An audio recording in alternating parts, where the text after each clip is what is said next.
What is up? How's everybody doing? We're back, man. We are back. What's up, Tommy? What's up, Chill Pill? How you guys doing, man? How you guys doing?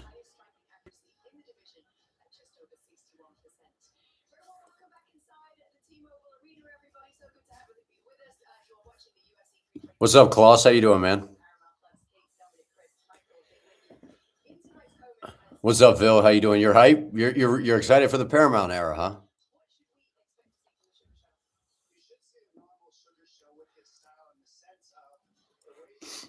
I heard people complaining about Zuffa boxing last night, saying like how the ads interrupt and stuff on here. So I hope that we don't get an experience like that. What's up, MJ? T-Cry, how you doing? How are you doing? We are back, man. Prelims start soon. I saw that. What's up, Soul? How you doing, man? Yeah, I saw that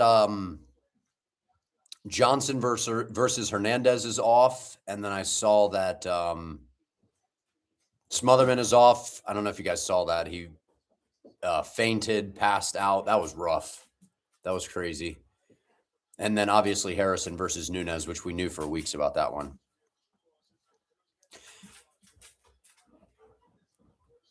Yeah, people, I think it was Luke Thomas on social media was talking about the Zuffa boxing and how it like interrupts. It was like interrupting with ads or something. What's up, Jesus Rodriguez? How you doing, man? Which fight am I looking forward to the most? Probably Silva versus Allen. Silva versus Allen. And I'm very excited for Lewis versus Waldo, but everyone thinks that that's going to be a barn burner, and I'm not saying that it's not going to be, but we've also seen like whenever we expect heavyweight fights to be, bangers, they end up being kind of boring. So I wouldn't rule that out of Waldo jabbing and leg kicking. I don't know. I hope it's entertaining, but I'm just saying. You haven't been getting notifications about my videos. Thought I hadn't posted. Well, I haven't been posting that much recently. I haven't been posting as much, so.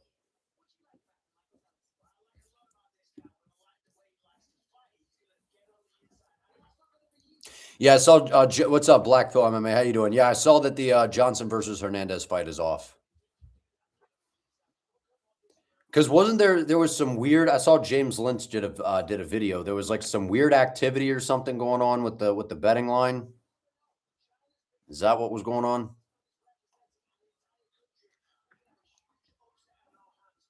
Bark if you're gay. Yes. Arnold Allen's he's actually pretty funny. He's actually pretty funny. Allen cast that illusion 100 skill on him. Hey man, I'm excited for that fight. I'm very, very excited for that fight. What's up, Jason? How you doing, man? I appreciate you. Do I think Gaethje has a route to victory against Paddy and Elia? I mean, he's got a very clear path against Paddy. Just keep the fight on the feet. Don't overswing, right? That's the problem with Gaethje is he leaves so many vulnerabilities because he overswings on things, especially early in the fight. That's why I think in my breakdown I was talking about it where Gaethje he loads up and he throws these fastballs, but he gets himself out of position. And Paddy's wrestling isn't that good, so I don't think Paddy's going to have the easiest time taking him down. So if Justin puts himself out of position, that's going to help Paddy get to where he wants to be, which is on his back. And I think Paddy's going to get there at some point. I think Paddy's going to sting him on the feet and find a submission at some point. But Gaethje's Gaethje, man. The only guys that have submitted Gaethje is Habib and Charles Oliveira. So, but yeah, he's got a path against Paddy. Beat up his lead leg, make him more of a more of a sitting duck, pressure him, put him up against the fence, and that's where Gaethje does some of his best work. So Gaethje has a real shot to win this thing, man. I'm not one of those guys that's been counting out Gaethje in this fight. But against Elia, not so much. I mean, just attack the leg because Elia, is very bladed, boxing based where you can attack his leg. But Gaethje has way too many holes in his boxing defense to where you can't have that against Elia whatsoever. So he's got a lot more paths, in my opinion, against Paddy, but against Elia, I don't really have a path to victory for him other than landing a big uppercut or beating up his leg so bad Ilya can't move. But Ilya is a disaster for Gaethje because of how technical he is as a boxer and because he has the power. That would be bad for Gaethje. What's up, Andrew? How you doing, man? Ilya would he would flatline. That's why I've been saying, man, like I don't want to say anticlimactic, but it's kind of like I said whoever wins this fight is basically signing on the dotted line to get knocked out by Ilya or submitted because Ilya's ground game's really good. I could see Ilya submitting Gaethje even. Like Ilya is that good on the ground, man. Like I know people are starting to see that now. What's up, Magnolia? You think that Patty's going to kill him? You think he's going to work him? Yeah, what's up, Gabby Maru? How are you? Yeah, the Michael Johnson fight is off. There was some weird stuff. I was seeing reports of like a wild betting line or something. A lot of action was coming in on somebody. I don't know. I don't know if it was a lot coming in on Michael Johnson, one of the sides, and then I think books were dropping it because of remember the whole situation last year with the Bulgarian and Devalle fight. It's a waste of a fight when we could have Armin. But you know what, man? I'm trying to have a little bit more of a. You're right, kind of. I still think it's a good fight, but I think it's building up all these narratives in the lightweight division, though.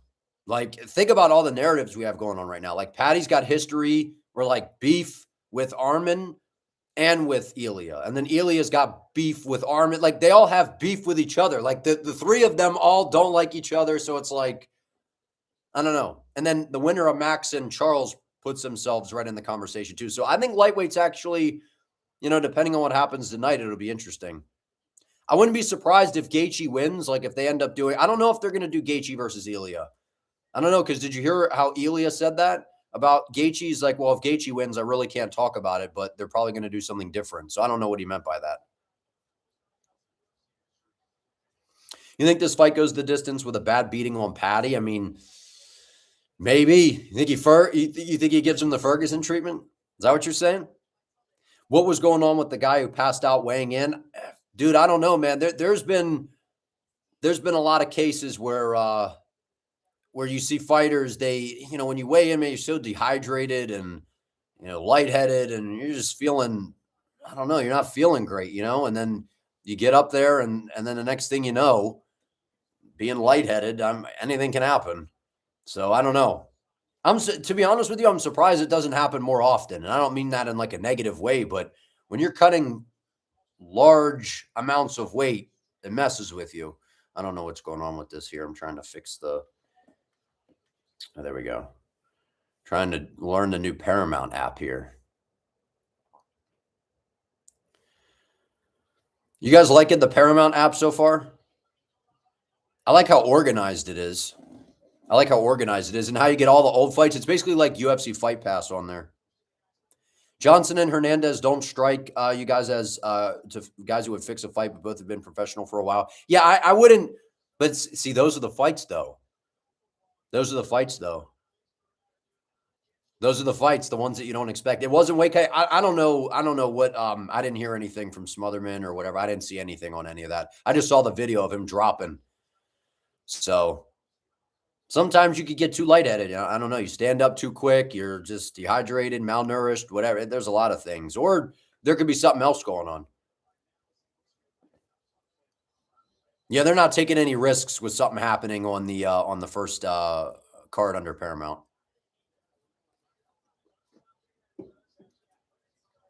You're liking it?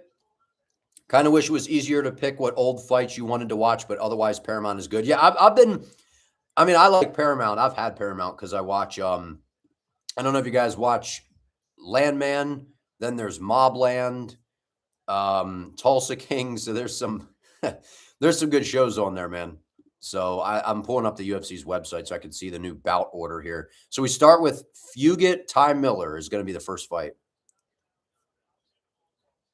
You like all the exclusive interviews? Yeah, they've done a nice job, man. I feel like from what I've seen, they've done a nice job.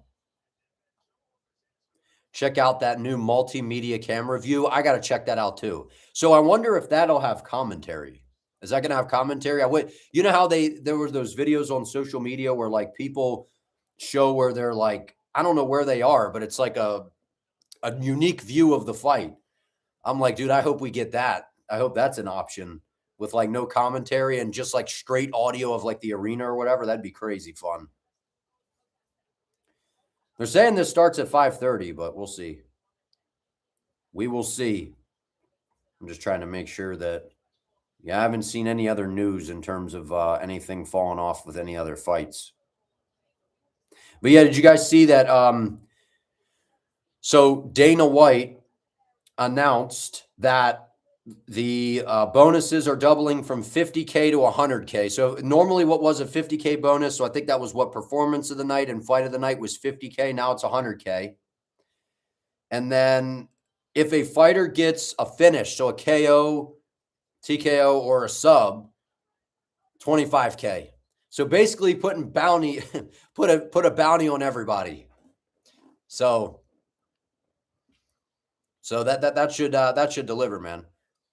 What's up, Tay? Soon. I think it says 5:30, but it'll probably be, I don't know, like 5:45. What's up, Womb Wrecker? How you doing, man? Yeah, I thought Michael Johnson was going to win. I thought he was going to win, but you never know with a Michael Johnson fight, though, you know?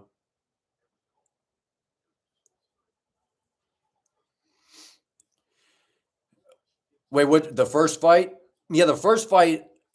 It's not that hype, but it's Ty Miller's pretty good, man. Like I liked him on the Contender Series. I like what I saw from him. He's got slick boxing. Well, I shouldn't say slick. It's pretty good. It looks good, I should say. I'm not going to say slick. We got to see it in the UFC first. What do I think about Umar being put on the prelims? I mean, he's such a massive favorite. I feel like that's why. Isn't it the featured prelim, which is one of the more watched? Well, now it's a little different because it's not the pay-per-view setup anymore, for at least for the US. So I don't know if that like featured prelim spot is like still that money bout anymore, but I don't know. I think that a lot of it is the fact that Umar's such a gigantic favorite. You know what I mean? It keeps doing this thing where it says like advertisement and then it stays stuck at like 2 up in the top corner. I don't know what's going on with that. I have no idea. The featured prelim, but having Rose and Natalia on the main card. Yeah, well, they're trying to get Natalia the spotlight because I think that she's one of the future faces of WMMA, obviously. I mean, she's really good. Really, really, really good. So I think that's their plan with that there. It's funny seeing Umar on Embedded despite being on the prelims. Well, I mean, it's going to be, you know, they still show everybody, even people that are on the prelims, I think. What's up, Inverted? How you doing, man?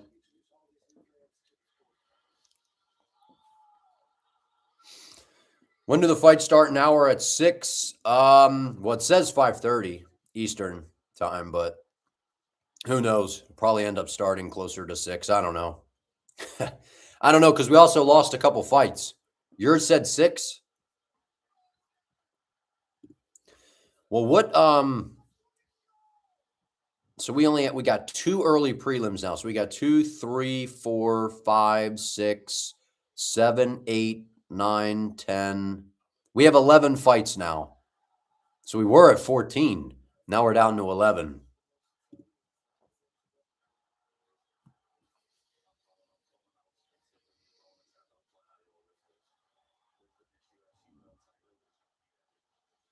Yeah, I'm excited, man. We're back. We're back. It's been a while. What's it? This is the longest break the UFC's really had, hasn't it? Been like 6 weeks or whatever. 6 weeks. Something like that. So we need some steam. It feels like we lost just a little bit of steam.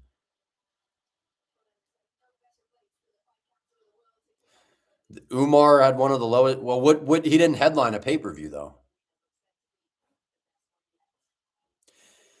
Did I hear about Ali wanting McGregor versus Gaethje? No, but I've heard.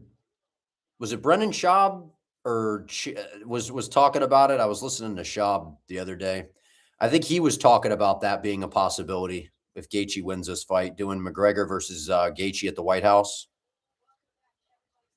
Maybe that's what Elia meant by they got different plans for Gaethje that he can't talk about. I don't know. Yeah, and then next week's 325. Did you guys see that card yet? You guys, what do you guys think of that card? I don't know. I don't know. There's a couple good fights on it. On the main card, we got, the main event, the co-main with Hooker and BSD. And then I think Rufi and Fiziev is the best fight, honestly, outside the main event.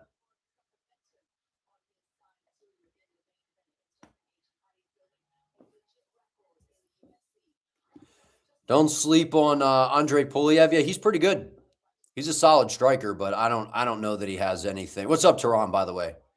I don't know that that's I don't know that he's gonna really provide any kind of threat though. You like 325 better than this? No way, man. Yeah, well, Gaethje, you got to remember McGregor's a southpaw, so the leg kicks are a little bit different. Gaethje can still work that little switch kick though.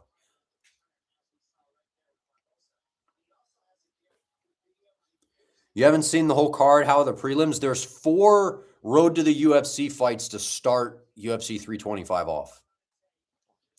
So my predictions video is going to be out this week sometime. So it's taken a lot more research because there's a lot of fighters to start the card that I'm not familiar with, that a lot of us are not going to be familiar with. Yeah, 325 is top heavy. It's the first couple fights, and then that's probably I don't know. I really like the Fiziev versus Rufi fight on 325. Derrick Lewis and Waldo is the people's main.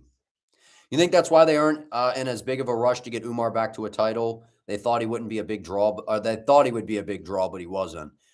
I mean, him and Merab was a super entertaining fight. I mean, he's high level, but he's not as big of a draw as like Islam and Habib. And so, but I think if he becomes champion, that might help out a little bit. I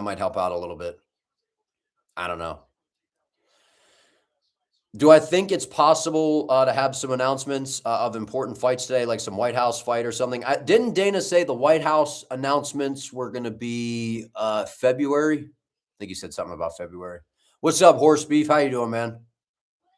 You as well. I appreciate you sliding in here. Thank you. You think they'll announce UFC London and maybe 327? Yeah, I think the UFC London will probably be Lerone versus Mobstar, I'm hoping. That'll be a good fight. That'll be a good, like, X's and O's hardcore type of fight now, Tehran, you got Gaethje by KO? He said the White House fights would be done like 2 weeks into February or something. Yeah, it's still a little early. But you can tell by the way that they're scheduling the first part of 2026 that they're saving, I think, quite a few big fights for the White House card. Umar versus Merab rematch before Yan for the title. I don't know what they're going to do. But I feel like if Sean O'Malley has an impressive performance here, they're going to do O'Malley versus Yan at the White House. That's what I feel like they're going to do because it's a fun fight. The first fight was really, really good.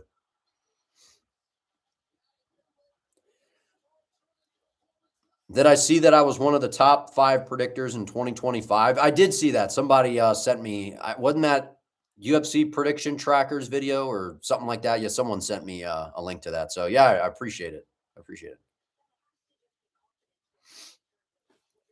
Yeah, 326 is in March. Yeah. We got like 2 back-to-back numbered events, and then it's going to be a while before. And then that is the BMF fight, right? Where we got Holloway versus Oliveira.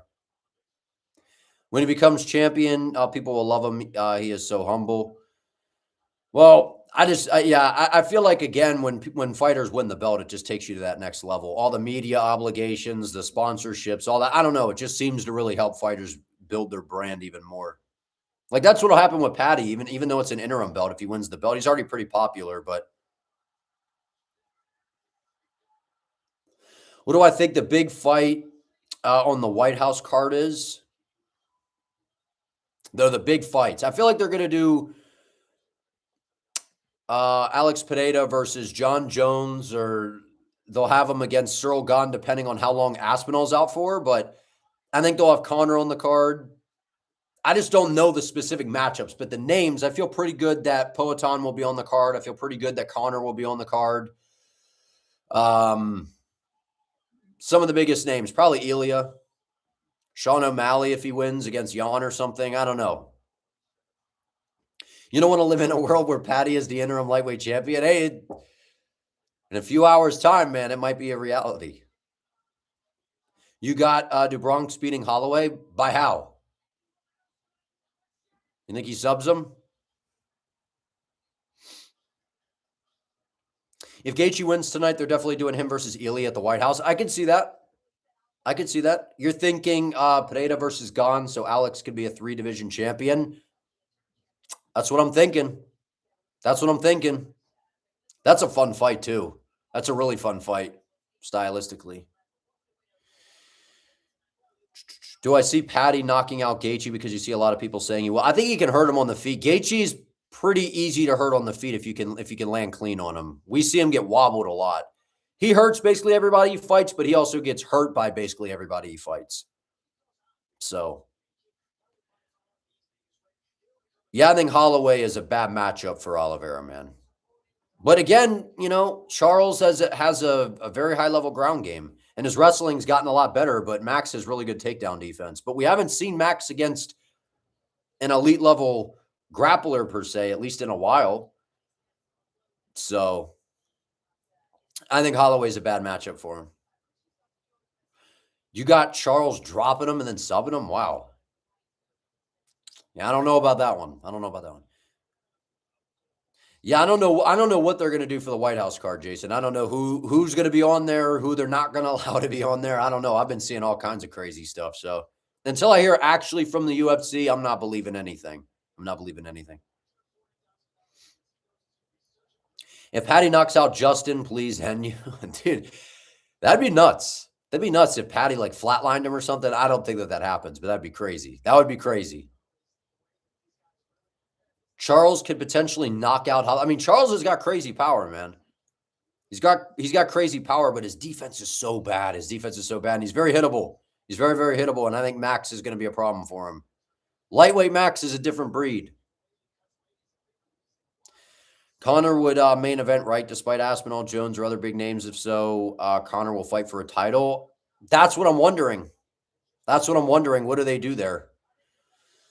What do they do there if Connor's on the card? I don't know. Connor, they keep saying that Connor's going to be on the card. I have no idea. I don't really care if he is or not. I feel like there's still a lot of really good fights to make that could be on that card.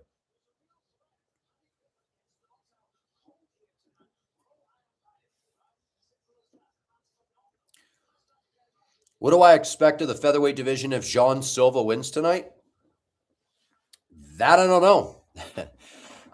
Jean Silva's a guy that they're trying to push these fighting nerds, man. They are trying to push Mauricio Rufy. They are trying to push Jean Silva. That's why they gave him another big fight here. They gave him Diego Lopez, and now right back in there against a top guy in Arnold Allen. So I think they give him another top opponent in the weight class. They might, depending on, if they book Lerone versus Mobstar, they may give Jean Silva one of those guys and then call it a number one contender fight or something. I don't know.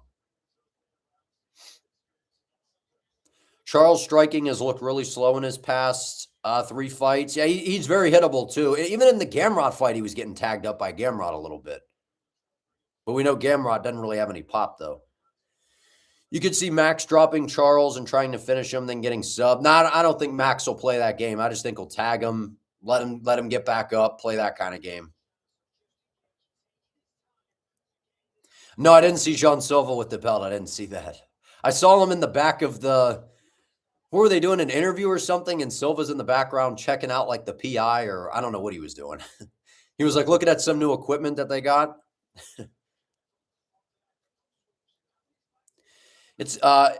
It's been interesting seeing the UFC push the guys who gets views compared to the talent it makes since business. That's the new era that we're in. With the Paramount era, there's going to be more of that now than ever.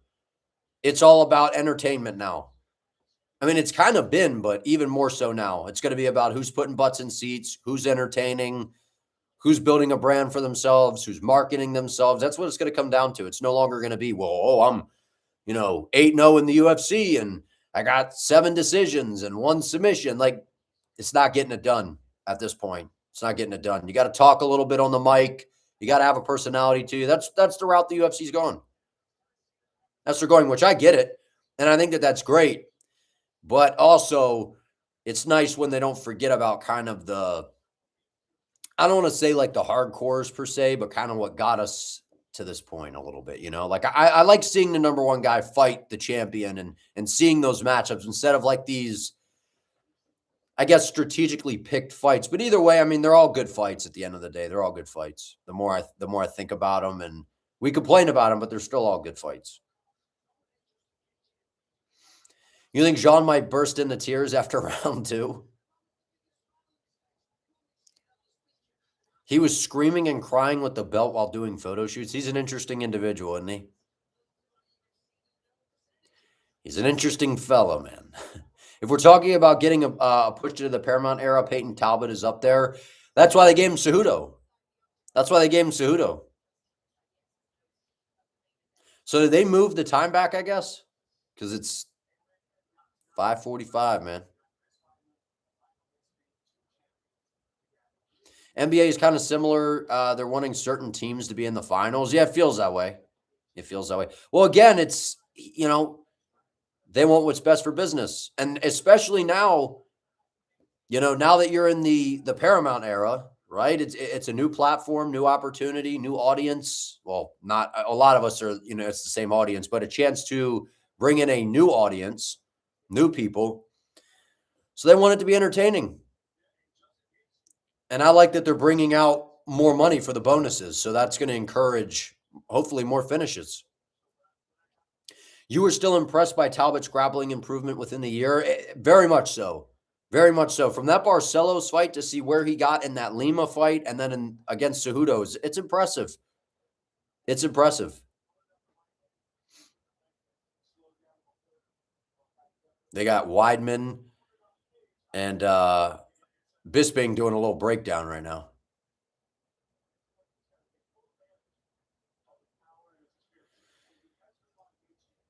What's up, HMD? My best fight for tonight, I'm looking forward to Allen versus Silva the most, probably. That's the fight that I think is going to be, I think that fight's going to be wild, man. I think that fight's going to be wild. You saw something brief on the bonuses. Every finish gets $25K in the fight of the night, and finish are $100K. Yeah, the performance. Yeah, if you get a finish, you get 25, and then like fight of the night, performance of the night, I guess I think that they get 100.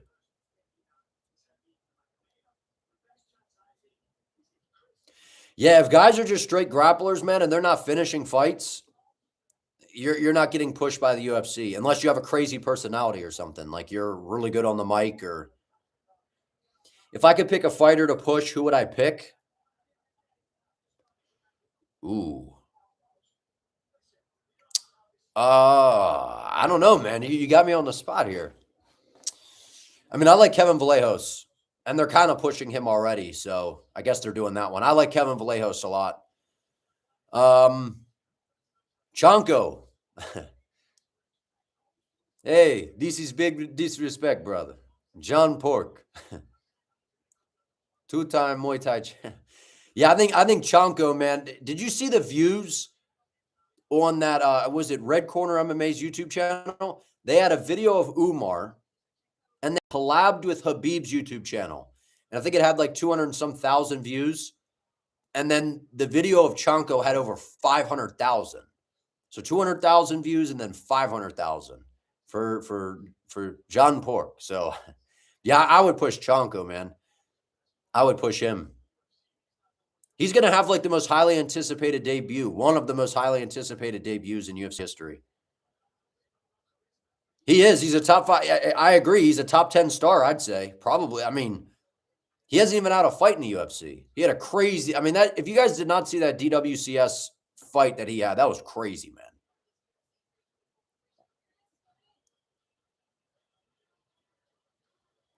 You saw some dumb matchmaking of Chanko versus. They're not going to do that. That's too soon. That's too soon. Hey, this guy, John Pork, 2-time Muay Thai champ. It really does sound like that's what he said, but if you listen to it multiple times, he definitely says Chanko. But I love the meme. I like the meme. They're not going to do Manuel Torres. He's in the rankings and everything now, but that's another guy that the UFC's pushing. He's very good, Manuel Torres. Fun to watch. Fun to watch. What's up, Fight Feed? How you doing, man? Yeah, JG, we need another JG win. Would Atiba be the biggest favorite of the night? You think he'll beat Poliev very easily? I think Umar might be the biggest favorite, which is actually kind of crazy. Give him like 3 to 5 cans so they could get him with the better guys. Well, that's what I think they're going to slow build him. Slow build him by giving him a couple layups before they just bum rush him. Because if you just like bum rush him right away and then he loses or whatever, like, you know, I mean, he's good. His striking is really, really good. Really nasty kicks, fast kicks. His boxing's pretty good. You know, he scored a couple takedowns on his Contender Series fight. So he's a striker. He's not a grappler. And I don't think his grappling's that great either. You know? How big of a favorite is Umar? It's like minus 850 or something. Last time you saw Umar was minus 1,400. That is insane. That's a lot of pressure. And Figgy, hey, man, he's probably coming into this fight like, man, I might be able to get me a bonus. And no one thinks I'm going to win. I'm just going to throw crazy caution to the win. For this to be a numbered event, it has to be a fight night vibe. What do you mean? Chanko versus Rufy? No, I don't know. I don't know. It depends. If Rufy loses to Fiziev, I don't think that they'll give him Chanko. But yeah, if Rufy loses to Fiziev, that'll be a big loss because that'd be back-to-back losses against ranked guys. But they're trying to push him, so that would be him getting shut down twice. Yeah, Figgy looked bad on the scales. He looked bad. He looked bad on the scales. That's never a good sign when you move up weight classes. I know he's been at bantamweight for a while, but when you miss weight and you've moved up weight classes, that's never a good look. Never a good sign either. Yeah, Hernandez and Johnson is canceled, unfortunately. I was looking forward to that fight. Yeah, maybe Deiveson will have to move up to featherweight. Costa versus Mirzakhanov. I saw that. I didn't know if that was actually like for real or not. Is that legit? That's a weird fight.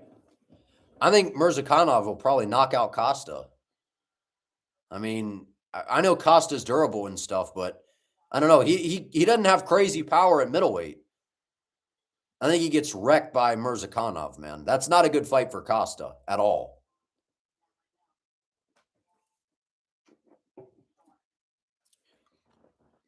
Because Costa reminds me of a more agile, lighter, smaller version of like a Alexander Rakic. And look what Mirzakhanov did to him. So Acosta's got better hands than Rakic, but in terms of the kick, like the kicking game, I think it's kind of similar. It is real. That's wild, man. That's wild. Yeah, I mean, my early thoughts are Mirzakhanov, I think, probably KOs him. Who do I think would win between Ankalaev and Mirzakhanov? I feel like Mirzakhanov is a tough fight for Ankalaev. I think Ankalaev is the more well-rounded striker, but Mirzakhanov has, I think, more power than him. If you can knock out Rakic with a jab, like, you know what I mean? So, yeah, Coca-Cola Zero, man. People forget, man. Coke Zero is the way to go. Does another loss hurt Jean Silva? Absolutely. Absolutely. You were hoping we'd get Azamat versus Khalil? Is Khalil? Yeah, Khalil is at 205. I forgot about that. I had to think about that for a minute because I'm like, he fought Poatan. I'm like, oh yeah, 205. Roundtree used to be at middleweight is what it was. But if you guys could do me a favor and like the stream as well, I would appreciate it. Why did the fight between Hernandez and Johnson get canceled? I heard, I think it was on James Lynch's channel. I saw him say something about he was showing some tweets about the betting line or something. There was some weird action coming in on that fight, so books were taking that fight down. So they probably took that down just to be cautious. Because remember what happened with the Bulgarian fight? Izzy might get finished. He looked checked out in the interview with Ariel. I mean, Pfeiffer definitely has the power to knock him out. He has the power to flatline him, but I don't know. I feel like Izzy can beat him. I really do, but he's got to be worried about that power.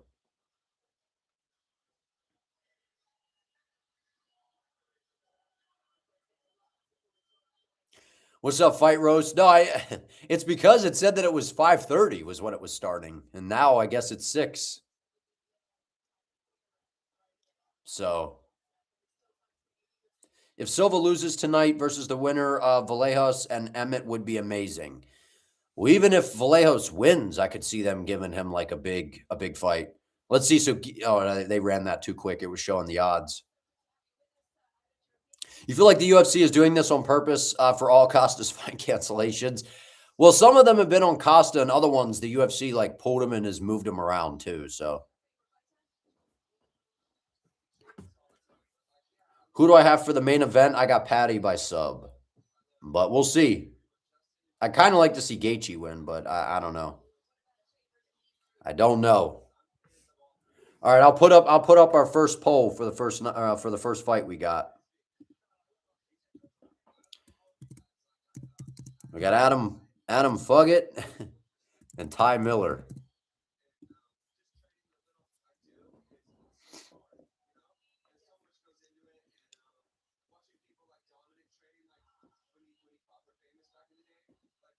So they got the desk work going on here. And I don't know if you guys noticed, did you guys see the ceremonial weigh-in, how they have like commentary during that? I didn't like that. I wish that they would have an option where you don't have to listen to the commentary.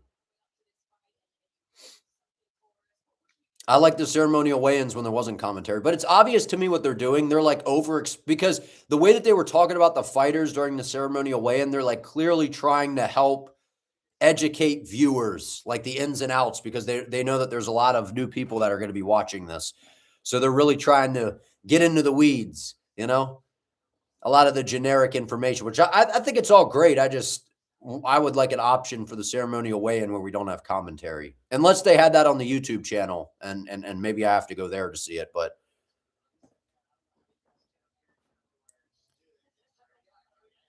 you have Gaethje. We'll see.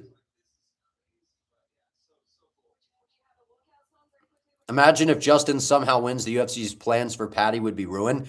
They would, but also I think if Gaethje wins, they got plans for him as well. The UFC's always got a plan in place, I think.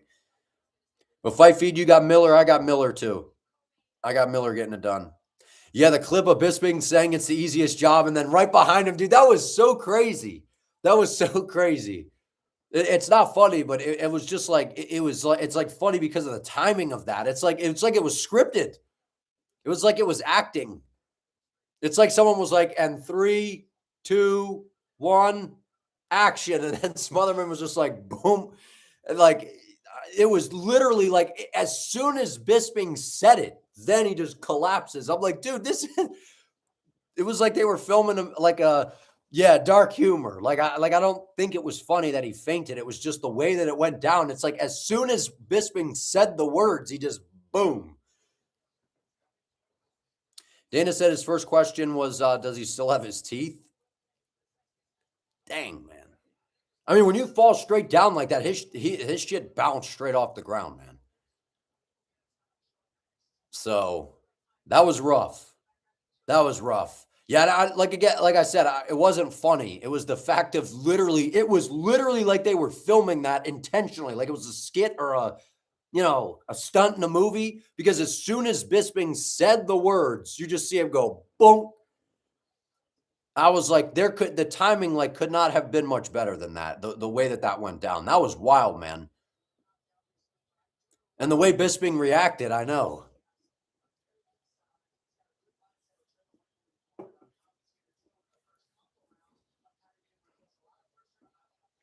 All right, what do we see here? Someone picked Fugit because I see the percentage switch. 13% are on Adam Fugit. So why, if you're picking Fugit, is it because you think that Ty Miller's ground game is going to get exposed? You're worried about Miller's ground game getting exposed? Because on the feet, I think he's much better than Fugit. But Ty Miller doesn't have crazy power, though, from what we've seen. He's more of a volume and accumulation-based fighter. We'll see, though. We'll see. Watching on Paramount, man. Yeah, let's see here. So we got...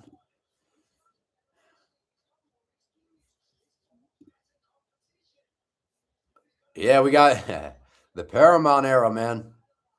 The tatted guy, I think is Travis Barker. And I don't even really know who Travis Barker is. I've seen him hanging around. Is he like a singer or?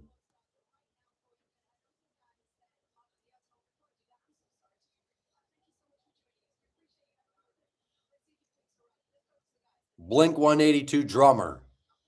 Oh, so he's a musician, like he's into music and stuff. Oh, there we go. The 3 bald eagles are on deck. We got Anik, Rogan, and Cormier. Fresh shaved domes.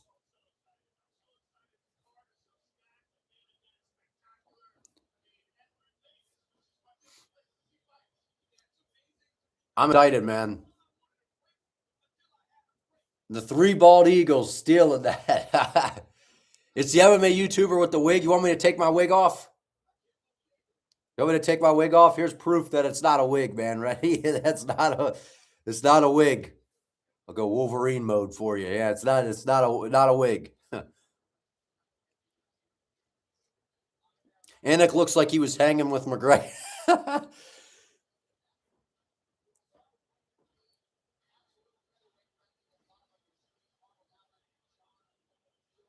Why do you feel like Song might shock O'Malley? Only thing against him is he doesn't force anything a lot. Well, he's got power and he's got decent wrestling, but I feel like O'Malley's speed is going to be a problem.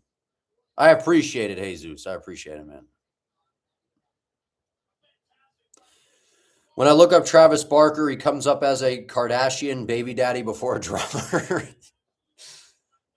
So he's with a Kardashian.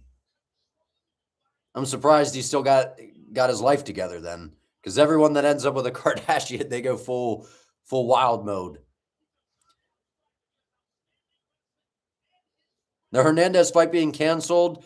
Yeah, well, I saw that there was, I was hearing there was a bunch of stuff with the line movement. So would Acosta by decision be a good bet at plus 250? I mean, I picked Waldo by decision because, like, sure, everyone thinks that there's going to be a finish, but I very much could see Waldo playing it safe and jabbing and leg kicking, playing it smart, just kind of frustrating Derrick with speed and movement, maybe even taking him down. I could see it being kind of a boring fight. I hope it's not, and I hope we get a KO, and maybe with the bonuses out there, we get a KO. But, I mean, to get any – because Waldo's is a pretty big favorite. So if you're going to pick him just a straight up win, he's a big favorite. So, I mean, I think he could win a decision.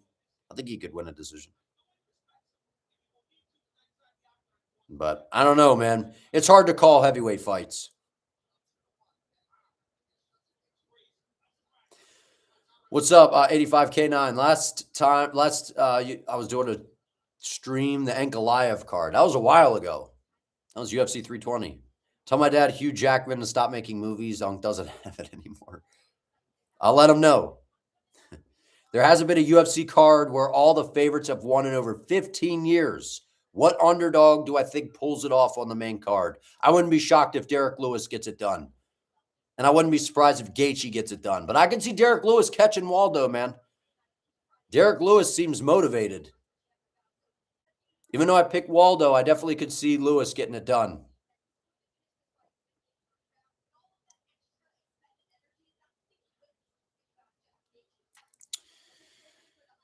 But that's interesting. In 15 years, that's pretty crazy. Yeah, I don't really look at the odds when I pick who I do. I don't really look at the odds. I just pick who I actually think is going to win. Yeah, Derrick can put anyone out. He can put anybody out. Knockout king for a reason.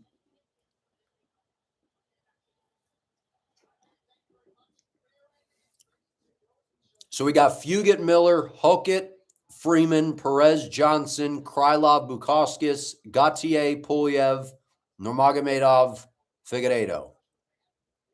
Nice. The fights are about to start. We're about to get our first fight. We're about to get our first fight. Didn't Derrick Lewis KO Adam 22? What? That's why the UFC parlays are tricky. It's hard to predict. It's hard to predict and call fights, man.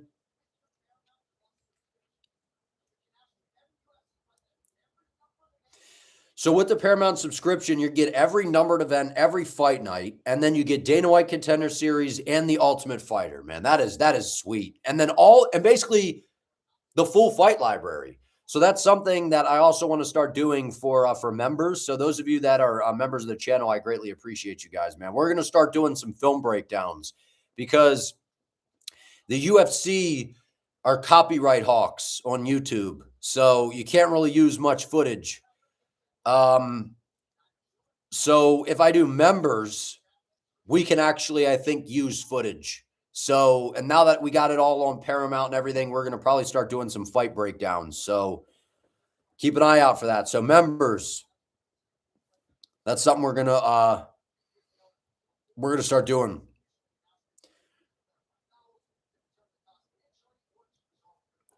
You got Song by an upset. Oh, I got Krylov. I forgot that he was an underdog. I did pick Krylov to win this fight. I forgot that Krylov was an underdog, but I did pick him to win. I picked him to win. I'm worried about his chin, but he's pretty good. He's pretty good. And I think Modestus is good, but a little overrated in a way. All right, here we go. Am I going to be doing the Mighty Mouse style breakdowns? Yes. That's what we're going to do. So basically what I'll do is essentially how I do tape study. That's what I'll do, but in a video. So I'll do my tape study, but just record how I do my tape study. How I jot my notes down, and then I'll draw on the, maybe I could draw on the screen a little bit, point things out, all that kind of stuff, all the little details. So that's what I'm thinking of doing. So that'll be for members though, because I think that's kind of a way to, copyright's not a problem because it's members only. So it's basically like a private video. So, all right, what's this multicam view that people are talking about? Is it available now? Let me see if I can find it, because I'm under the main broadcast right now. I'll check right now while we. Let's see.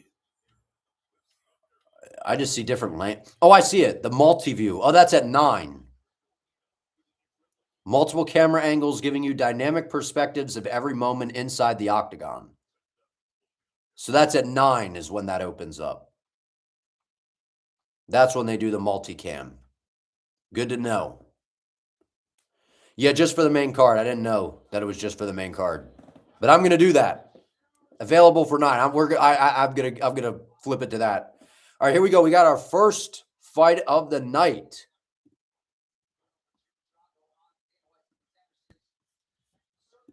Yeah, I'll remind, because I'll whenever I put mine on, I'll say something. I'll be like, I'm flipping over to that multicam view.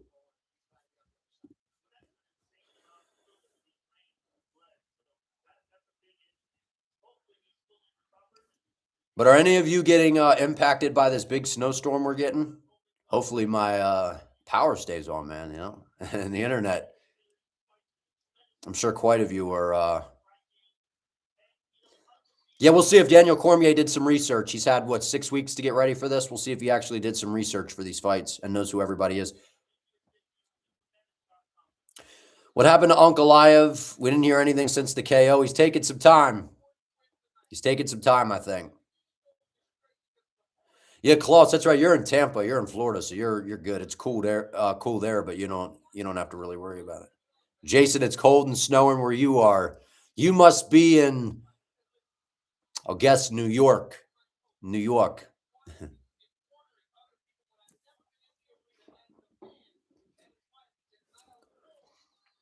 Yeah, Justin's not afraid to say it like it is, man. Gaethje's not afraid to say it like it is. That is for sure. All right, here we go. Or no, that's just Ty Miller's walk. Wait, so they're showing walkouts again?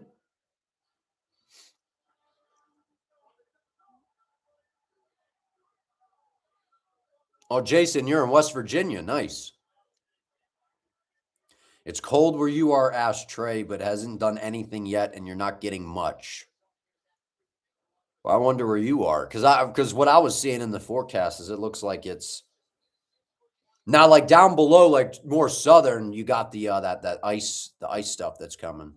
But I know I like how they're showing the walkouts. I hope we get back to that, man. This is what we've been asking for.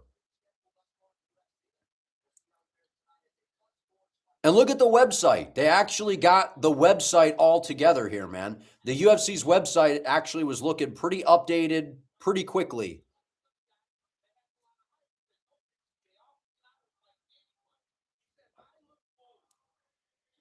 What's up, Entertain 45? How you doing, man?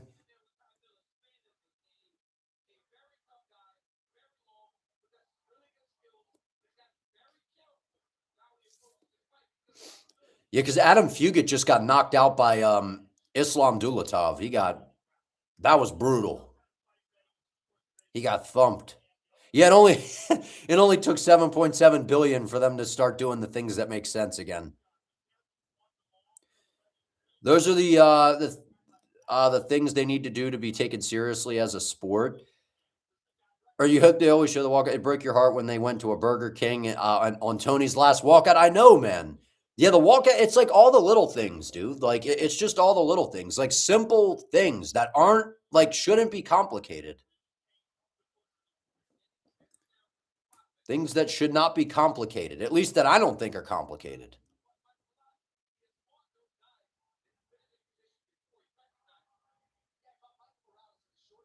And it'll be interesting to see this whole presentation, too, on how this works with Paramount, with the ads and all that kind of stuff. I know people, like I said, were talking about Zuffa, so hopefully we don't have that kind of experience. But here we go. First fight of the night.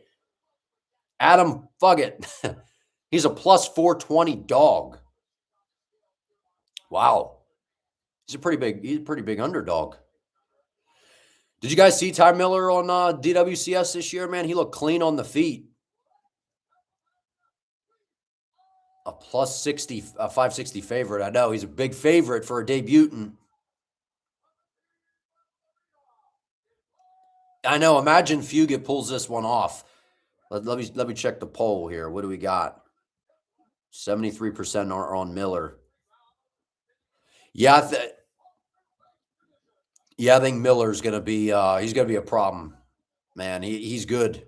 I like his boxing, and he's patient too. He's very poised for a young fighter. You know, I don't think he's gonna be one of these guys that comes in here all nervous, feeling the moment, acting out of character. Exactly, Fight Feed. Exactly. That's what I was saying in my breakdown. I'm like, this dude is so calm and collected. No, Cameron Smotherman is the guy that passed out. That fight is no longer happening. And then Michael Johnson and Hernandez got canceled also.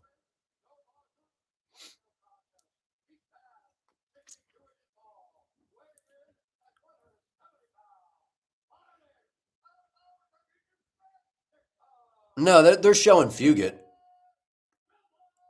No, they're showing the right guy on at least on what I'm watching. Hopefully he's able to add some more tools than just his boxing soon though. Well, that's where it's going to get interesting is if Adam Fugit can get to the grappling, because if there's anything that he can exploit in this fight, I feel like it's pressure and grappling on Ty Miller, because on the feet, I don't think Adam Fugit really has anything for Ty Miller. All right, here we go. Round one. Nice jab by Ty Miller right away. Nice right hand by Miller. Everything just very, very clean on the feet. Everything straight. Nice kick by Fugit. There's just such a difference in the striking. Miller's much quicker, much faster. Good one, too, by Miller. He's got to get that jab going. And that right hand and then that left hook for Ty Miller is going to be a weapon with Fugit being a southpaw. No, nice right hand down the pipe by Ty. Oh, nice kick to the body by Fugit. Ty Miller starting to get going with the boxing. Nice kick to the body again by Fugit.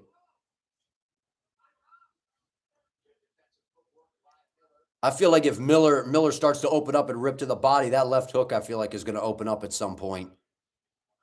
There, nice right hand again by Ty Miller. Nice jab.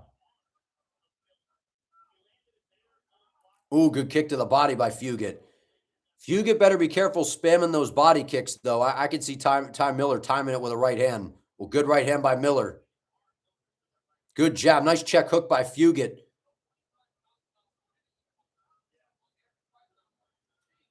Oh, nice uppercut in close. I feel like if Fugit could get inside in the pocket and dirty box, that's probably going to be his best bet on the feet. Yeah, Miller's hands are looking quick.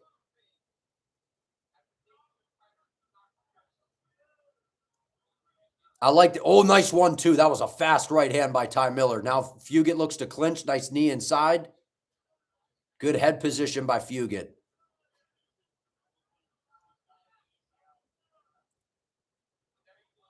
Let's see if Ty Miller can separate here. Nice.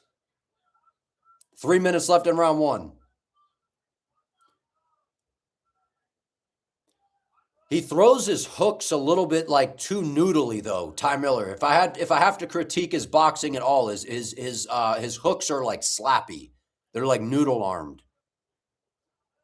But he's got good straight punches right down the middle. Nice jab. Oh, nice pull counter. That was a nice shot by Ty Miller. And Fugit's landing some good shots in close too. Just missed with that head kick. I like that high kick from Miller. He should throw a high kick right behind the right hand.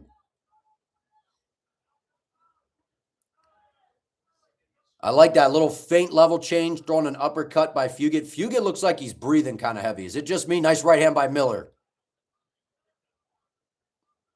Nice right hand by Miller. This is where, and you could see Miller starting to find his range. Good 1-2. Good right hand.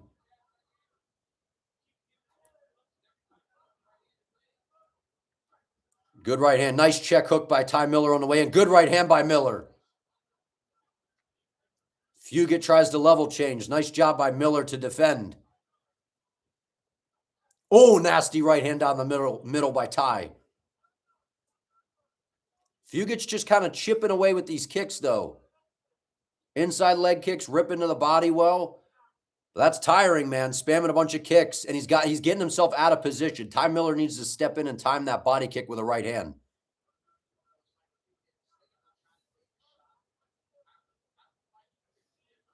Nice. There's that right hand. 1:15 left in round 1.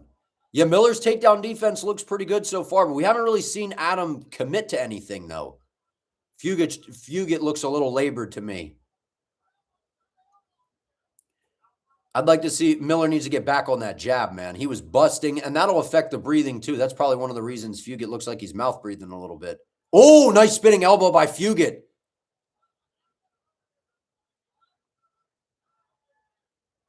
Oh, nice uppercut by Fugit. Fugit's starting to put some good pressure on him here. 45 seconds left in round 1. Nice right hand by Miller. He split him open with that elbow.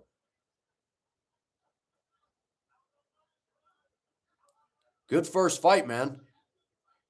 30 seconds left in round 1. Oh, Miller dropped him. Fugit trying to survive. Frame off, frame off, frame off. Put it on him, put it on him. No, put it on him. Just touch him with the jab. Touch him, touch him. Fugit is hurt. Fugit's on wobbly legs. Can he survive the round? Fugit throwing back. Miller walking him down. Nice jab. Oh! Dropped it with a big right hand. He stopped it. Ty Miller, first round KO, man. Wow, I thought we were going to get to the next round off that. Wow, that was nice. That was nice, man. This kid is good, dude. He is poised. He is calm. And he picks his shots really, really well. That was impressive. That's how you start off the year. That was nice, man. That was nasty. Just a snowball effect.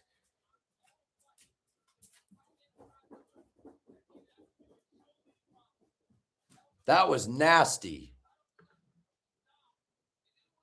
Yeah, he's got that like long boxing kind of style, right stance where he could be in and out quick. The jab, that right hand down the pipe was nasty.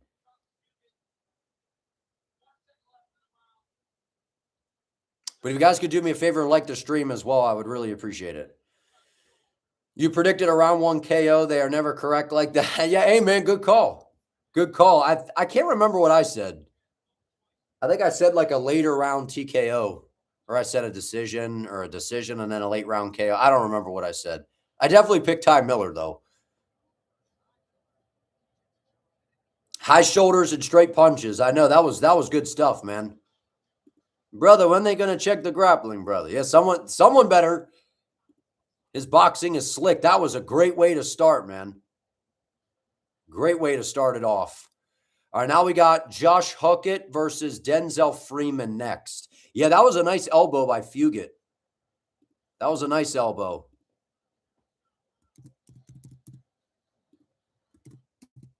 Let me put up our next poll here for our next fight.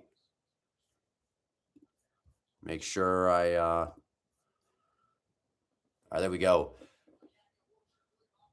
I feel like the UFC was in Dagestan for 2-3 years. Yeah, the UFC was gone it was like 6 weeks, man. You agree 100% on my critiques. If Miller cleans up those hooks, his potential skyrockets. I agree, man. He kind of noodle arms his hooks. They're kind of slappy. They're like slappy hooks. That was impressive. That was a very, very impressive debut.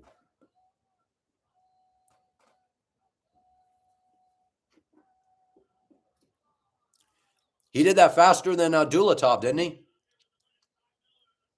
Didn't he do that faster than Dulatov? Didn't it take Dulatov till round 2, I think? That was nasty, man. Yeah, Freeman loses, they might cut him because his last fight was kind of bad. Those were some crispy straights, man. That was some nice, clean, technical boxing. That was fun to watch. Yeah, that spinning elbow was nasty. He split open pretty good.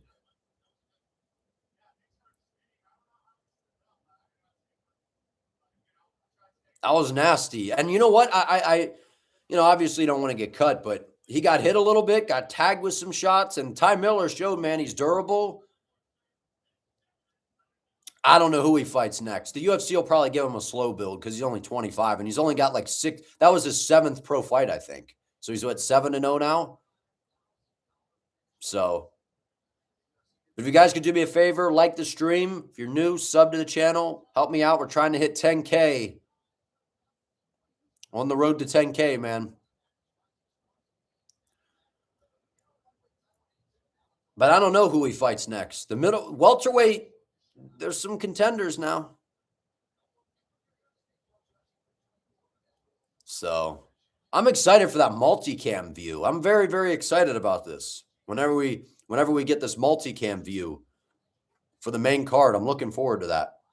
Very much looking forward to that. All right, who's everybody picking? A lot of people are picking. Fight Feed, who'd you pick? Did you pick Huckett or Freeman?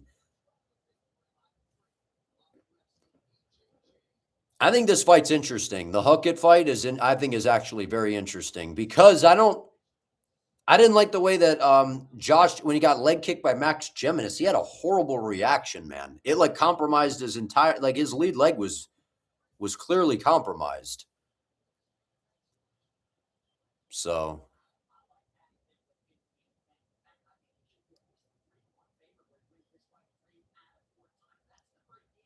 but I don't know. I don't know who Miller fights next. I'm trying to like think. I don't really know.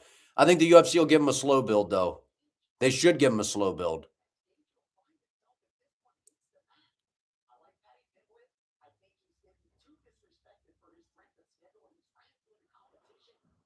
But yeah, I do think that Denzel Freeman could likely get cut if he loses this fight, given the last fight was boring.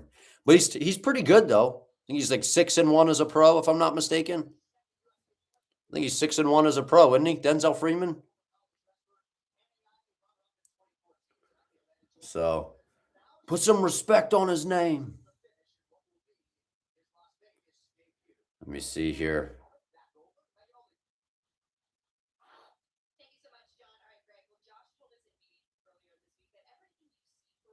Oh, is that his coach? I was like, who is that? I was like, what fighter is that, man?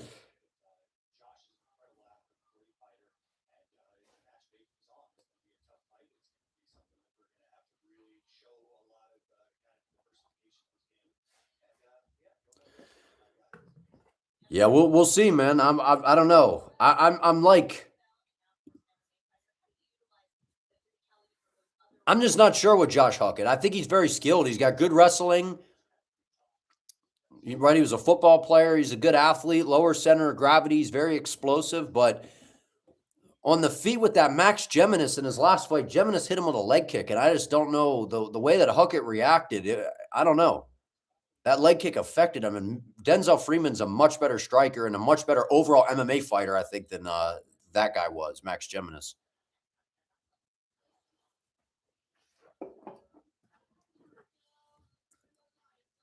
Carry me home.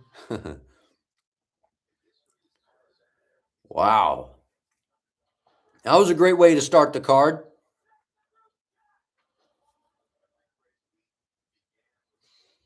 All right, most people are picking Huckett in this fight.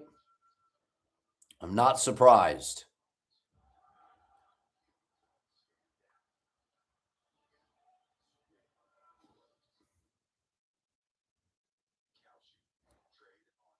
Yeah, Ty Miller won. That was a great performance.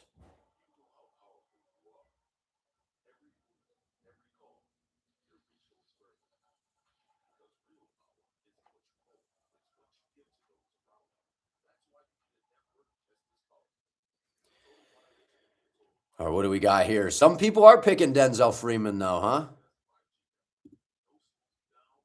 87% are on Huckett.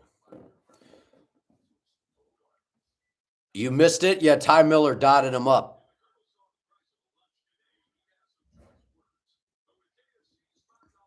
The Michael Johnson fight is no longer happening. There was some weird action, I think, coming in on that fight, so I think they took it down. Yeah, Ty Miller got a first round KO right at the end of the round too. You think Freeman should open up a little more in this fight than he did back at Qatar? He could have finished that guy. I feel like he could have too. I picked him by KO in that fight, and he just like did not open up for whatever reason. He just would not open up. I don't know why. Because he has the skills. He has the skills, you know. What's up, Stevie? I appreciate it. The app is lagging for you?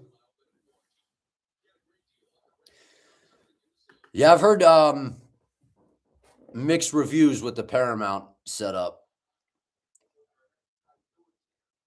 What are they showing here? Cormier with Tom Brady.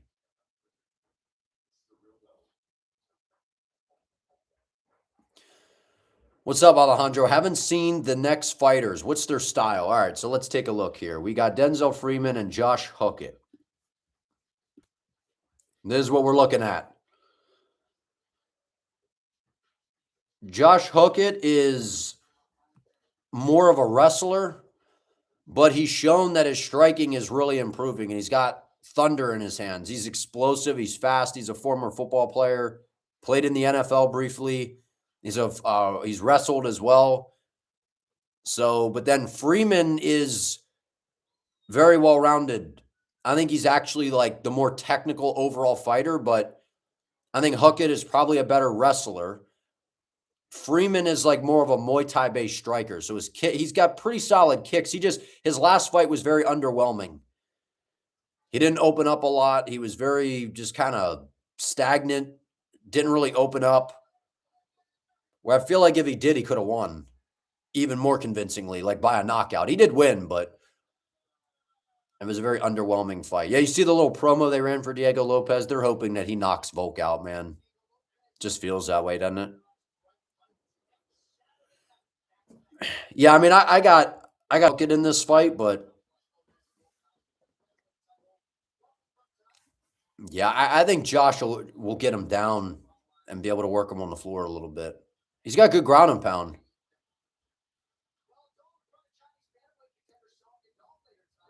What is something I'd like to see production-wise with Paramount? Well, I wanna see what this multicam, thing for the main card is. I'm very intrigued by this.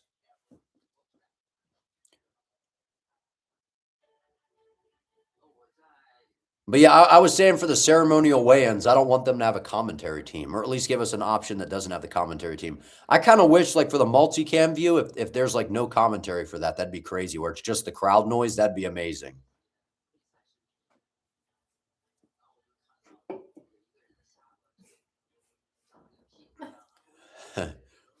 Song's funny.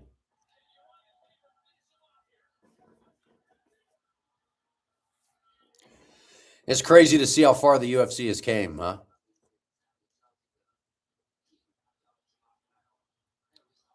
You found my channel today by asking AI who is the most consistent with predicting. Fair play. Well, I appreciate it. That's very cool. Would you use ChatGPT or would you use like Grok on Twitter or X? That's pretty cool. It went from 5 fights a year to too big. It's impressive, man. It is very, very, very impressive.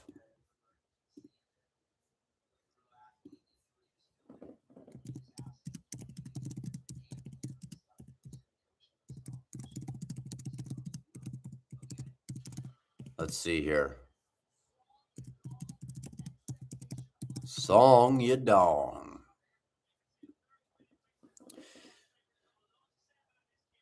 Anyone ever tell me that I look like a werewolf? Yeah.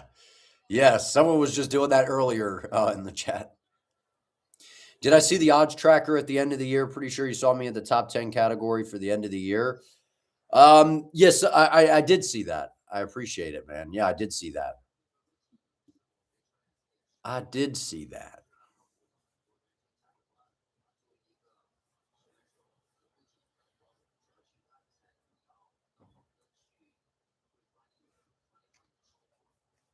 I did see that. Didn't the UFC predictions tracker channel do that?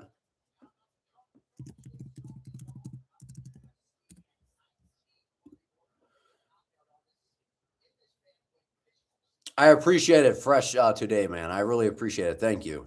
It's hard predicting fights, man. It's tough to do. It is a tough thing to do.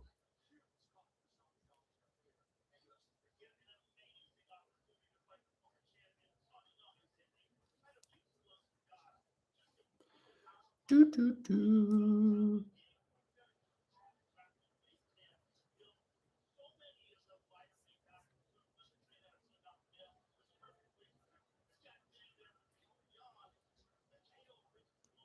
Let me see. Do I watch a lot of tape? Okay, to ask what your process is, even high level. Um, yeah, like I'll have an idea. Like I look at the styles of the fighters, and then I usually kind of have an idea of which way I'm going to lean, and then I watch some. I watch a few fights, or watch parts of fights. Um, I look at highlights to see certain shots that are landing, or certain takedowns that are working over and over and over again for a particular fighter. And then I try to see if that's something that the other fighter has a weakness in. Like I just try to factor everything in. So I watch tape. I watch some of the highlights. So that way I can see like the finishes, the finishing sequences quicker, because that can be pretty telling on a specific shot. Like, oh, he landed this shot. Well, I could see this guy implementing the same game plan on this dude, right? So that's kind of where a lot of it comes from. And a lot of it in MMA is styles and just kind of having a feeling for it.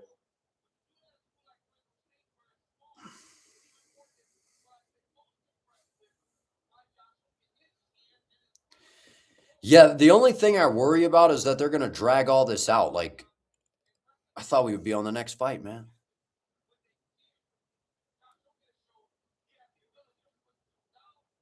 Yeah, I do. I do some jujitsu now as well. Yeah.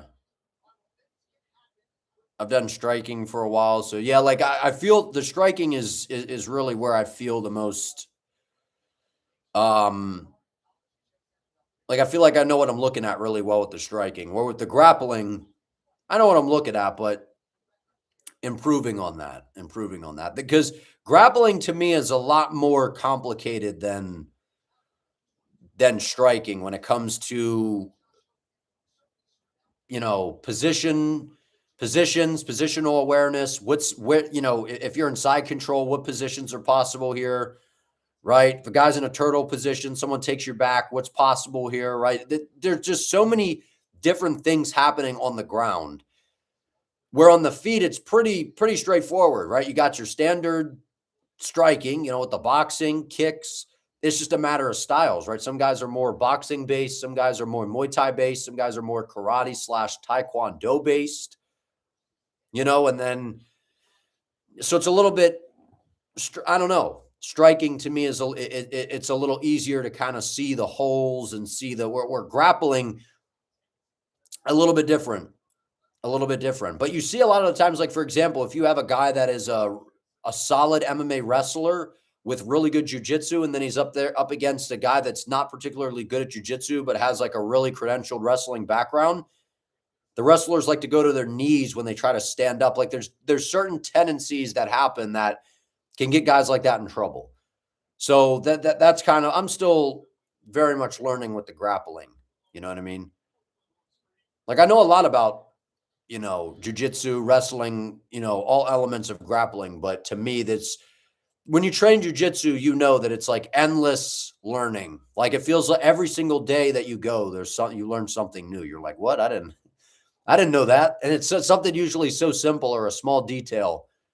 Like if you go and if you get into side control, like don't always come over and squeeze, block the hip, like all these little things, man. What's up, Carson? Yeah, that was Ty Miller's for real, man. Yeah, that's the way it is, man. And in martial arts, it's like that in anything. It's like that in football as well. You're always learning something new. Always learning something new.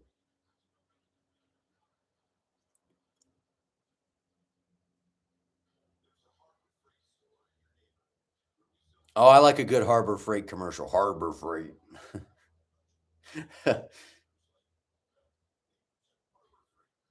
I like a good Harbor Freight commercial, man.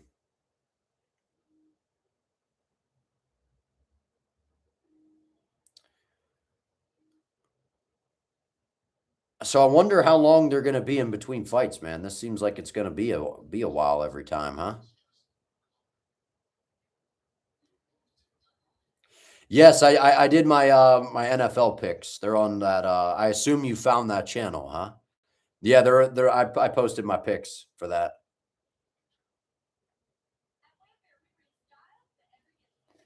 I did post my picks.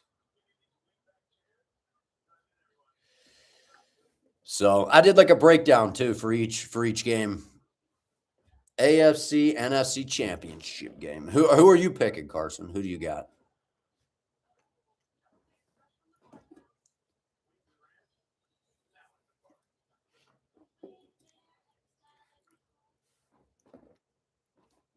Yeah, man, they're dragging this, aren't they?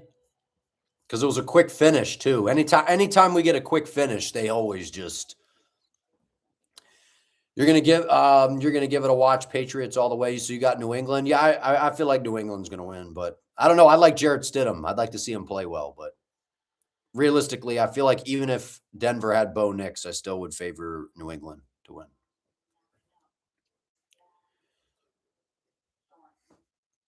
Patty the badass, 100%. What's up, Jerry? So you're riding with Patty, huh? So most people are riding with Josh Huckett in this fight.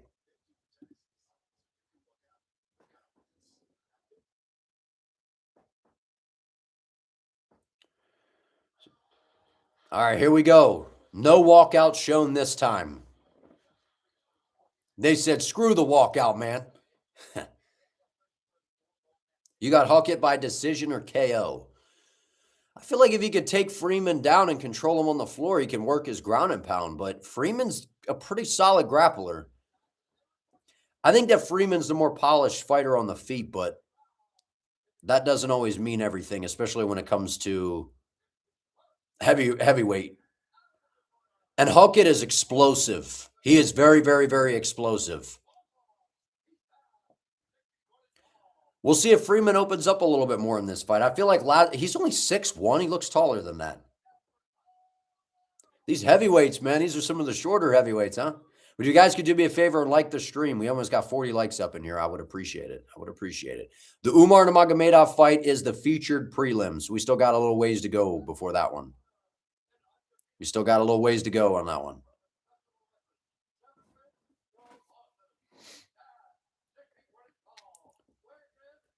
I was just saying that earlier when I was watching some of the fights back. I realized how clear, like I was watching Aspinall and Gone the other day, right when Dana posted that thing saying the library was like fully uploaded. I was like, dang, that is clear, man. Looks even more clear. Makes you feel like you upgraded your TV, you know?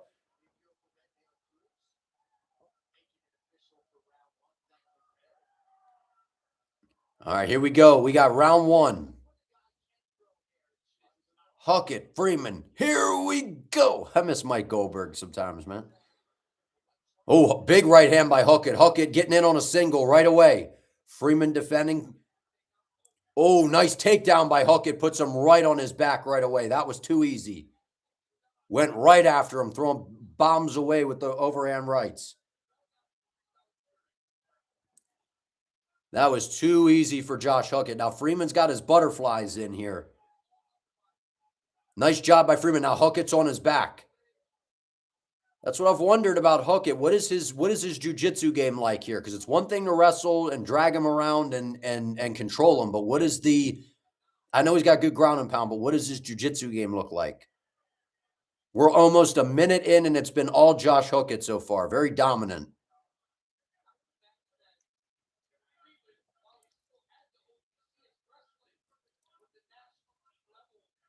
Yeah, I feel like Huckett's going to try to open up here. Freeman's working back to his feet, though. I feel like Huckett's going to trip him, though. Oh, nice left hand by Huckett. I feel like he's going to try to lock in a rear naked choke. The way he just keeps, see the way he keeps trying to soften up with those shots, trying to get up under the chin. Nice defense by Freeman. Hockett's got that. Freeman stands right back up. Freeman strong, dude. Freeman just stood right back up. That Derrick Lewis takedown defense just stood straight up. Freeman defended well, back up to his feet. I think he's going to break away. We're going to be out in space here. Nice job by Freeman. Oh, nice jab by Huckett. Huckett's got him reacting big time now because of the takedown threat. Huckett just does not respect Freeman whatsoever. Freeman's going to have to gain his respect with a big shot. Big shots by Huckett. Freeman just shelling up, though. Nice knee by Huckett. Huckett just walking him down. Oh, nice right hand left hook by Huckett. Nice right hand to the body. High output from Josh, though. Got to be careful with the cardio. Nice uppercut by Freeman. Nothing really clean getting through, though. Oh, that one might have hurt him. Huckett's starting to open up with some ground and pound here. Freeman covering up. Huckett, he's looking for that rear naked choke, man. Freeman fighting the hands, though, well. 2:20 left in round one.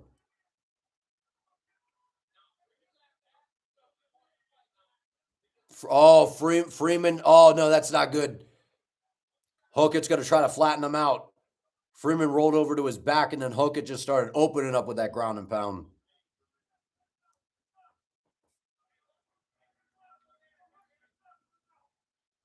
This has been total domination so far, man. Yeah, Hockett's being smart with the cardio, too.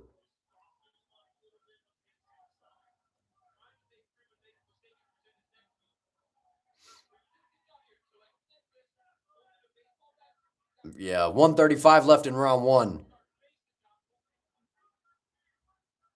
I mean, this is dominant from Hoket, man. Oh, he just pulled him back.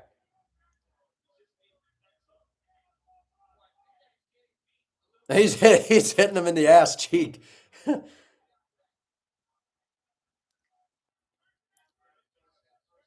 Oh, he grabbed the top of the cage. Nice uppercut from Hoket. Hoket with a nice right hand. Freeman looks tired. That was a big right hand by Hoket. A nice right hand by Hoket. Nice uppercut. Freeman goes for his own takedown. Nice defense by Hoket, man. The dude can wrestle, man.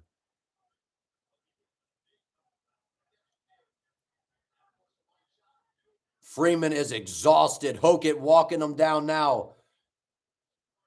Oh, nice knee to the body by Josh. Down goes Freeman. He's exhausted. Freeman follows up with a nice right hand. 30 seconds left in round one.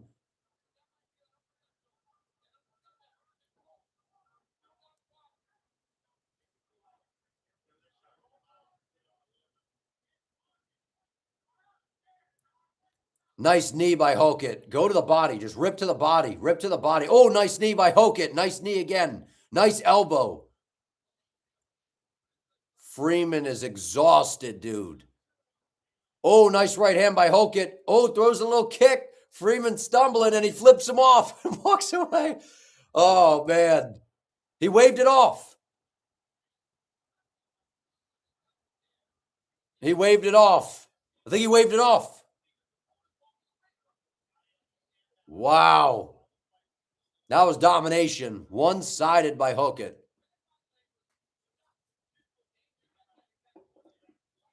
That was easy. He made that look easy, man.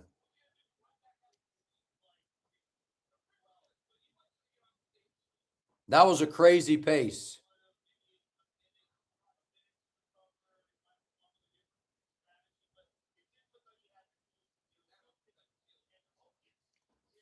That was impressive. Yeah, I think Freeman would have had a hard time getting up off the stool, man. He was exhausted. He was absolutely gassed.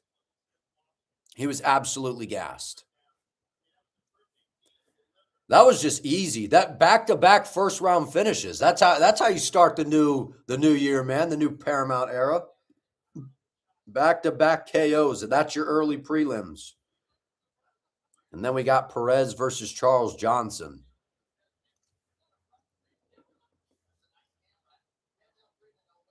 Oh, and then we're going to get the Hoket interview, huh? He just marched him down with no respect, man.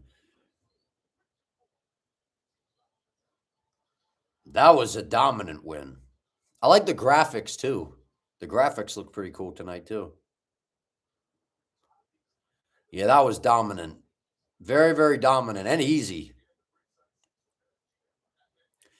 And that's the thing with Josh Hoket, man. Like, he's not some blob at heavyweight, you know? He's got cardio. He's got some technique. He can wrestle, obviously. You know, he's good. Yeah, he's very athletic. I agree. He's very, very athletic for a heavyweight. And with that low center of gravity, and that, dude, that takedown defense was nice. When Freeman tried to shoot on him, that was a great takedown D.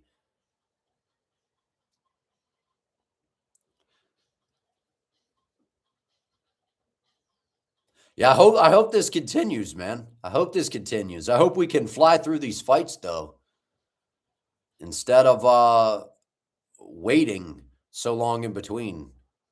Because it's another quick finish, you know? That was impressive, though. All right. Well, that's a wrap on that one. So I'll put up the next poll for who we got going on here. I think we got Perez and Johnson, right?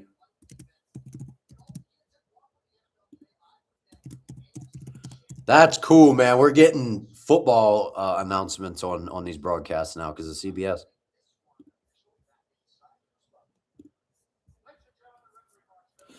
What's up, Craze? How you doing, man?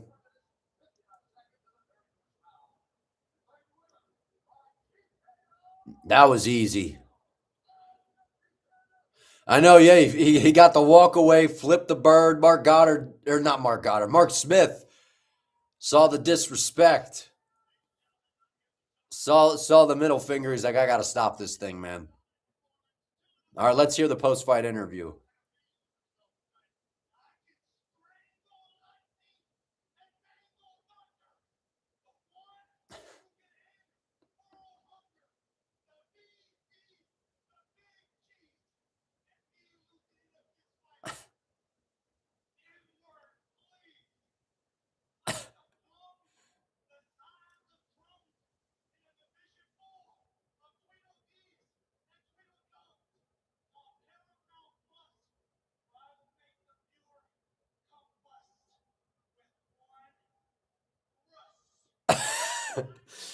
Dude.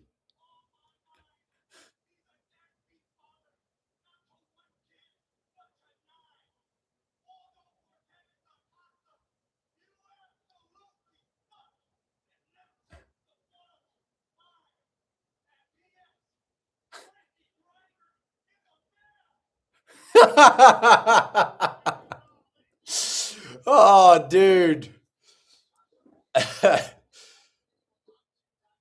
Oh, Brittany Griner catching a random stray at the end. Oh, dude. Oh, the Brittany Griner, the stray at the end. Paramount's like, man. And how does he memorize that too? All that cringe, cheesy. He looked like a drunk guy on a Miami beach. Yeah, he did.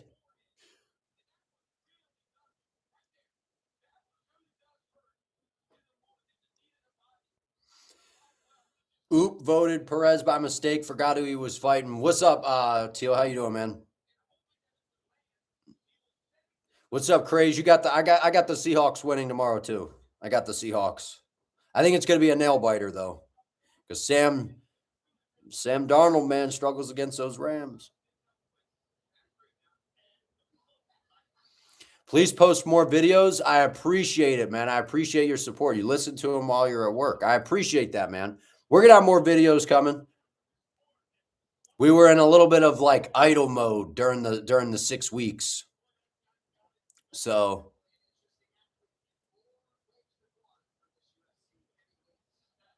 did I ever consider making a podcast? This is kind of a podcast. This is I guess the podcast, but for you mean like on Spotify or something? Oh, with others. You mean like collab? Yeah, I kind of want to do some collabs at some point. That's kind of the goal at some point.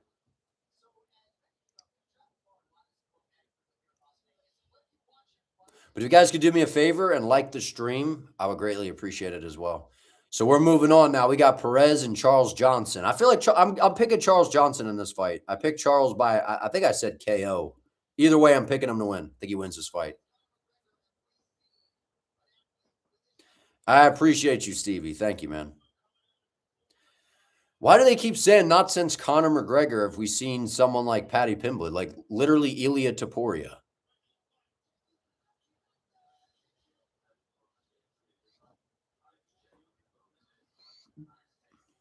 You got Justin by KO? Possibly. I wouldn't surprise me. Would not surprise me, but I do think Paddy will get it done. I do think Paddy will get it done.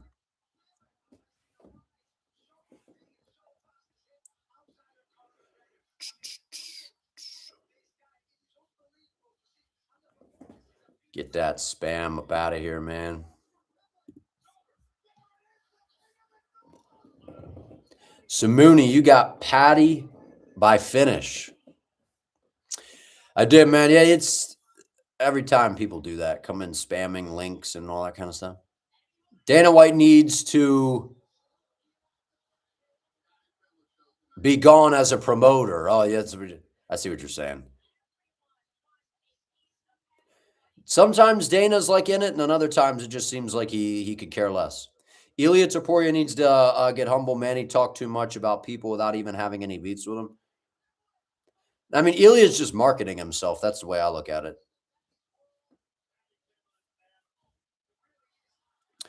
Love that Patty said no to his first invite to the big show. Wait, what do you mean? Oh, you mean to like develop more before getting to the UFC? Patty's on a 7-fight win streak, 5 finishes in his in his 7 UFC fights. If we're not getting Ilia versus Arman / Islam, you'd rather have Ilia versus Justin. It might happen if Justin wins.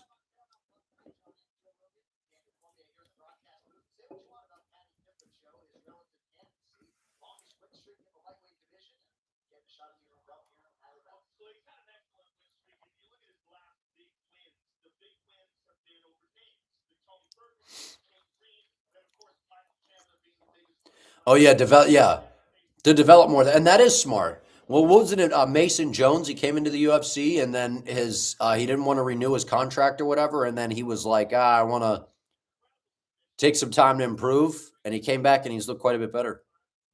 Do I have Bukauskas? No, I actually picked Nikita in this fight. But I hope we get Ilia versus Arman at some point, man. That'd be such a disappointment if we don't get that fight. Landman, you guys watch Landman? They're they got that little banner coming across. It's a dang good show.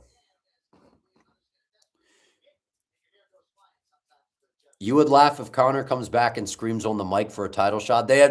What if they had Conor just storming the building tonight, run into the octagon, getting Patty's face or Justin's face, whoever wins?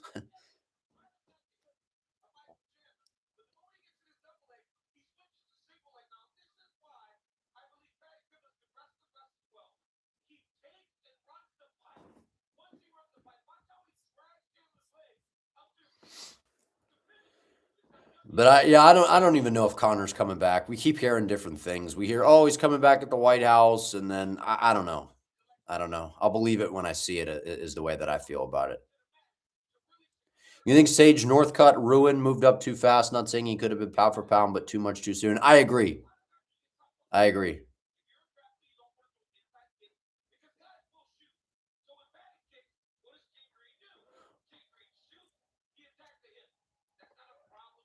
You want to see Conor versus Ilia just so you could hear him say Topuria's name?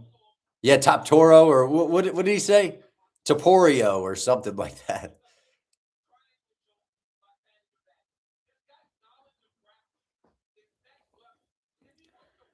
Yeah, he's very good on the ground, Paddy Pimblett. They're showing him submitting Bobby Green, man. He's nasty on the ground. His jiu-jitsu is very, very good. His wrestling's meh. His jiu-jitsu is very, very good.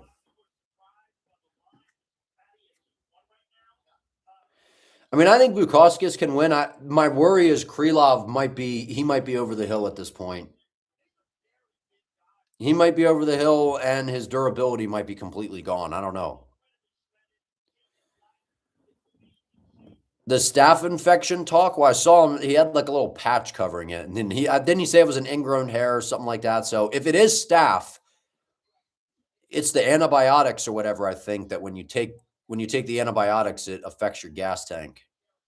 So that's usually the problem. So we'll see.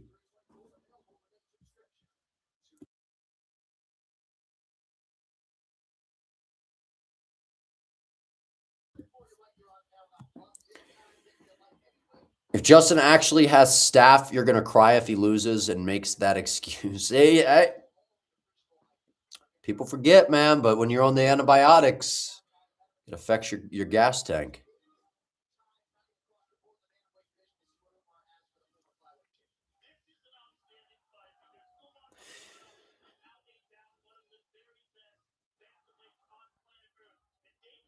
They're running the Deiveson Figueiredo promo package, and Umar as well.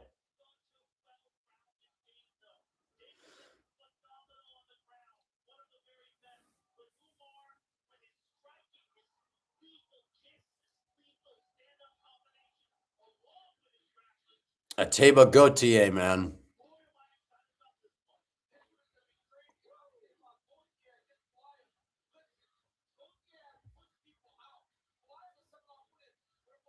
Dude, Gauthier hits so hard, man. That Medina highlight is crazy.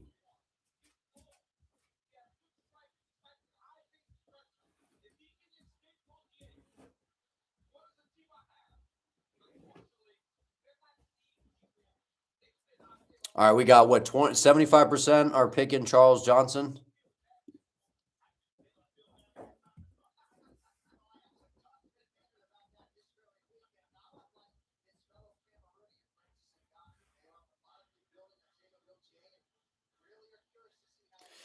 Do you guys think that Gauthier could be a champion at some point? I know it's early on that talk a little bit, but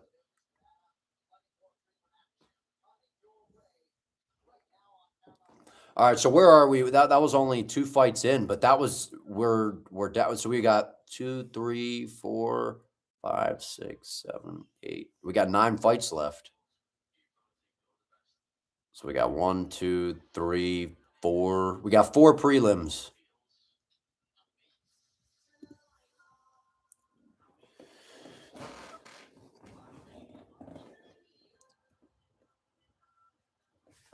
Imagine Umar gets the title shot after his fight, regardless if Suga wins or not. I feel like if Suga wins, they're gonna give him the title fight, so that way he can fight Piotr Jan.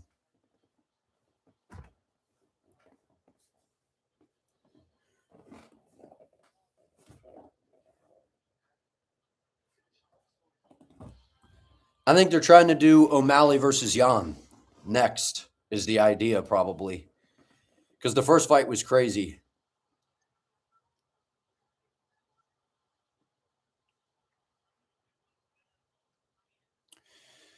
Because they're trying to get O'Malley a win. I mean, Song's good, but Song's not as good as some of those other guys at the top. But yeah, I think that they're hoping for O'Malley to win so they could do O'Malley versus Jan too. I feel like that's what they'll do.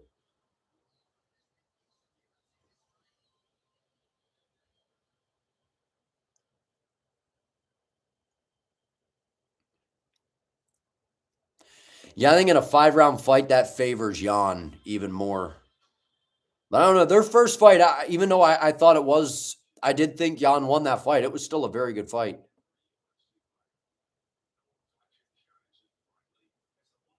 Brent Musburger's now commentating this or narrating this.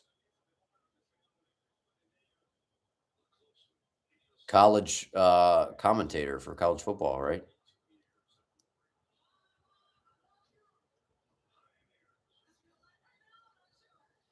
This is a cool promo.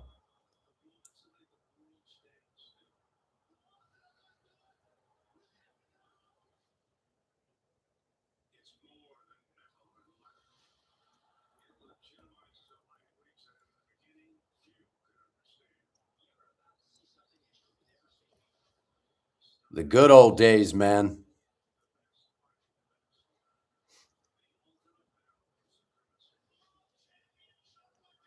Chuck Liddell.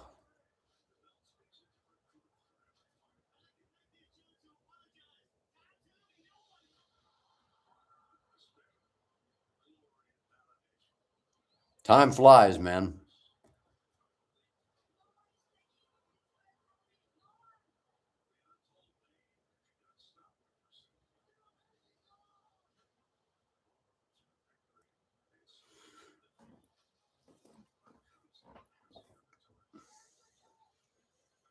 This is a cool promo.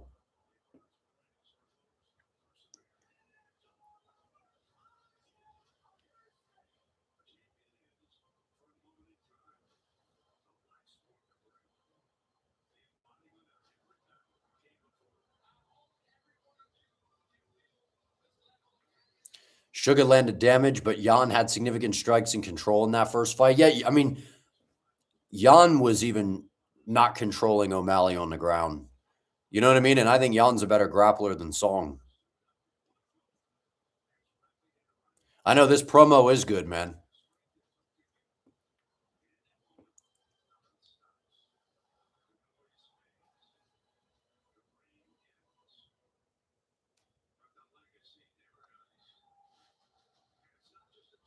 Dude, this is cool, man.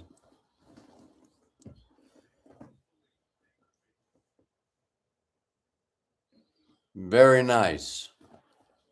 Now the actual prelims started. We just got that was the early prelims, huh? So we'll get a nice promo package each time we yeah,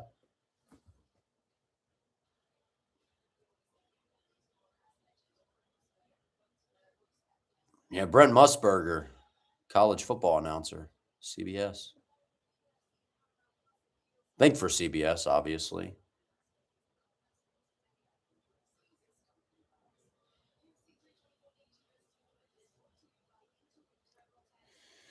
So did they bring over all the same like commentary? Like I know we got DC, Anik, Bisping. Like, is it going to be the same people? Did they bring over Laura Senko? I think she was on the weigh-in show, right? So I would imagine.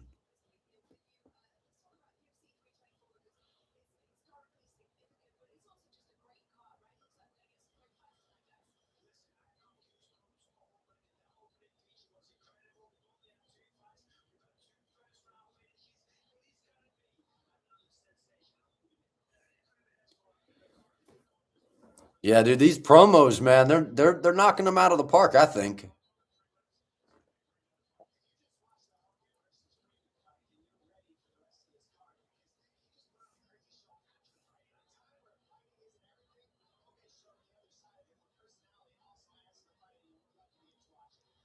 Are you not watching the card 85, huh? That's the only thing about this, especially with the fights going so quick, is they're going to draw it out in between because we lost 3 fights on this card.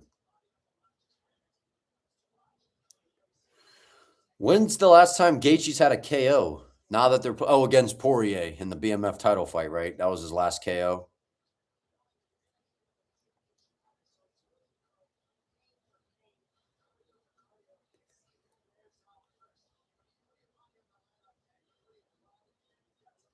Yeah, Michael Johnson versus Hernandez is off. I was looking forward to that fight. I was really looking forward to that fight because I feel like Michael Johnson was gonna win.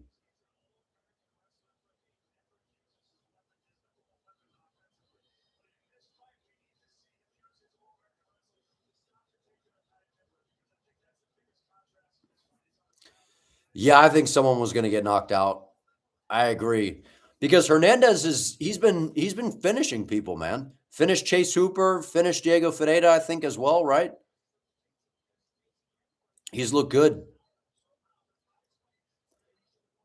Yeah, Justin KO, James Vick, Cowboy, Barboza. He's not. That's what I'm saying. Like, there's kind of like people act like Gaethje's this crazy knockout artist, and he does hit hard, but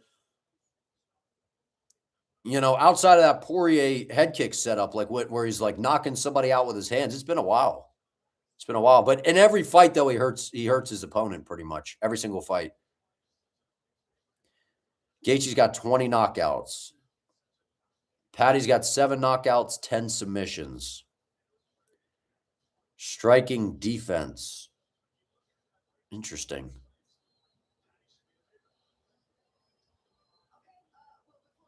You're prioritizing sleep over this card. I understand. And if you got Paramount, I'm pretty sure you could just watch it in the morning too.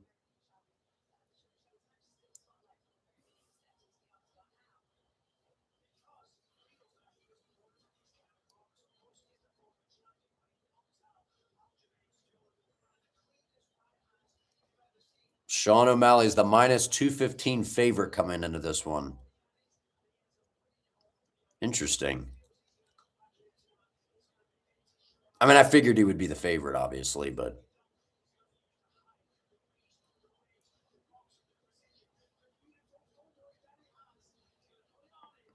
yeah, I feel like a lot of people are forgetting how good O'Malley is just because of. I feel like a lot of people are forgetting how good O'Malley is because he lost to Marab twice. If you put a guy in front of him that's going to predominantly strike, O'Malley's a problem. He's a very good striker.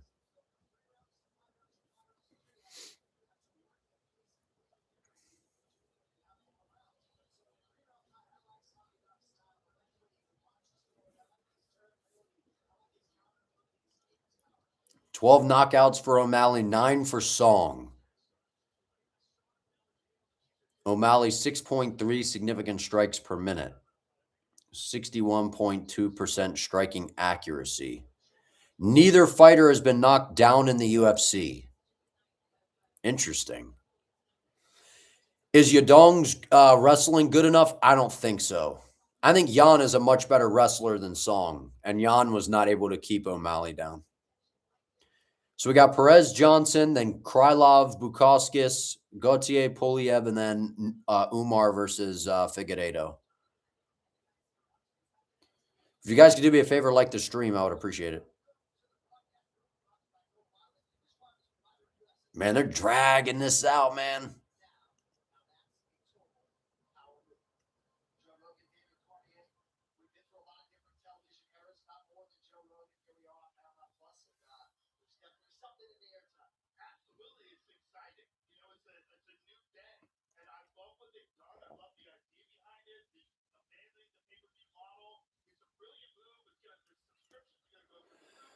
What's up, Jose? How you doing, man? A collab with Fight Society. Maybe we can make that happen at some point.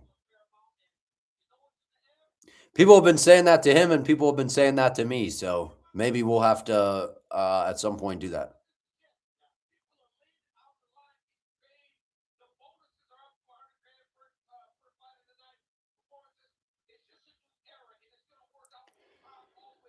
If you don't like the stream, Atiba will be in your... Yeah, Atiba will be watching, man.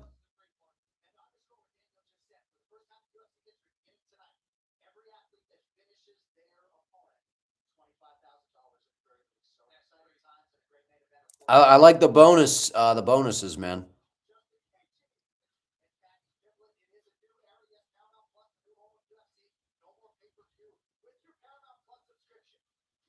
Good stuff, man. Off to a good start. A collab with Kenny? No. Nah, I'm good.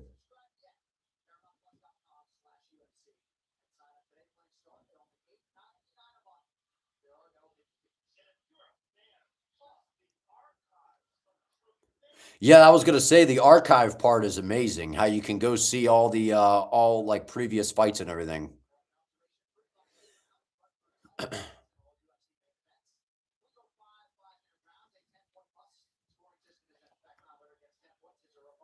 Yeah, you can tell by like how they're explaining everything so thorough and everything like being broken down. They're like really prepared for like new audiences. That's awesome, man. This is cool. When you wake up in the morning, you hope you open YouTube. You wish you find the UFC posted Justin winning. Maybe, yeah, maybe Jason. I don't know, man. We'll see someday. Allows instant replay to clarify fouls. Yeah, we saw that in the Apex with the eye poke situation with Waldo versus who did he fight? Ante Delia. All right, here we go. Alex Perez, Charles Johnson.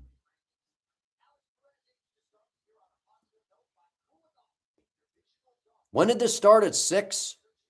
That's when the first, yeah, we started at 6 and it's 7:12, and we've had 2 first-round finishes. We've had less than 10 minutes. We've had 10 minutes, less than that, of fighting. Man, they're dragging this, man. No, I mean, I get because the main card's at 9, but sheesh, man.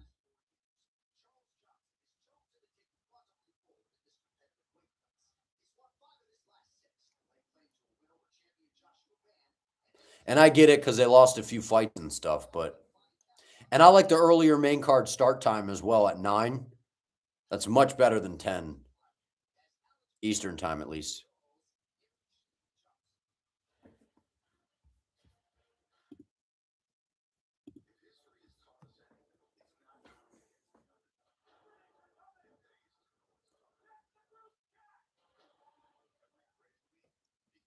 But yeah, it's like boxing pacing, to be honest, right now. That's how it feels.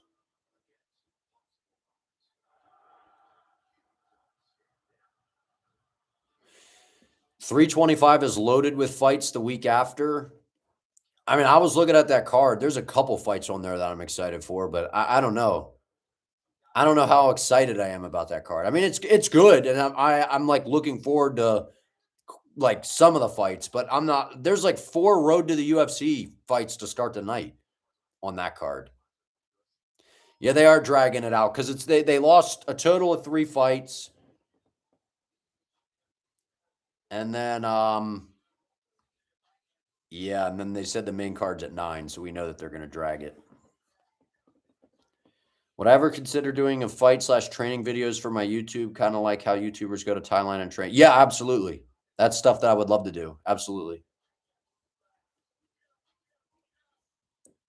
Yeah, I know. I know the slow pacing. That's what I was saying. We had 2 first round finishes, and this started at 6 and it's 7:15. We've only had those 2 fights.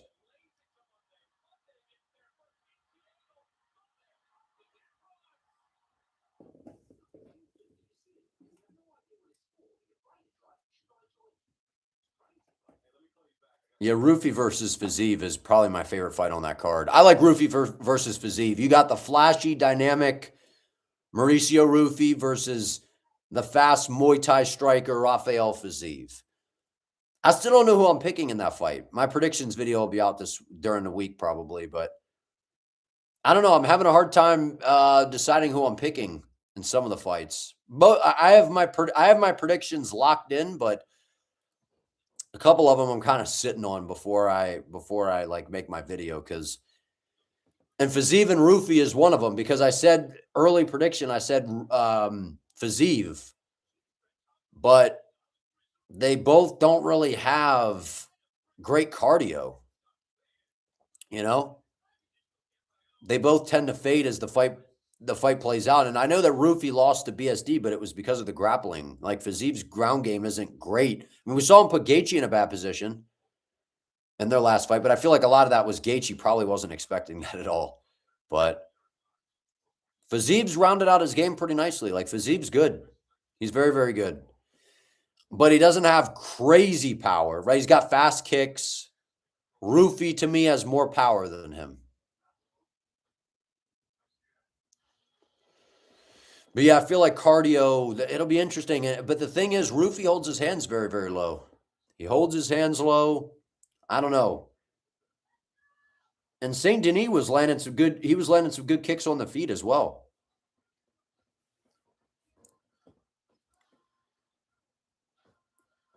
He was landing some very good kicks on the feet.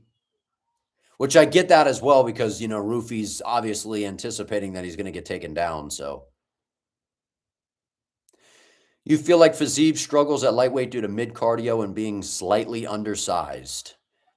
I mean, I think he's a decently sized dude for the lightweight division, but his cardio has been something that has usually been an issue, especially as he gets into round 3. All right, here we go. We got Perez and Johnson. Charles Johnson is the minus 170 favorite. Perez missed weight. I didn't realize Perez missed weight.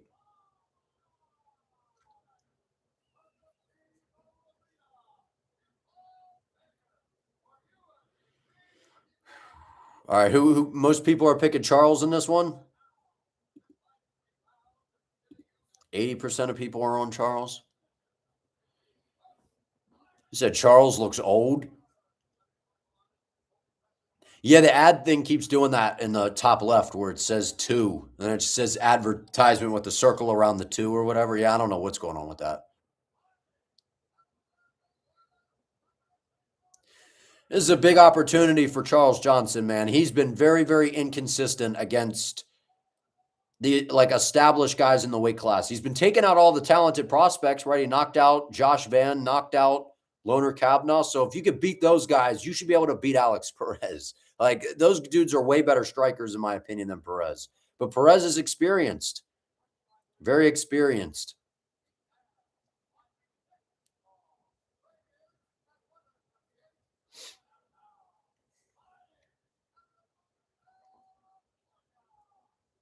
Yeah, I'm feeling a Charles Johnson KO, man. I really am. His footwork and his speed.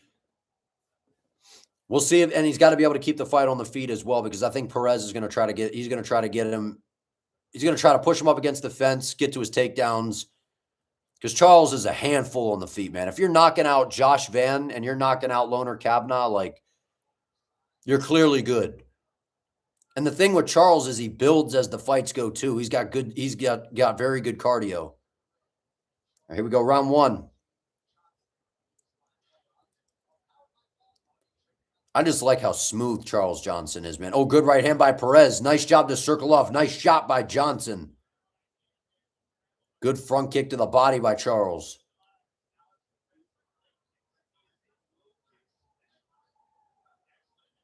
Oh, nice shot inside by Perez. That's smart of Johnson.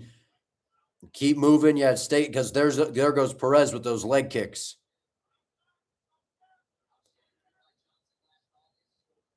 Oh, nice check hook by Perez. Perez looks good, man. Perez looks pretty sharp.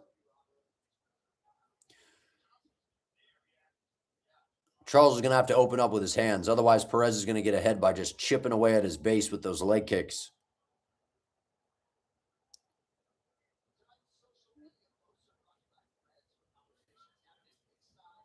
Nice little leg kick by Charles.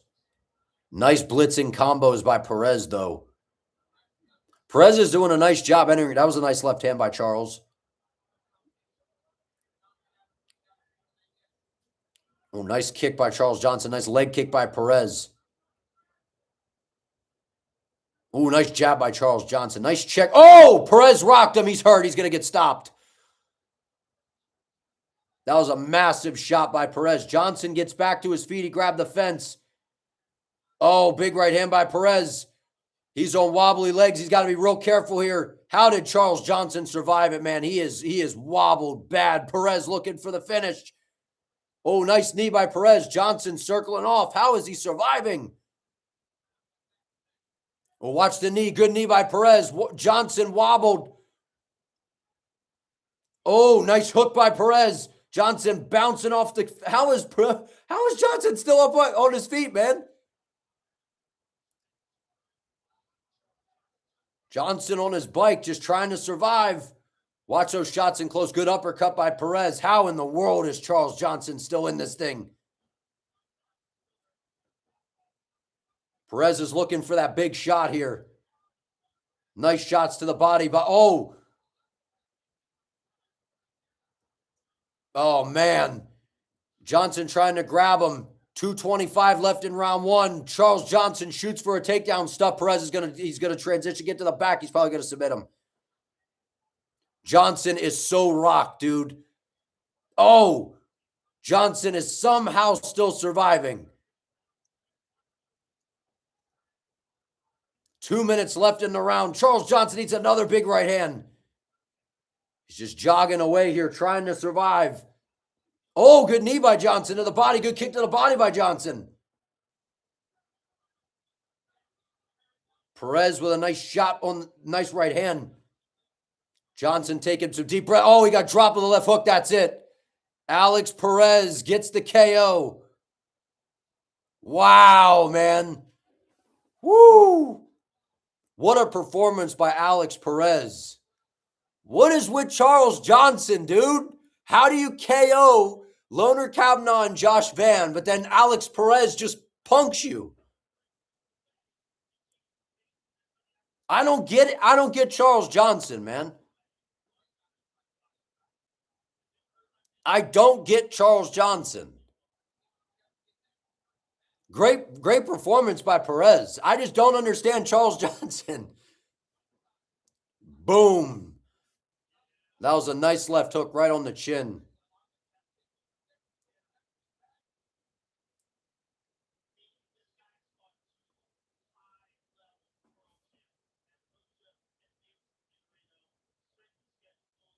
I cannot believe that, man.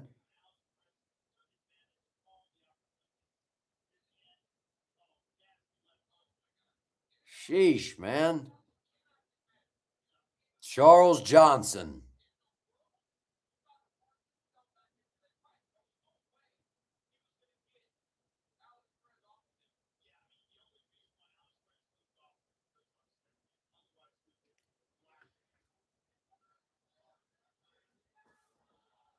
Man, that was, oh, they got the ref cam too. Man, dude. Another finish. Is that another? That's a first round finish, right? Yeah. 3 first round finishes to start the card.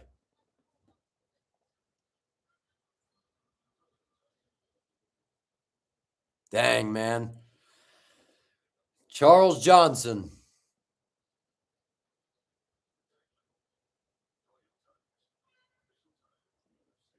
That Aljo commercial.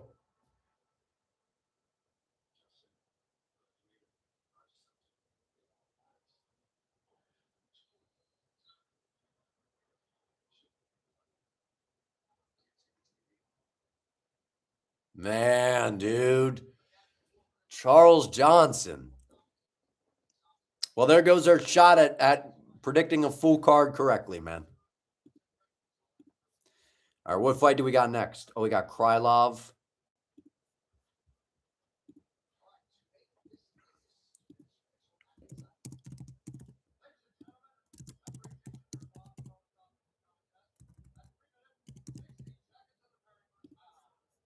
Man, that was a great performance by Perez. That was a great performance by Perez. I'm just surprised at Charles Johnson, man. Like, this dude literally goes out here and beats these top prospects that are really good strikers and then goes out there against Perez, who I thought was going to have to grapple to win this fight, and he stops him.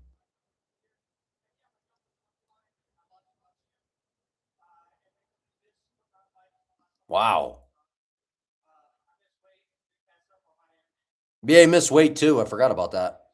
Well, we mentioned that before, but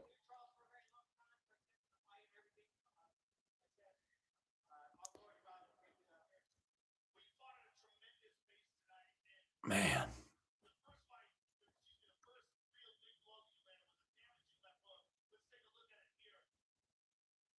Yes, that left hook right on the temple too.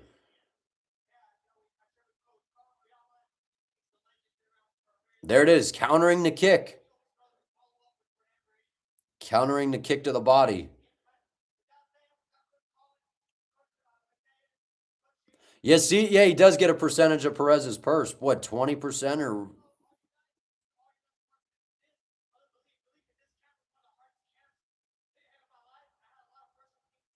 Man. And Herzog's back in there reffing, huh?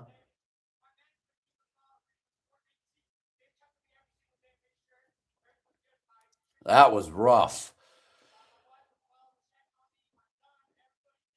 Most knockouts in UFC flyweight history. Now Perez is up there at 4. He's tied with Deiveson Figueiredo. Cap is at 5. Benavidez is at 5. Wow. Great performance by Perez.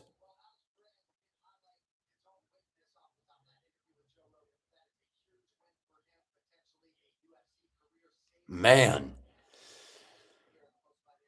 Charles Johnson, very inconsistent, huh? I know. I'm excited for that multicam view. That'll be interesting. Very, very interesting to see how that is. I'm very interested to see what that looks like.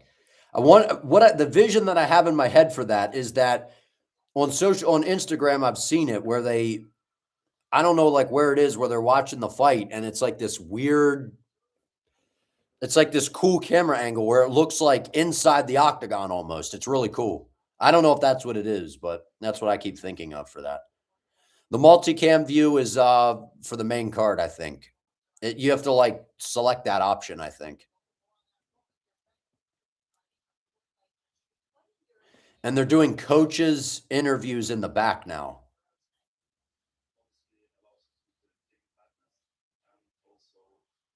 They're taking the football model. They're like having Megan Olivia as like a legit sideline reporter, having her like interview the coaches and stuff. That's kind of cool.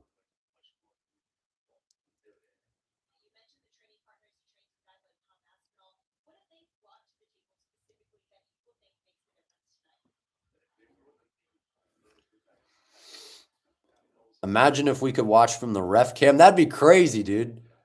From the ref cam. And you know what's crazy about the ref cam too? If they get that footage, they can see what the refs were actually looking at to see if they were slacking on the job, you know?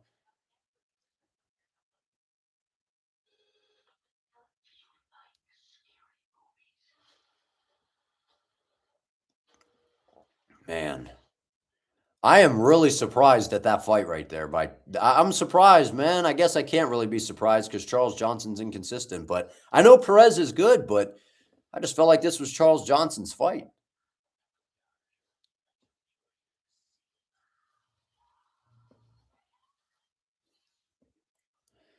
Scream 7, huh?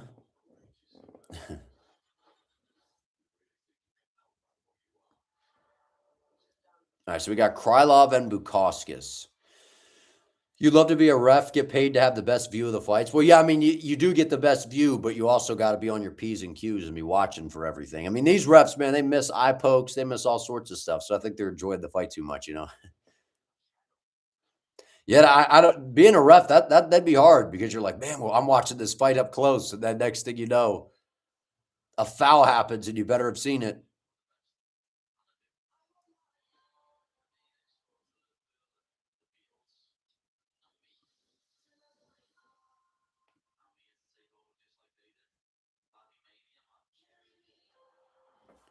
Sheesh.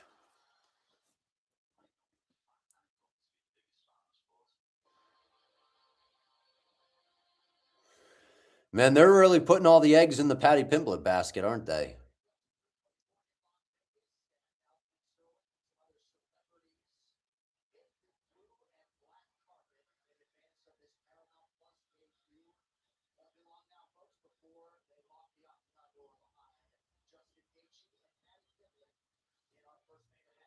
All right. Let's get the fights rolling, man. You guys could do me a favor if you're enjoying this, like the stream. I would appreciate it. Yeah, man, we got to get Elia back, man. It's going to be a while, I think, huh? He said, what did he say? April, June, something like that. Probably put him on the White House card.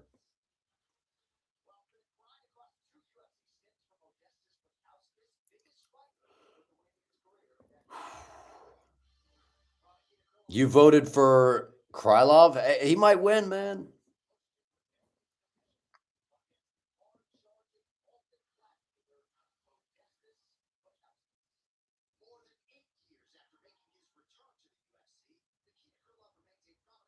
Yeah, people forget, man, but he had Volkan Oezdemir in some trouble. He's got a good ground game too.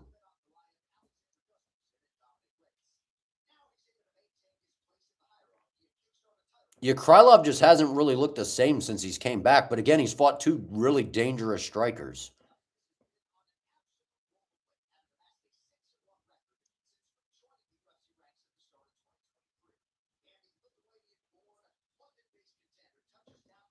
I mean, Bukauskas has looked pretty good, but I thought he lost that Kutilaba fight. I thought he lost that fight. And he's looked pretty good.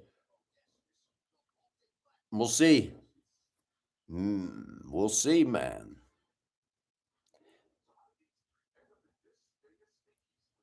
You wish Reyes had a better chin. Yeah, I mean, Alberg just is really good too. But yeah, Reyes has had that's kind of been his downfall. Very chinny. Very, very chinny, man.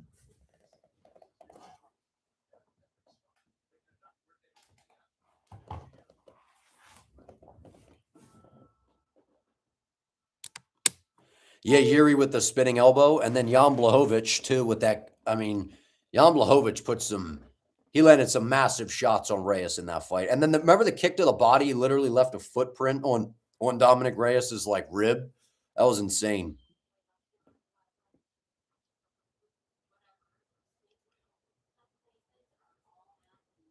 But yeah, Reyes he's very, very, very, very sharp on the feet. That left hand that he landed on Krylov was nasty, but a lot of that too was Krylov was charging into range recklessly. Like I don't know what he was doing. Like why would you blitz in against like a sharpshooting striker like that? Jan versus Jones. I feel like Jones probably would have won a decision. I feel like he would have been able to take Jan down. But Jan, and a prime Jan was dangerous. His power is crazy. Still is, but especially in his prime. But John's wrestling, I feel like, would have been a problem for him. I think John would have just taken him down and beaten him up on the ground.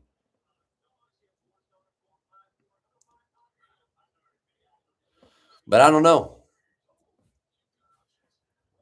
I feel like I would have picked John though to win that fight. I really like Jan, but we saw what Glover did to him. Remember how Glover ran him over with the grappling, like dominated him. And John Jones's wrestling is a serious problem, and his ground and pound is nasty. It's crazy to think how long it's been since Jan won a fight. I know, and he's been in a couple draws, and then all the fights that he's lost have been close.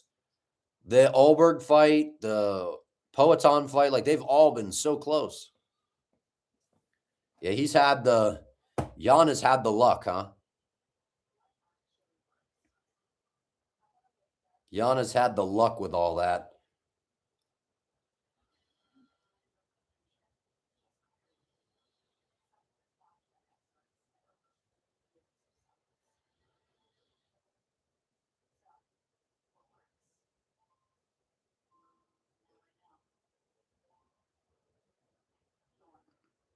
It's crazy to think how long it's been. Yeah, that's what. Yeah, I just read that. Yeah.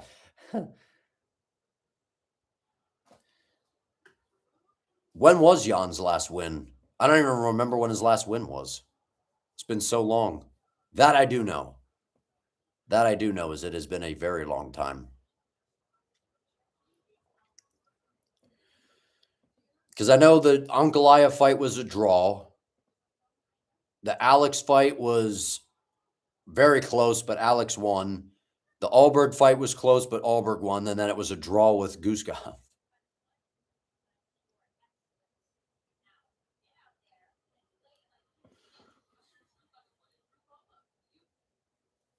Well, now they should be rolling from fight to fight now because it's 7:35 Eastern time. So, all right, here we go. Introductions. I can't believe Krylov is 33. He looks like he's 50. He looks old to me. I don't know why, but I don't know. He looks worn out.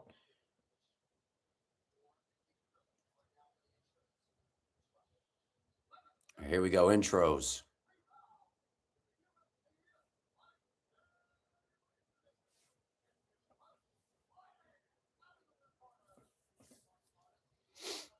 All right, what, 56% got Bukauskas here? Interesting. He's the minus 135 favorite.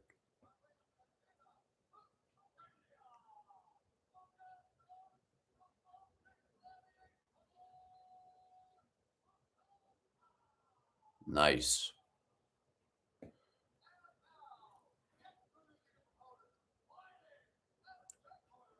Krylov with the shaved head. He's 30-11.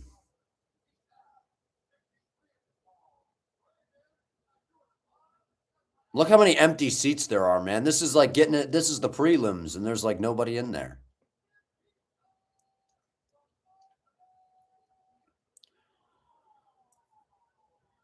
All right. Mark Goddard. 986 days since Jan won a fight. That is insane. If that's accurate, man, that is insane. All right, here we go. Round one, Bukauskas, Krylov.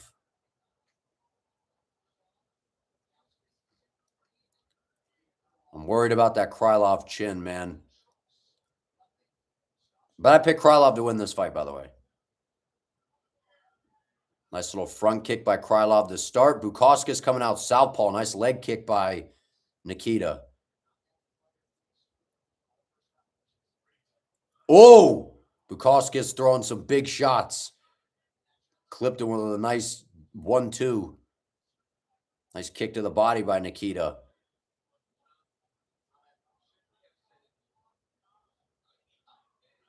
Nice leg kick by Nikita. Nikita's got to be very, very, very careful throwing those little chippy leg kicks and those little spammy body kicks, because that's what Bukauskas is going to try to do, is time it with the big shot. There he is. Oh, tagging him with a big left hand. Just missing, dude. Bukauskas looks clean.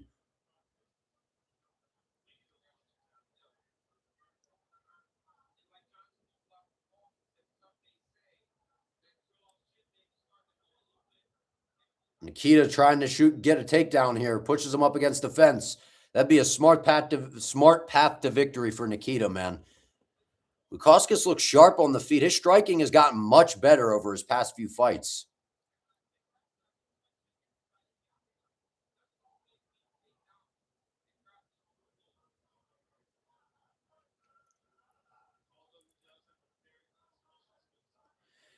If Nikita can put him on his back, that'll be huge for Krylov.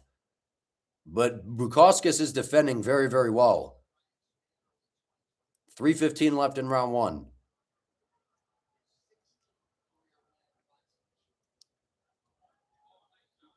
Oh, he almost had the trip.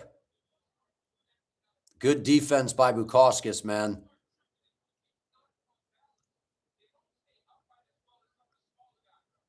Oh, nice trip by Krylov. Really had to work for it, though. Bukauskas is going to pop right back up, though. That was a lot of energy from Nikita. Great defense by Bukauskas.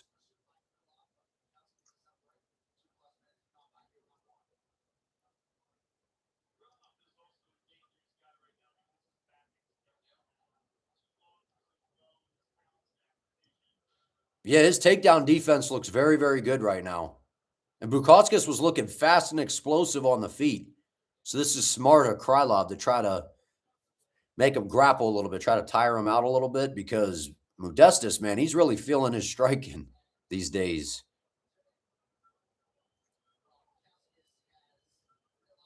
Very, very good wall work from Modestas. Very good wall work.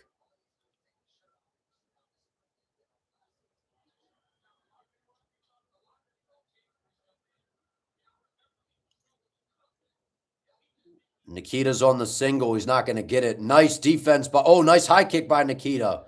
Now we're out in space. Good defense by Bukauskas. Now he's going to start to put the pressure on him because he's going to be confident now.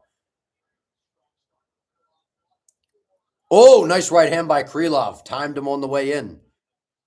Bukauskas is trying to throw that big old Tom Aspinall 1-2 down the middle. You can kind of see the Aspinall influence a little bit. Just kind of the light bounce, darting in with a big 1-2.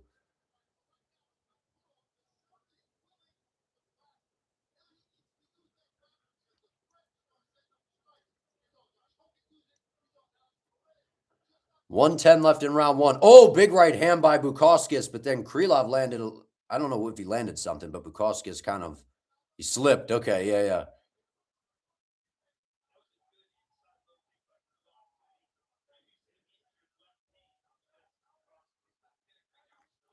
Yeah, Bukauskas is doing a great job just kind of bouncing in and out of range. Now, I do not like how Krylov is throwing these kicks out there. They're they're just labored. There's nice left hand by Bukauskas, man. That jab is fast. He's going to clock him with a right hand at some point. Oh, Nikita coming out swinging. That was way too reckless, man.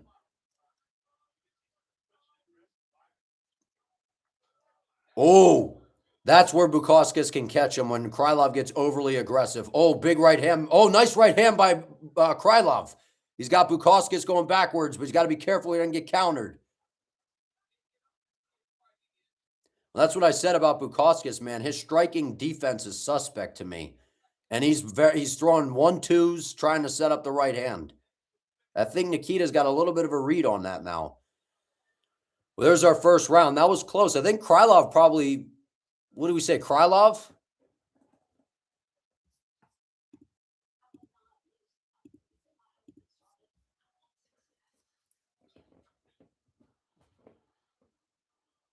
Man.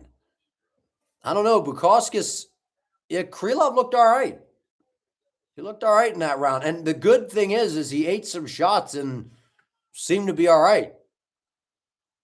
And the thing with Bukauskas is his takedown defense looked good, but on the feet, his hands are low. His defense is suspect on the feet, and he's very predictable. But Krylov's got to be very careful when he enters into range, because when he throws, throws and he gets in close and he stops moving. And then that's where Bukauskas was starting to light him up a little bit, or almost finding the target. So I'm just nervous with Krylov. It's nice that, he seems like he took some shots well, but Bukauskas is throwing, man. His striking looks much better.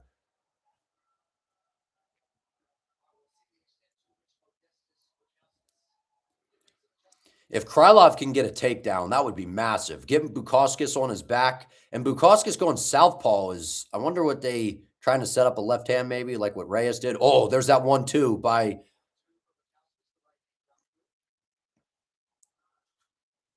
Nikita. Just kind of chips away at those, with those little kicks, but he gets himself so out of position sometimes.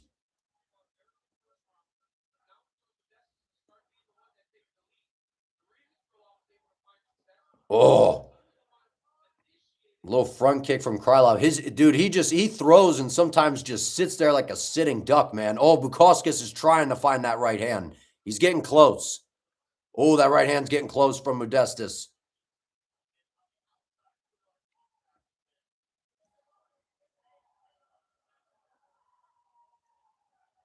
Krylov's got to stay moving. Oh, nice right hand by Bukauskas. Good left hook by Bukauskas. Good left hand by Nikita, but Nikita's chin is just on a platter, man.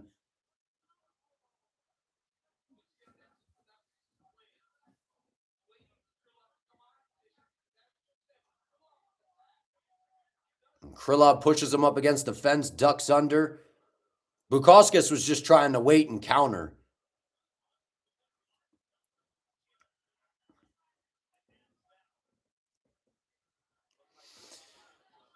This is what Krylov. Oh, nice reversal here by Bukauskas. Bukauskas' grappling looks good here. At least his clinch work.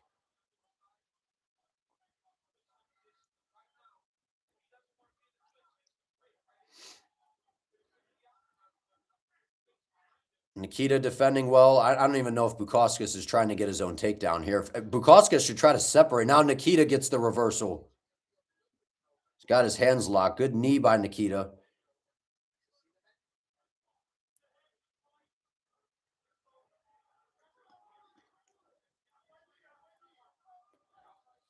I'd like to see Bukauskas separate here and open up with Nikita pinned up against the fence. 2:40 left in round 2.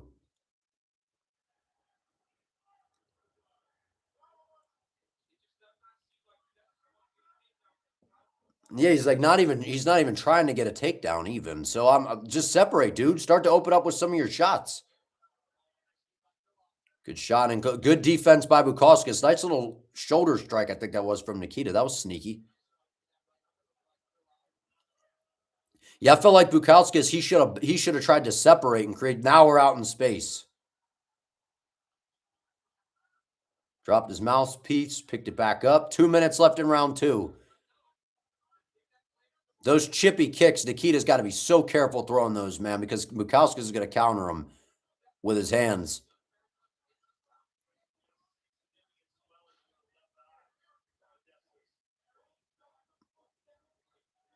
$145 left in round 2, man. Not a lot going on right now. Oh, nice little head kick from Nikita. Kind of slappy, though. Nice little right hand there. Like Nikita just doesn't even. Nice leg kick by Bukauskas. Nikita just doesn't. He doesn't have. Oh, there's a little blitzing combination. He just throw a jab. Like he doesn't even jab. Doesn't throw like any. Just sit back. Oh, nice counter shot by Bukauskas. He just needs to straighten up his shots. Now he's got him backed up. Krylov's got to get his back off the octagon side, man. He's got to move. Oh, nice right hand by Bukauskas.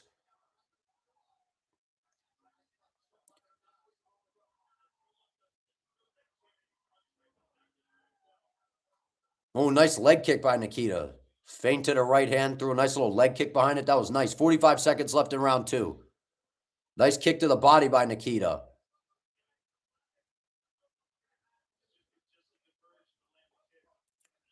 Oh, spammy ooga booga right hand from Nikita.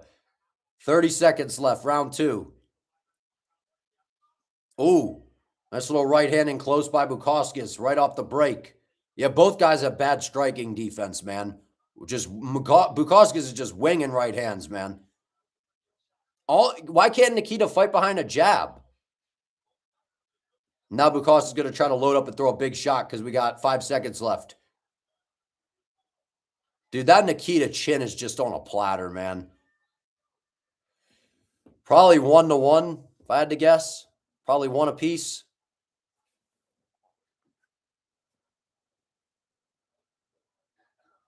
Not a lot going on in that round. I know, the boxing is atrocious, man.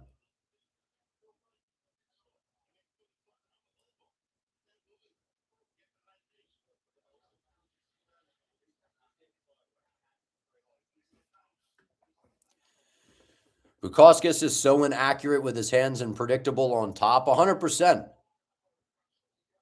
100%. Well, I thought that Nikita, I thought he would have more success with his grappling. That's why I picked him. I think it's probably 1-1 if I had to guess. But Nikita, the defense from both guys is atrocious. Well, that's one of the things that we knew coming into this fight, especially Modestas. His striking offense looks a little bit better, but man, chins are just up in the air. Yeah, that's what I'm saying. He does train with Tom. That's why I'm saying it reminds me a lot of Aspinall with the light in and out footwork, darting in, trying to land the big old clobbering 1-2.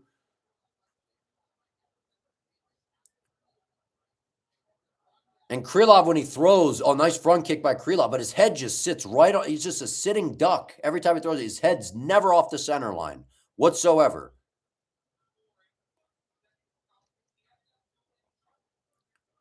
Can we get the fight clock back on the screen, man? I see it in the background. 4:30 left. Nice leg kick by Nikita. No jab. Nobody's just sitting here being methodical, tagging somebody with the jab. Oh, nice left hook by Krylov. Almost landed a big head kick. Dude, if that head kick would have landed, both guys landed a right hand, I think.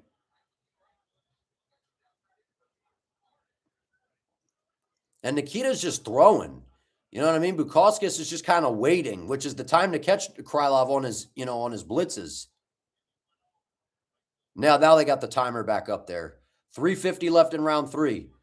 Well, nice left hand by Bukauskas. Krylov's got to get busy here, man, if he's going to try to win this fight. Nice left hand by Bukauskas. Just Nikita has no boxing whatsoever. No jab, no anything, man. Bukauskas, his head, he doesn't move his head. And he's throwing clobbering 1-2s. And then Krylov throws that front kick, and then he stands there out of position with his right leg completely forward out of position where Bukauskas should just be able to step in and crack him.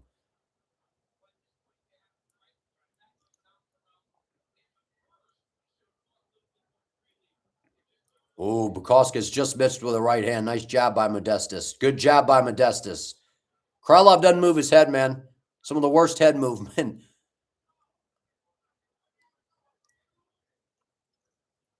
Oh, good right hand by Nikita. Got to be careful. His hands are low, chasing like that. Now he's starting to loosen up a little bit.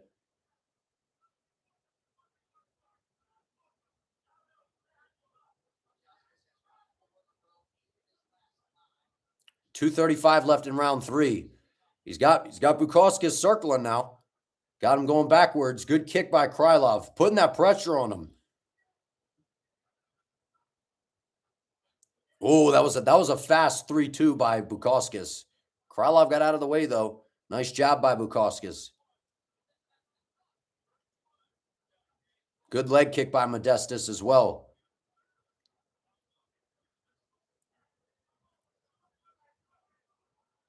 Krylov, nice front kick by Nikita. He's trying to set up that high kick, man. But he keeps doing the same stuff over and over and over again. He's becoming very predictable. Oh, dude, Modestas tried to time that right hand. Almost stepped. Oh.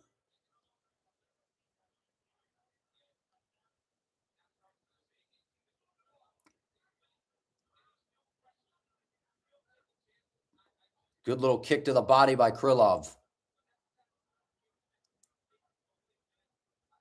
Oh, nice little left hand by Krylov inside.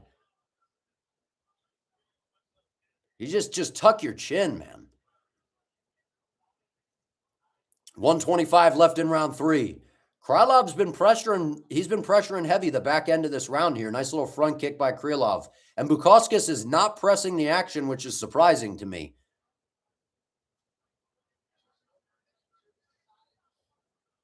Because I think the first round was Krylov. Round 2 was close, but maybe Bukauskas. And then this one's close, but I feel like Krylov's winning. 1 minute left. Bukauskas is missing the target. Krylov, nice front kick, nice right hand behind it. Got to be careful charging in, though. Good right hand to the body by Nikita. Yeah, Bukauskas is just muscling, man. Loading up. 35 seconds left in round 3. Oh, nice right hand by Bukauskas. That was... Krylov's got to be careful, man. Bukauskas is now starting to walk him down. Nice little check hook by Bukauskas. 25 seconds left. Nice front kick by Krylov.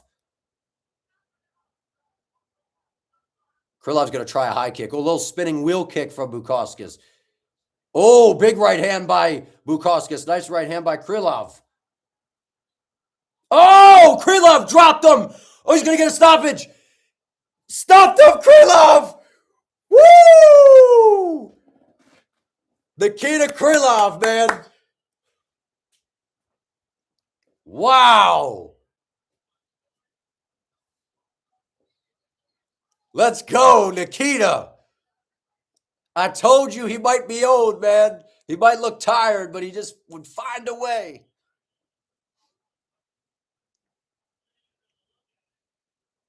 Wow, dude. All right, let's see it.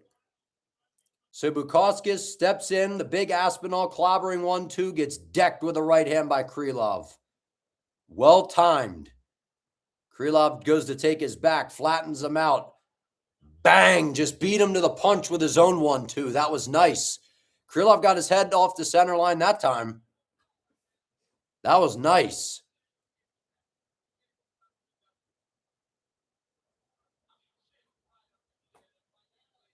That was nasty. Good for Krylov, man. Let's go. Yeah, we were talking, where's the Krylov boxing? And he said he was pretending that he couldn't box for 14 minutes. And then in the final minute, he's like, oh, I know how to box, man. You thought I couldn't box. Or he had a flashback to his first ever boxing class, jab cross, and threw it and it landed. That's all he had to do the whole fight. Modestus' striking defense is awful, man.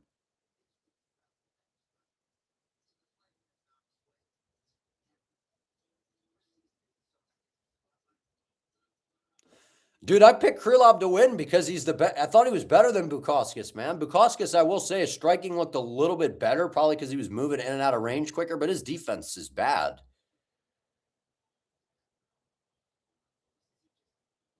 I know, man. That jab cross was perfect, man. And it's crazy because I feel like he could have landed that early in the fight and been able to find a finish.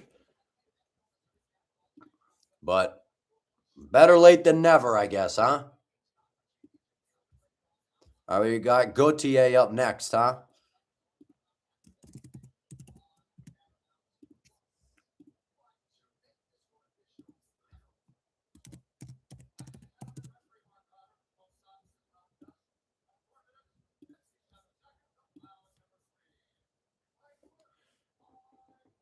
That was crazy. Yeah, all KOs so far. Nikita's getting himself a bonus, man. That was big time. He needed that.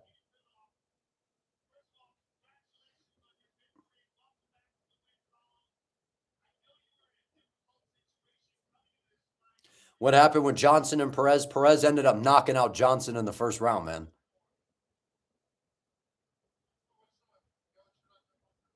Our first fight over a round 2. I know, and we were close to heading to a decision, but Nikita said I needed that 25K, man.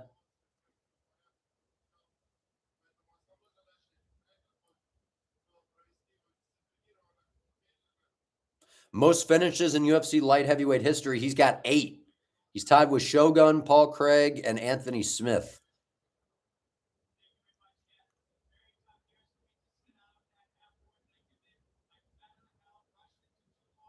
And the encouraging thing in this fight, too, from Nikita is he ate some big shots and didn't seem to faze him too much. And that's what I was saying about Modestas is his striking is all right, but his power is overrated. He's not the most powerful guy, you know?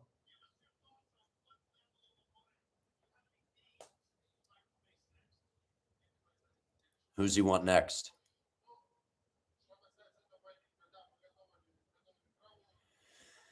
Yeah, I picked Krylov by KO too. I thought it would happen early though. I thought he would be able to KO him. I forget what round I said. I think I said like first round, but I thought Krylov would win regardless because I just thought he was the better fighter overall. Bukauskas, like I was saying that Bukauskas is good, but I don't know, a little overhyped.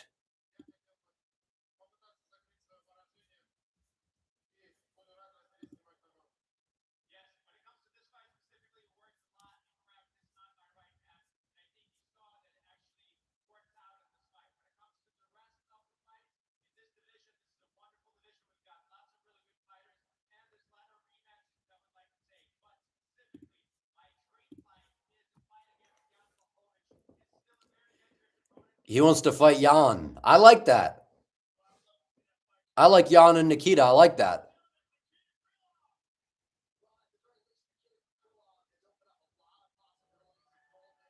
I like it.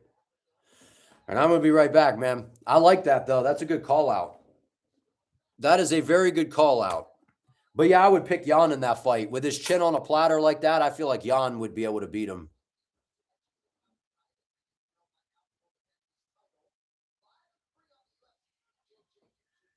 Oh, yeah, forgot he did the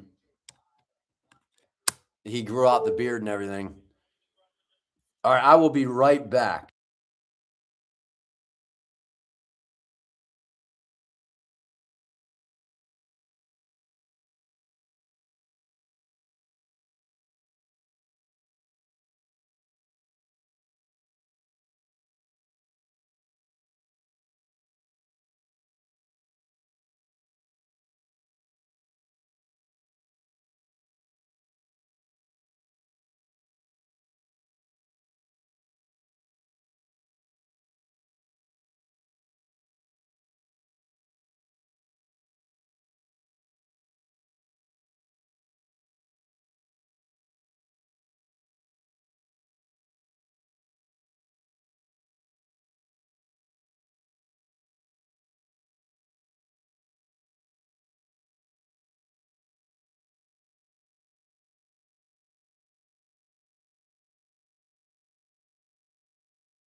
All right, we back, man.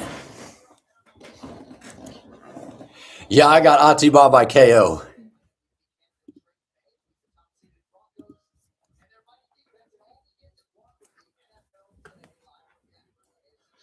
Now, do you think it's going to be a first round KO or second round is the question? Probably first round again. You might have to work for this one a little bit more, though. We'll see. Might have to work for it a little more.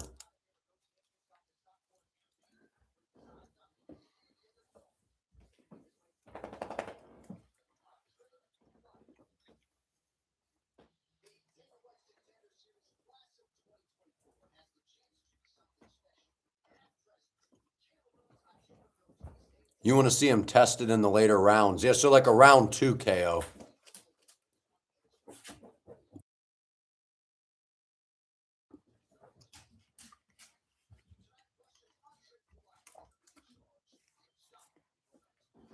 But yeah, I think he'll knock him out probably in round 1. But Puliev's a decent striker.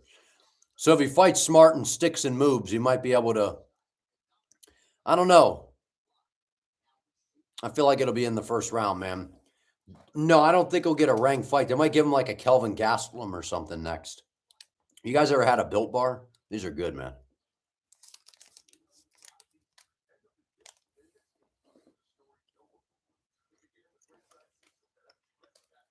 I want to see him fight Kelvin Gastelum.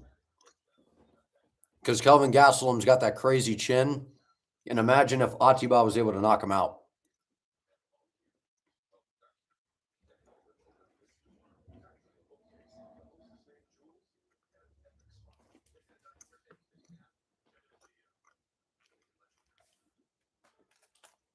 This one's chewier, man. Normally these are they're protein bars, but the other ones are like a lot more like squishy. These are like, this one's like a little bit more chewy. I wouldn't have gotten that if right now if I knew it was like this. Yeah, they're good. They're just like they got them at like probably like most grocery stores.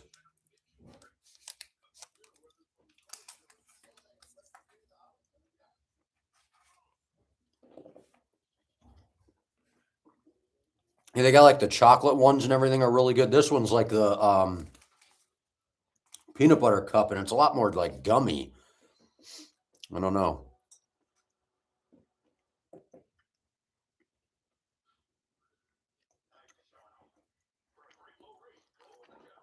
It's too gummy, man. What's going on here?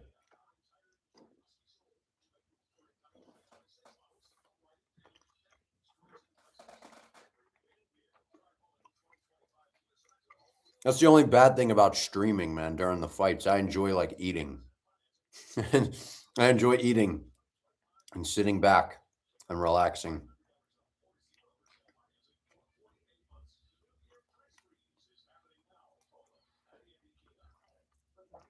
What do you get? Do you guys grub during fights?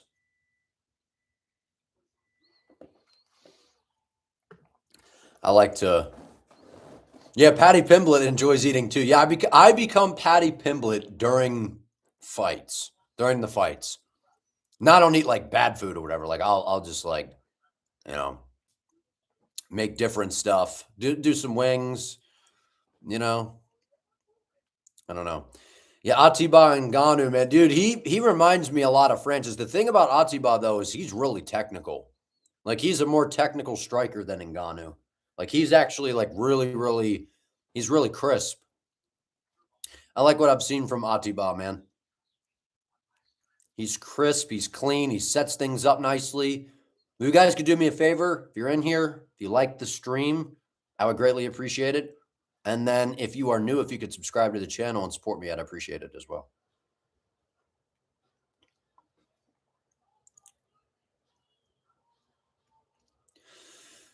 When will they have him against a wrestler? I don't know. Oh, that's the other thing about the Gastelum fight is Kelvin can wrestle. So that's why I'm like, that feels like it's a decent opponent for him.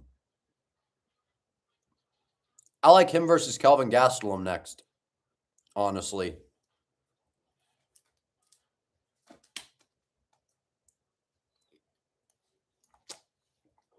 Yeah, he's also 2 weight classes lower as well.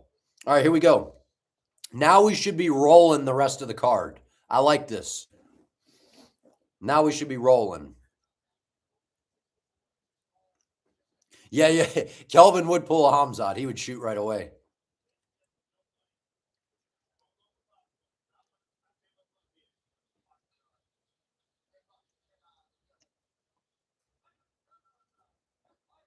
All right, here we go. Atiba's only 23 also, man. That is crazy.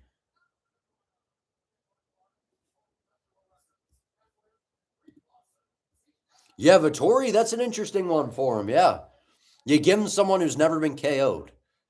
That's like kind of what I want to see. That's like a step up in competition, but someone that's never been KO'd.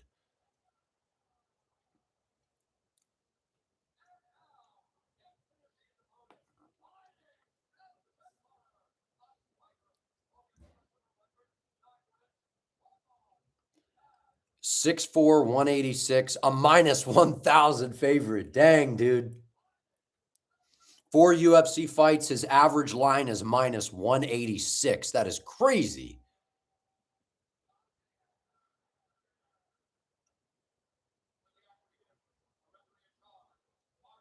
That is crazy, dude. He's been a minus 800 plus every single fight.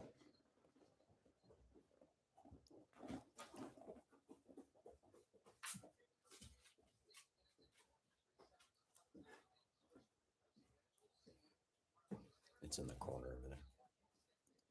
Thank you. Right, here we go. Round one.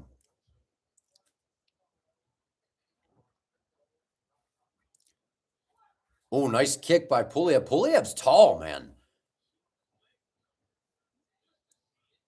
Atiba throws a nice right hand there as well. Pulev is like long and rangy, man. I knew he was like tall and rangy, but compared to, oh, big right hand by Gaethje. Dropped him. And look how patient. Look how poised and how patient. Oh, that's dude, he's throwing missiles. Pulev doing a good job just circling off, staying calm and composed. Look how calm, relaxed, and composed, man. That is just for a 23-year-old that's got dynamite in his hands like that. Sent the dude flying, man. He put him on Southwest Airlines for a second. Oh, nice. Would he hurt his foot or something? Throw a kick to the body. Oh, man, that was a missile of a right hand, just missed. Pulev is literally in a minefield trying to dodge.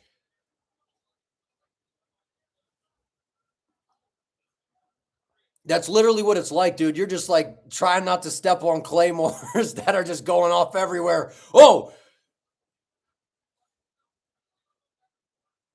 whoo, dude, he ate that. He ate that. I can't believe. Nice kick to the body as well. Oh, that right hand is getting close though. Again, I'd like to see Atiba rip a left hook to the body. That with that skinny long frame, rip him to the body. Nice left hand by Pulev. Oh, nice kick by. Oh, big right hand. Look, I love the patience of Gaethje, man. I love the patience. Now he needs to throw that left hand to the body, left hook to the body, or a left hook right after that right hand because Pulev's pulling out of range. See that? He's pulling out of range now. Rip that thing to the body or rip it right around the guard. Oh, there it was. That left hook was almost there, but he's got to throw it behind the right hand, not off the kick. Good job by Pulev as well. Pulev's doing his thing right now, sticking and moving. Nice left hand by Pulev. Good counter right by Gaethje. Atiba trapping him up against the fence. Just great patience. Oh, nice left hand by Pulev.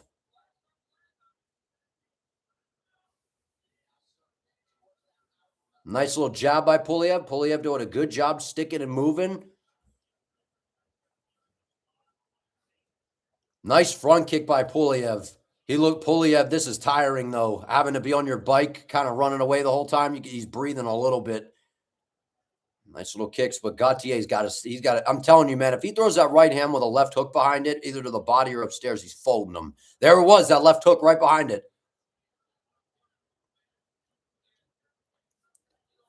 Because Pulev is pulling away from the right hand, so you got to extend it because he's very aware of it. Nice left hand by Pulev, man.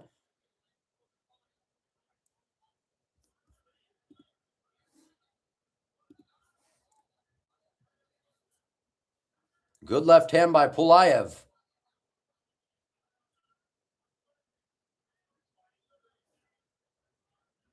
Oh, feinted a little, I don't know. Maybe he's going to probably try to set up a high kick here. Keeps throwing him to the body, trying to set up a head kick. That's what Pulev, I think, is trying to do here. Nice clubbing left hand by Pulev. Gaethje is breathing out of his mouth a little bit here, too. I think this might go past the first round, man. Yeah, Pulayev, I'm telling you, I think he's trying to set up that high kick. Just keeps blasting it to the body. Tighten it up, Atiba. Nice job by Andre, man. He's doing his thing, sticking and moving. Oh, there's that left hook. Rip that. Dude, I just feel like if he threw a left hook to the body, he would literally fold Pulayev, man. With the power that he has in that long, skinny frame.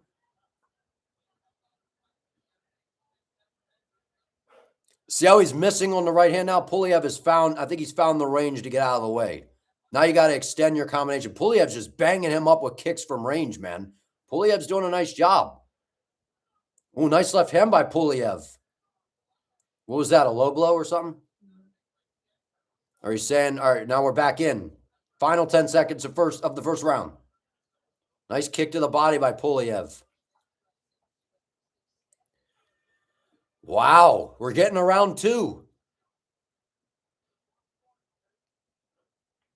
But he dropped him, though, early in that round. What a job by Puliev to survive. That's what I'm saying, crazy. That head kick is being primed to be set up. Southpaw blasting kicks to the body. He keeps blocking, keeps swiping, boom. That is the time to set up that high kick. I think that if Puliev's corner has been paying attention, that's what they're going to be telling him to do. Even throw that left hand the way he's doing it, and Atiba kind of just ducks under, boom, throw the high kick right behind it. Puliev's fighting a good fight, man.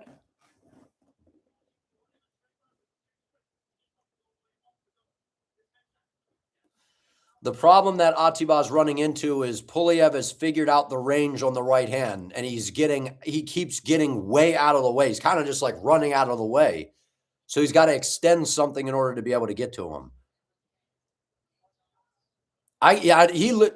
He sent him flying, and he still popped back up and made it through. And that's going to give him confidence, knowing that he can eat a shot and still keep going. Not to say he won't get KO'd, but that probably gave him quite a bit of confidence, knowing that, hey, I got hit with a big shot and I made it through.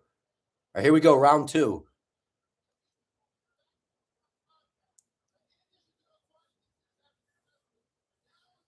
Nice little chip, and then he's chipping away with the inside leg kick as well. He's doing all the right things. Good job by Atiba. Puliev's doing all the right thing. There it was. That was a little bit higher with that body kick. Ooh, that right hand's getting close again.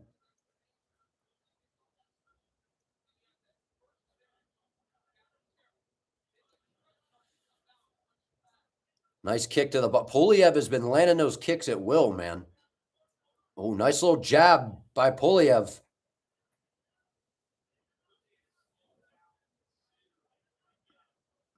Yeah, Atiba's slowing down a little bit, man. And he's becoming very predictable now, just winging the right hands and it's not finding the target. Nice kick to the body. Puliev with a good left hand behind it as well. Oh, there's a nice right hand by Atiba.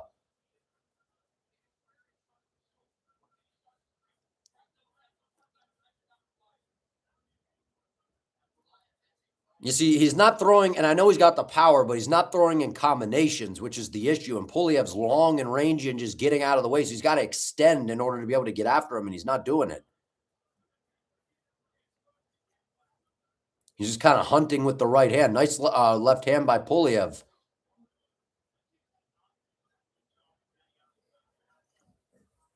Ooh, nasty kick to the body by Puliev. He's got no answer for the body kicks.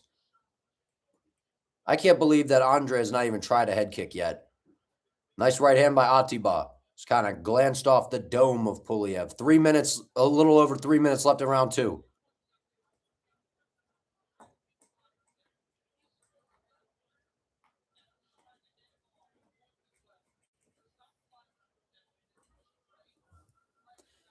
I'm really surprised. Nice kick to the body by Atiba. I'm surprised we have not seen a head kick yet from Puliev. Nice front kick by Puliev's just punishing the midsection. That's definitely taken some of the wind out of Atiba. Oh, nice shot. Hurt him.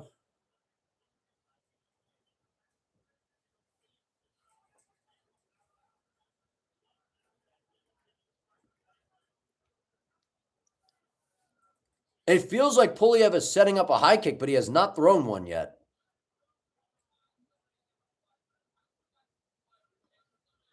Pulaev's doing a nice job with the left hand, man.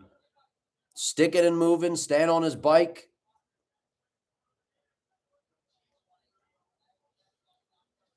Ooh, there was the high kick. There it is. He's got to commit to it more, though. Pulev. Oh, big right hand by Atiba. Oh, now he dropped him. Oh, that was a good right hand there. Atiba starting to go off. Good knee. Starting to, oh, nice shot to the body. But now, careful not to empty out the gas tank, though. Pulev has a chin, man. Gaethje's got to be very careful not to tire himself out.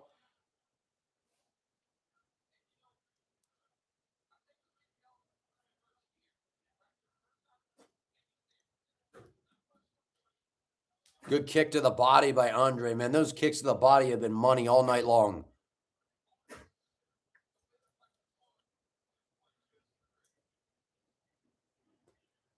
Ooh, that was a nasty kick, man, from Atiba. Just missed.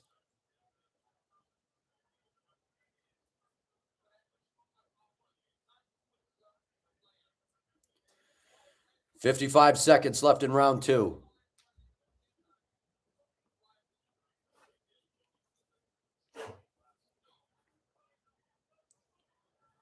Wow, dude, Pulev's eating some big shot. Missed with the head kick there. Both guys feel like they're slowing down a little bit here. 30 seconds left, round 2.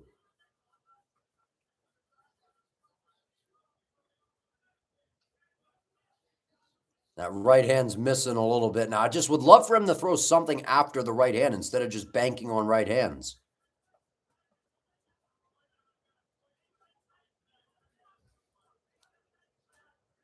Oh, nice head kick by Pulaev. That was fast.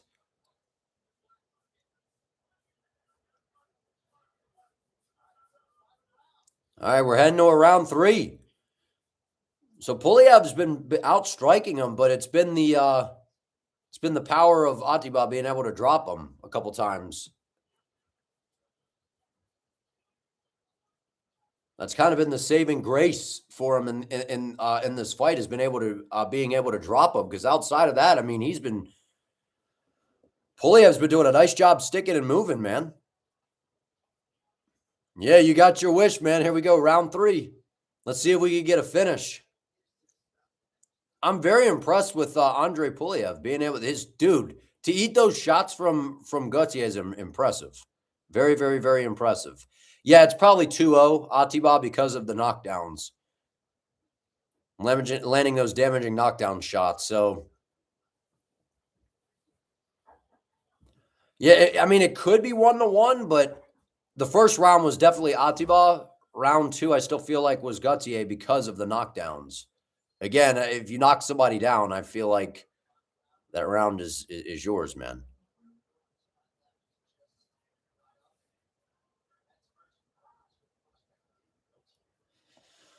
All right. You get your round 3, Jason. All right, here we go. Round 3. 5 minutes left in this fight.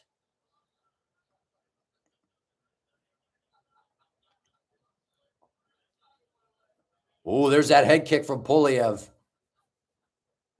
Oh, nice right hand by Atiba. Countered the Pulev left hand. That was nice.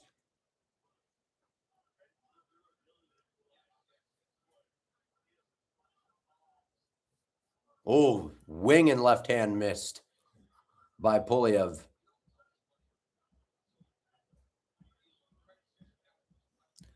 Atiba needs to, man, he's just, and I know he's got the power and he's kind of just a seek and destroy fighter, but man, if he could just throw a little something other than just spamming the right hands, dude.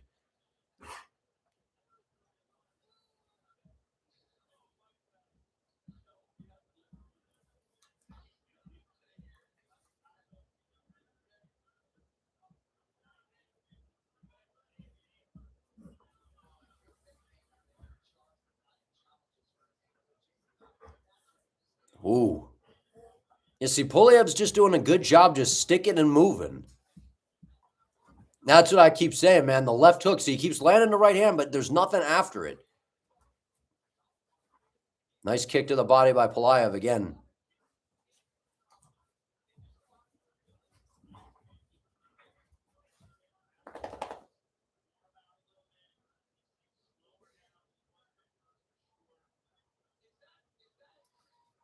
Man.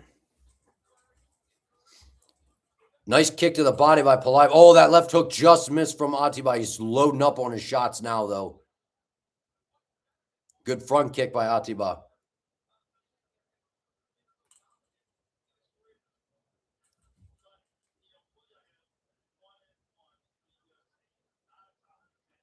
Little side kick attempt.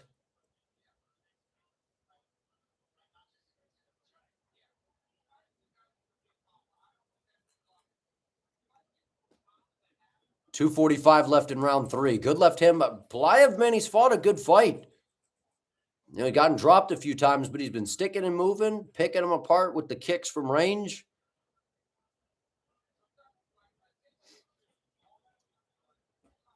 Oh, nice left hand by Pulaev.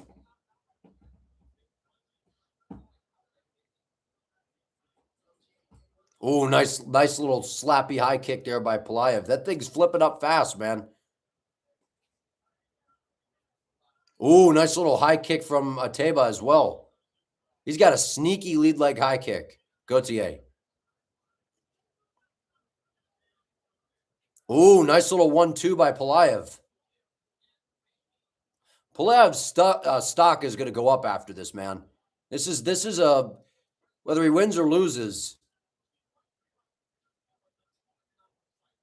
Oh, good little check hook on the inside there by Ateba. Oh, nice kick to the body by Pulaev.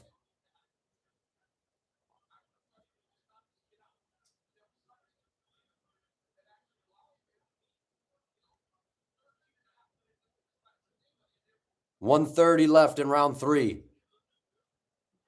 Pulaev's just been sticking to his game plan, man. Sticking and moving on his bike, blasting kicks to the body, trying an occasional high kick to see if he can catch him. But see, with Ateba, I understand it's the power, but there's not a lot going on here.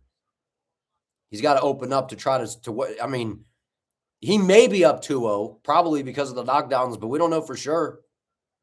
Oh, nice left hand by Pulaev. Nice kick to the body by Andre as well, man. So many kicks to the body.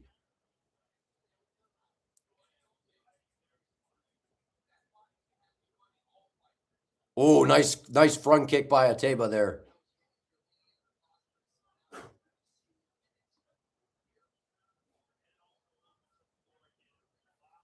Oh, good left hand by Pulaev. Good kick to the body by Pulaev again. 30 seconds left in the round. His kicks to the body are nasty from Andre.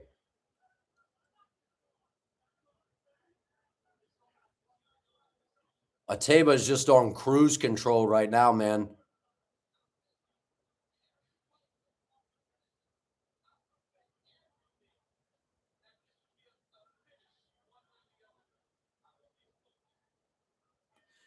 And that's the end of the round. We get an Atiba Gaethje decision. I think he probably won it 2-1. Pulaev won that third round, so it'll be interesting to see how they score those other 2 rounds. I think the first round is Atiba, round 2 Atiba, and round 3 for Andre. That's how I have it. So 29-28.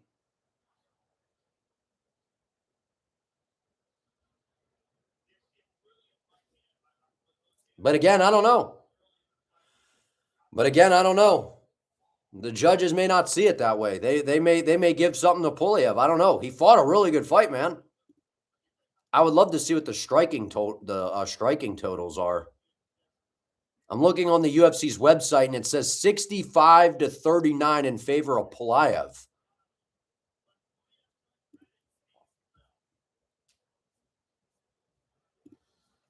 Wow. Yeah, the knockdowns, and that's what I said earlier, man, when this fight was going. I was like, that's going to probably be Atiba's saving grace, is the fact that he got the knockdowns. But he was going to get outstruck, and he did.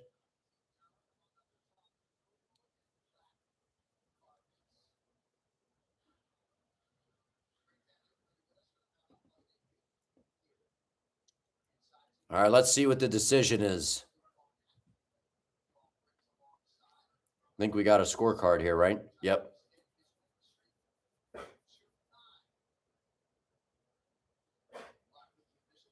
All right, here we go. Decision time.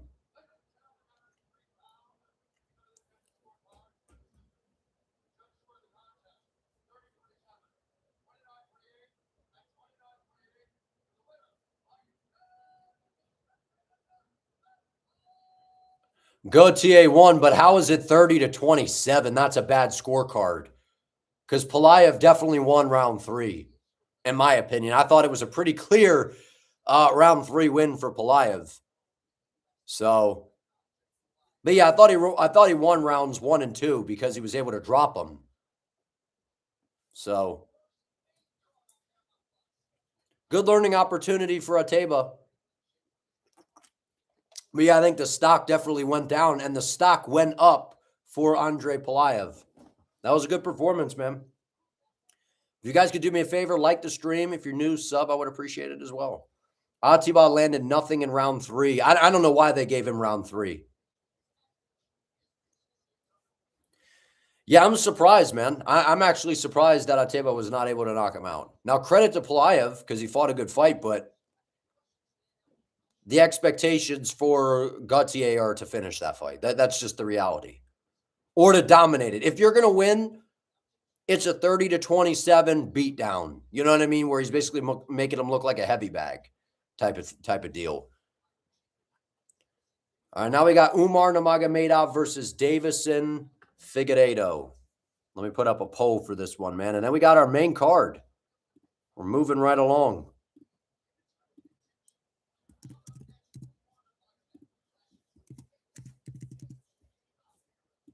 All right, here we go. Let's get the poll up in here.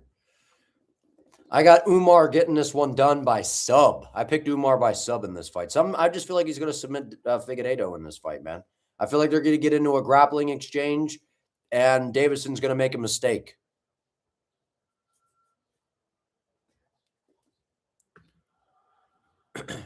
You got Umar by sub as well. Yeah, I just feel like Figueiredo, man, I don't know. I don't know. I don't feel like he's the same guy. I know he's been winning fights, but I don't know. The good news for him in this fight is no one thinks he's going to win, so he could just kind of throw caution to the wind and take chances. But yeah, I got Umar by. That's exactly my prediction: is Umar by round 3 sub. Yeah, he missed weight, but he didn't look good. He missed weight, but he didn't look good on the scales whatsoever. At least I thought he looked bad on the scales. I don't know. I just feel like Davison's in like a weird mode in his career now where I don't know how serious he's like, you know. Yeah, Puliev's offense is not bad. I mean, he did the right thing, stick and move, but I mean, I don't understand a 30-27 scorecard. I thought Andre pretty clearly won the 3rd round. So, how much weight is Figgy cutting? I mean, I don't know. He used to fight at flyweight. Now he's at bantamweight. I know he's been there for a little while now, so he's kind of, his frame is a bantamweight frame now, but I don't know. He's probably cutting quite a bit of weight. He's a big dude. Like, for being a shorter guy, he's a pretty big guy. And he's got crazy power, too. That's the scary thing is all the pressure in this fight it's on Umar. So he's the one that has to be perfect. He's the one that is supposed to go out here and win.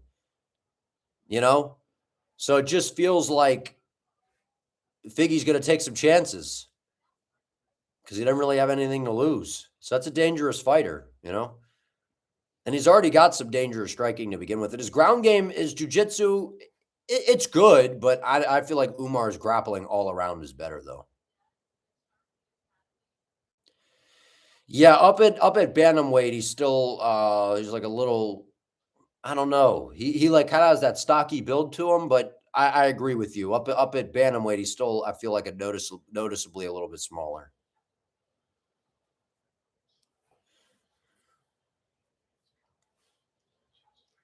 And okay, so we got Umar and Figgy, and then we got our main card, which is a 1, 2, 3, 4, 5 fight main card. Nice. Main cards, I think, are usually 5 fights, right? I didn't know if they were doing anything different because now it's on Paramount and everything. Dude, I like this, though. The UFC's website looks nice. The way that they're doing live now, and then they got the stats right away. Do they always do that?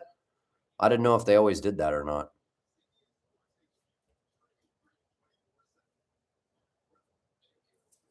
Nice. Yeah, Pulev outstruck him. He outstruck him.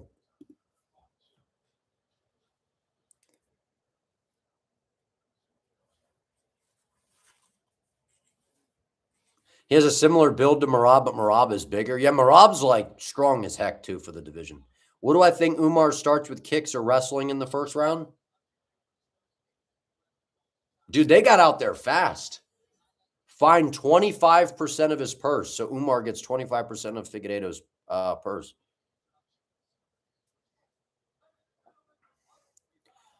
I think he probably I think he's just going to open it up on defeat, man. I think he'll start with. I think Umar will bounce around on the outside. Figueiredo's going to try to be aggressive. He'll spam some kicks from range, and then he's going to wrestle. Because Figgy's still dangerous, man. He's still very, very dangerous. And like I said, a fighter that is a former champion, and he dropped Marlon Vera. He's got power in his hands. I think he's a more dangerous striker than Mario Bautista. I don't think he's, do we think Figgy would beat Mario Bautista? I don't know. And Bautista gave Umar some fits, man.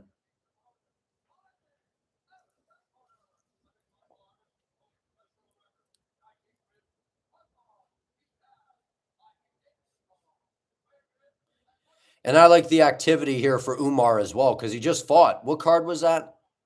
Where he just fought? Where he just fought Mario.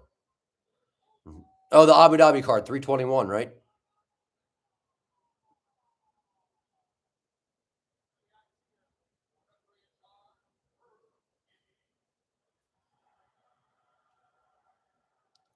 All right, here we go.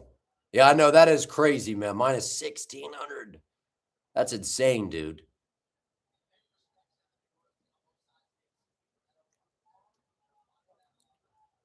All right, here we go. Round 1.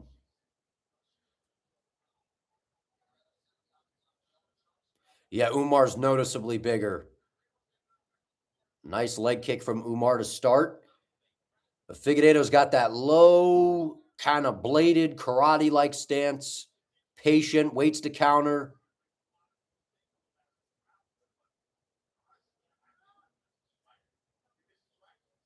Nice leg kick by Umar right away. Yeah, Umar is noticeably bigger, man. If he could get to the grappling, I think there's going to be Figgy's going to be in some trouble here because the technique plus the size advantage is going to be an issue. But with the Figgy holds those hands, look how fast those kicks are from Umar, man. That was a high lead leg high kick.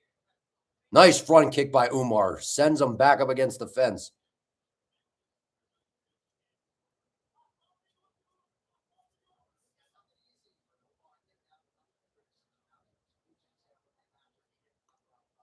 That was a nice front kick. That was a nice quick high kick. Another little high kick there from Umar. Him and Usman are very similar, right? Very kick heavy. Umar Nurmagomedov. Nice. Umar does a great job of checking as well and raising up that lead leg to get it out of the way. That was nice. Applying slow pressure here. Good jab. Missed with a right hand by Figueiredo. If I could point to a hole in Umar's game, it would probably be the boxing defense. So we'll see I think if Figueiredo, he's going to have to take some chances, man. Nice front kick again by Umar. Just very flexible with the kicks. Just flings them out there.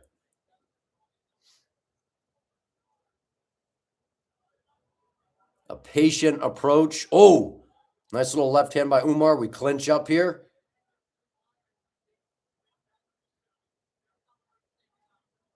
Good defense by Figueiredo so far. Oh, nice uppercut and left hand behind it by Umar. These guys look like they're in 2 different weight classes, man. Is it just me?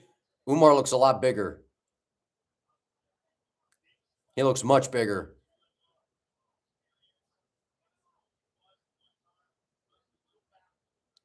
Oh, nasty front kick by Umar. Those front kicks are fast, man.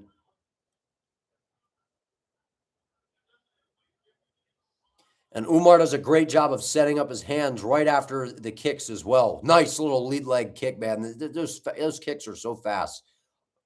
That'll open up the hands. Good little front kick there by Figueiredo. Nice single leg by Umar. Easy. Good defense here by Figueiredo. Figueiredo is going to probably try to go for a guillotine here. Nice defense by Figueiredo. Very nice job by Deiveson.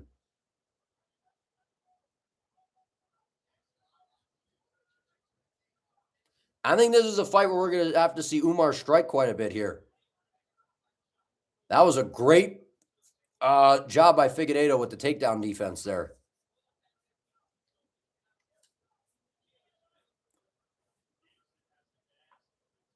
1:30 left in round one. Oh, nice throw by Umar. That was nice. Right in a half guard. That was nice. So it was a first good job on the first shot that Umar had.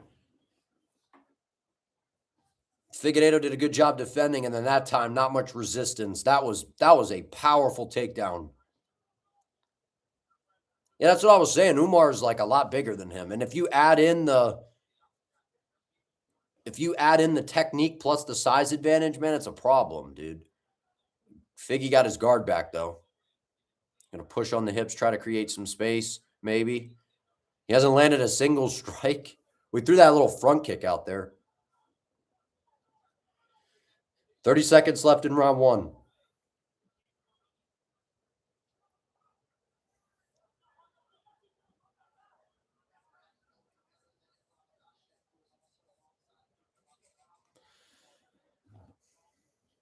Well, this is a dominant round one. Not a whole lot on the ground here. Yeah, there's a good little elbow there. I'd like to see some more ground and pound. There we go. Open up, Umar. Nice. There we go. Posture up. Nice. 1-0 Umar.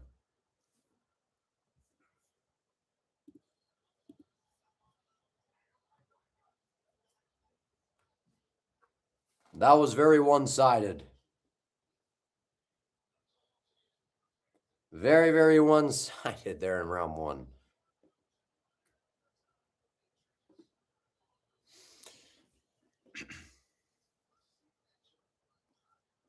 That's the thing is, if Deiveson doesn't take any chances, he's not going to win. Like that's the thing. I'm like, why aren't I know it's easier said than done, but just throw some caution to the wind, man. Come out aggressive to begin the round and throw some big shots or something. Yeah, I feel like Umar could find the submission. That's what I predicted, but I don't know if he's going to find that, man. Figueiredo, he's very good on the ground, but I mean, Moreno was able to submit him a few years back, so we'll see, though.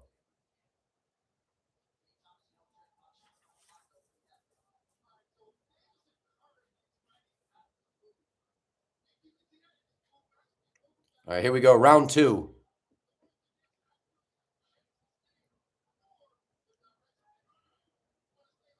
This just feels like a sparring match for Umar right now.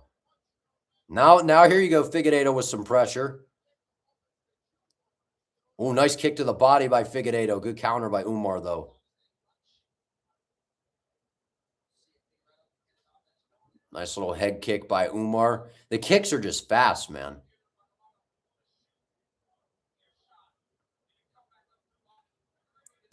Yeah, I think if Umar wants the title shot, man, he's probably going to need a finish. Given if O'Malley can go out there and ball, they're going to give O'Malley probably the title shot. That might be what they do, is depending on who has the more impressive performance will get the title shot. I'm just saying, I'm the way the UFC, it seems like they're not messing around anymore, man, with this kind of stuff. Be entertaining, get a finish, and you'll be rewarded with a title shot. That's like,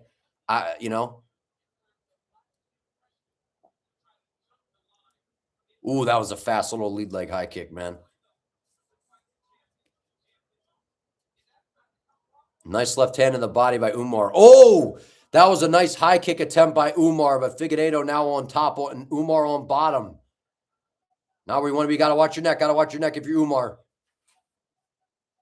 Good job to defend and get back to your feet. That was a nice head kick setup.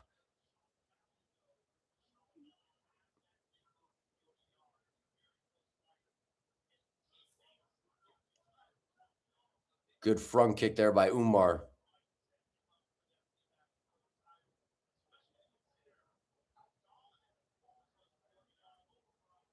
Yeah, he's got good front kicks, man. And he throws like a nice traditional push kick, like literally just teep, push, pushes people off. It's very, very nice. Nice inside leg kick by Umar as well. Good kick to the body by Figueiredo as well. Good front kick by Umar. That's smart too. Go to the body, miss weight. Didn't look great on the scales. Target the body.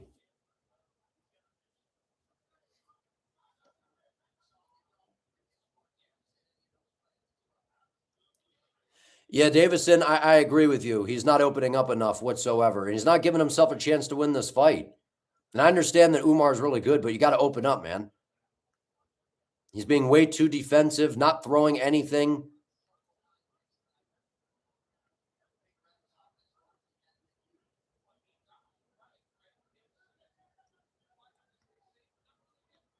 Nice takedown defense from Figueiredo. Good little knee in close by Umar. That's probably part of the problem for Figueiredo as well. He's worried about the takedown. Good front kick by Umar. Oh, nice little quick, I don't even know what that was. That was just a quick snappy kick to the body. 140 left in round 2. That lead leg high kick is quick. Oh, nice little exchange in the pocket. That's what Deiveson's got to do, man. Try to just throw his hands or something. He's just being way too defensive.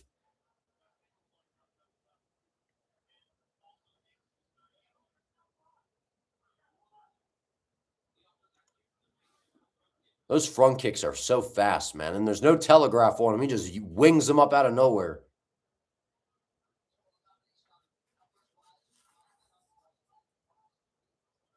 One minute left in round 2.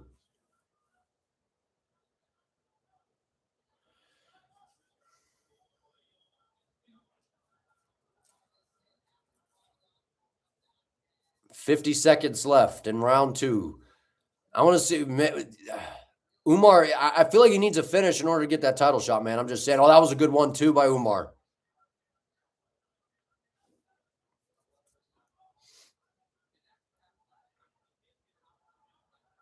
Good defense by Figueiredo so far, but Umar's good. Nice job by Deiveson. Good takedown defense by Figgy. There you go. Now put your foot on the gas and go. Oh, nice right hand by Figueiredo. Good counter shot, though, by Umar. You got to watch that right hand if you're Umar. Oh, that right hand's getting close. Getting that confidence from stopping the takedowns. Oh, good 1-2 by Umar. Good jab by Umar. Nice exchange at the end there. Good exchange.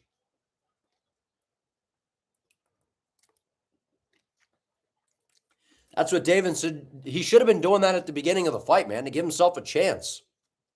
Like Umar is like, I don't feel like it's crazy to say that coming into this fight, like Umar is clearly the better fighter. That's why he's a gigantic favorite. He's bigger, he's stronger, he's just more well-rounded. Like you have to take chances. If you don't take chances, you're not going to win this fight.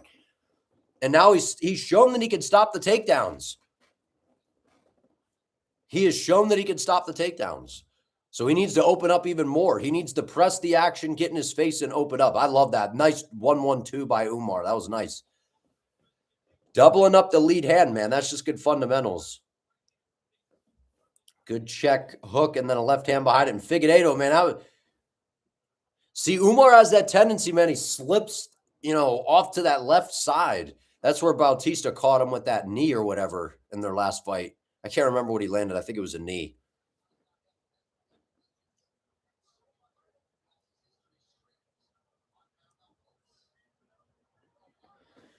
All right, here we go.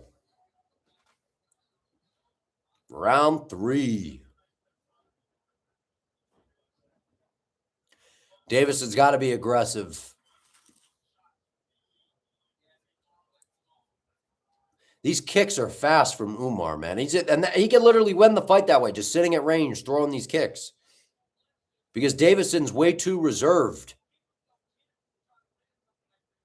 Well, that's what I was saying. That's the weakness of Umar is his boxing defense, in my opinion. It's the boxing defense. Oh, nasty kick to the body by Umar. That was a good one.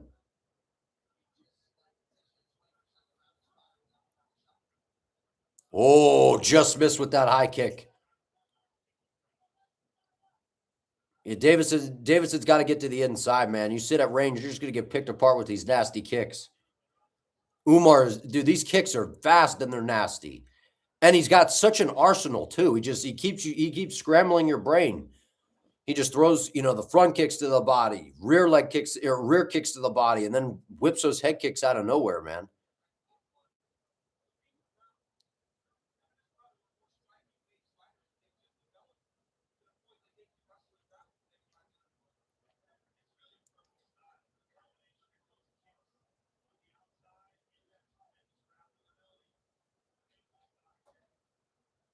Herb's yelling to engage, man. That's never good if the referee's having to say that.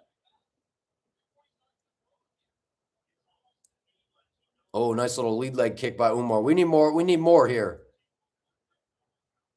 Good single leg by Umar. Figgy's going to try to, nice job by Umar, knowing that guillotine's coming. Hi from Spain. I appreciate you, Kratos. How you doing?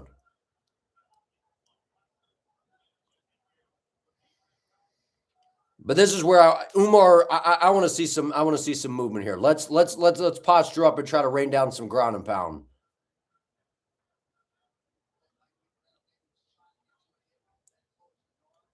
This is where, if you want to earn that title shot, man, open up, posture up, rain down elbows.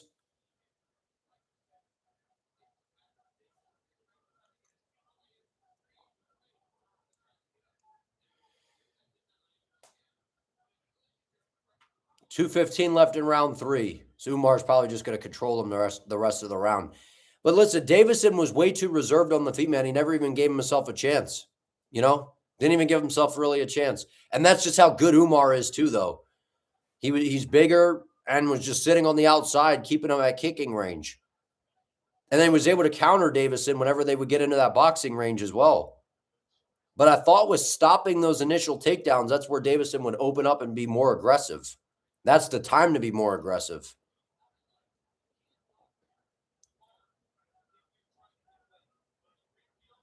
Yeah, he's landing some good ground and pound here. I like the activity on bottom now here. That's the way to do it. There you go. Now that he's getting into it, if he could get into full mount, it's a wrap. Trying to isolate. Looked like he was trying to isolate an arm for a second.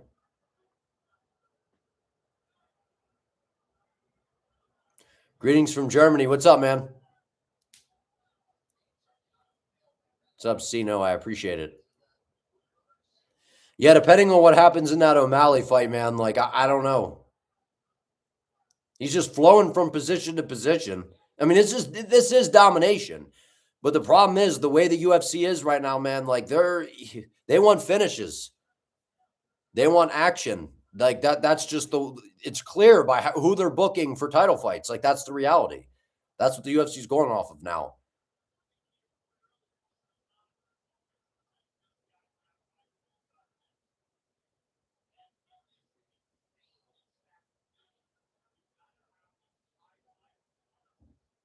$30 seconds left.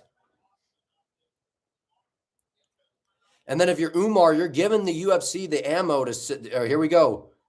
20 seconds left. Posture up. You're giving the UFC the ammo to be like, look, you see your performance here? 10 seconds left.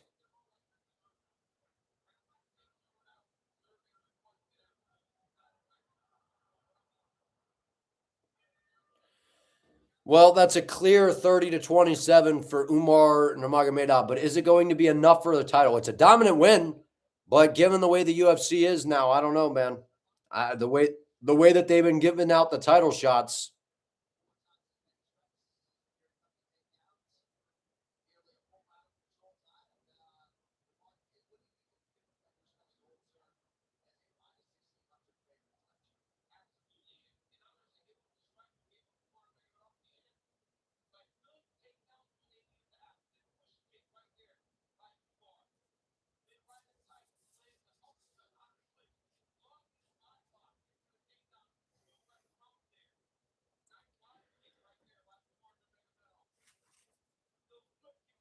No, that's I don't have a parakeet. It's probably Rogan.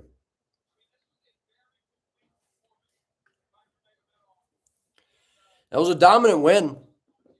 You feel like even a sub, they would have passed him up for O'Malley to have that rematch with Jan. I mean, it depends on O'Malley's performance. If it's a fun, exciting performance and he wins a decision, or if he gets a knockout, they're giving him the title shot against Jan, dude. I think so, at least. Yeah, Umar versus Merab rematch. The only thing is, if it doesn't have the belt, I don't know if it has the same kind of hype on it. You know what I mean? In my opinion. Yeah, it was a dominant victory. That was dominant, and to do that to Figueiredo is still impressive. It's still impressive, but the problem is we're seeing the way it's going, man.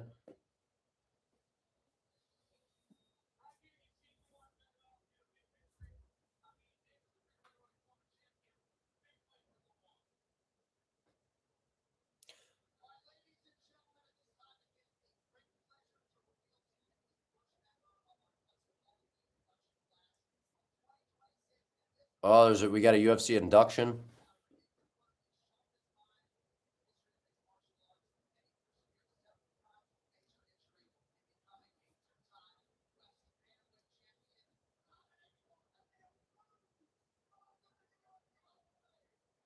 Oh, Dominic Cruz to the Hall of Fame, huh?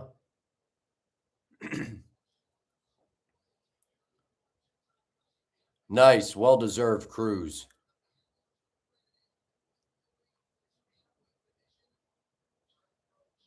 Good stuff, man. Let's check out this promo package. They didn't do an interview because there wasn't a finish, probably. And then they got 5 minutes till this, so they're trying to do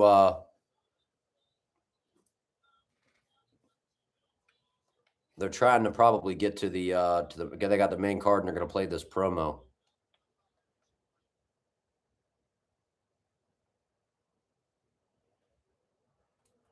I got to figure out this little Paramount app now, huh?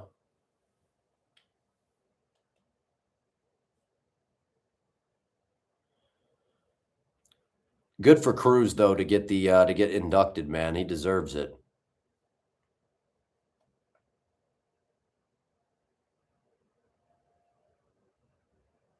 Well deserved by Dom Cruz.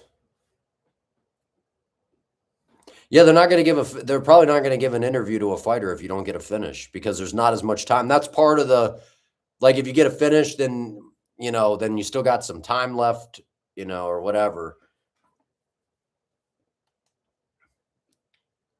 I don't know. Yeah, I figured since he didn't get a finish that they weren't going to give him an interview.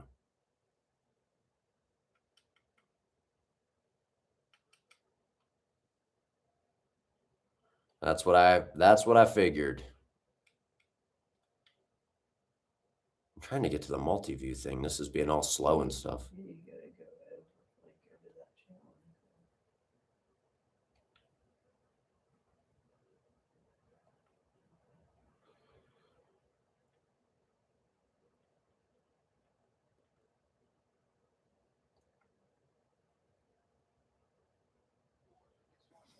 All right, I'm trying the multicam now. Yeah, it was taking forever to load for you too. Yeah, it was taking a while for me, man.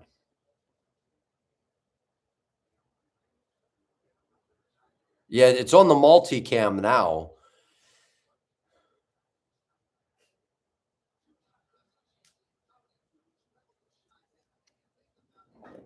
Yeah, well deserved for Dominic Cruz, man.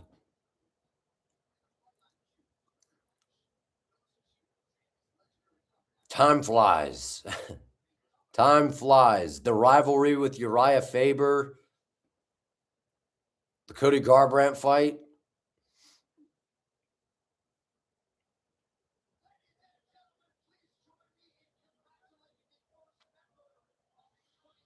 Good stuff.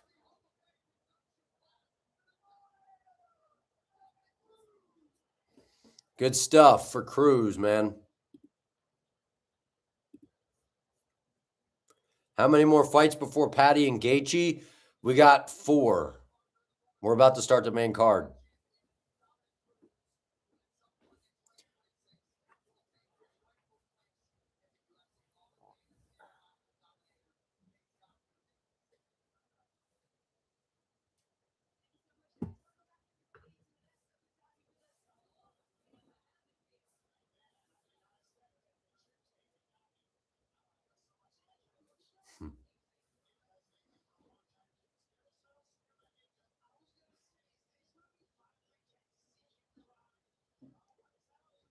They wanted to see Cruz cry, huh?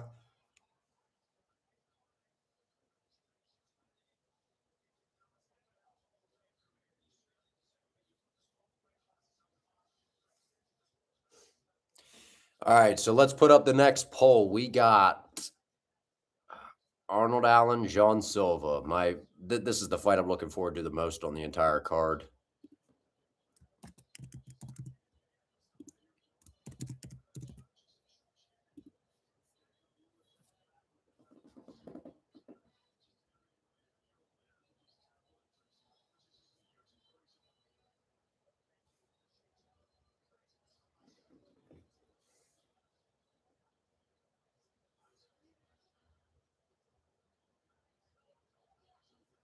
Good for Cruz, man.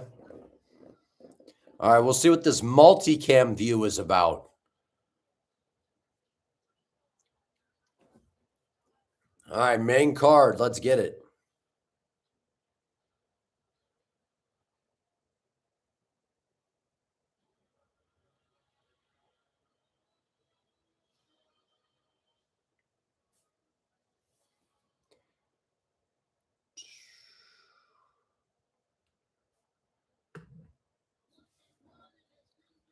All right, how many people? We got 67% are saying Silva. A couple of you are saying Arnold Allen, huh?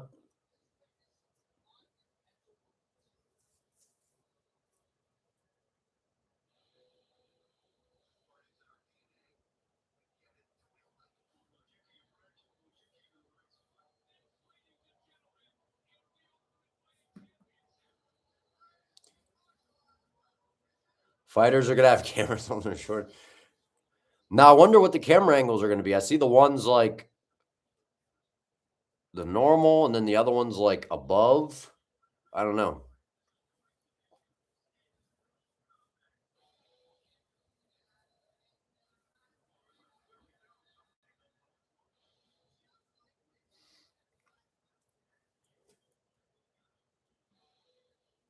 Gaethje Pimblett, man. It's crazy when you see fighters first come into the UFC like Paddy, and then you fast forward and then it's like, whoa, now he's fighting Gaethje. You know what I mean? It's always crazy how that works. You get like a fighter who comes in, they're young, you're hype on them, and then there's a fighter that you've been watching and a fan of for so long, and then eventually they fight, and it's like, wow, man, like time really does goes quick. When Paddy versus Gaethje will start, we got a couple fights before that, man. We got the main card's about to just start here, so.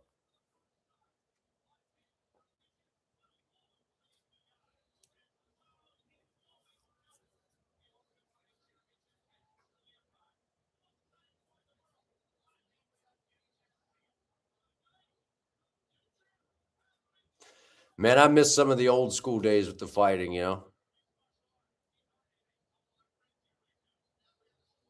I appreciate it, Birdman. Thank you. You got AAA?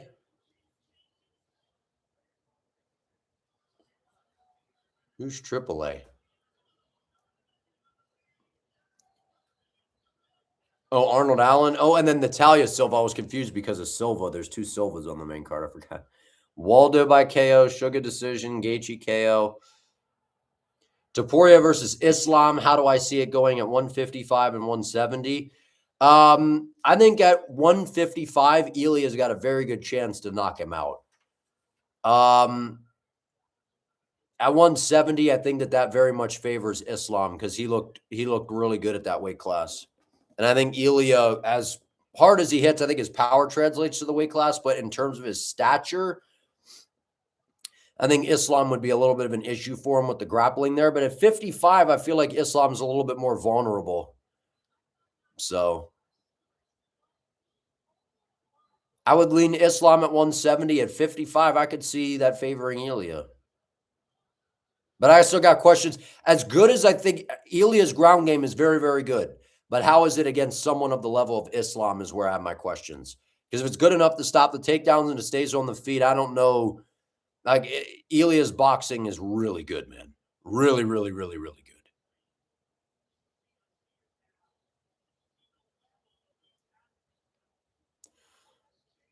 But I think it's one of those things where if Islam doesn't catch him with a high kick and it stays on the feet and Ilya's ground game is good enough, Ilya wins. But if his ground game isn't good enough, then Islam wins. That's how I look at that fight.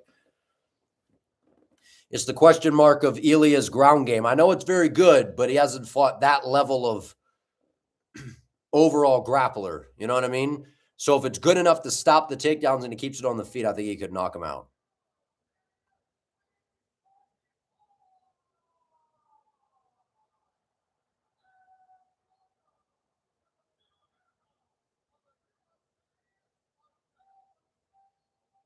Nice.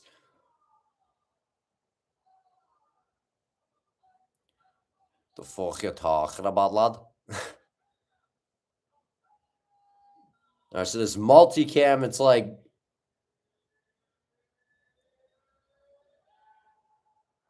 we got a little special intro from Buff going on.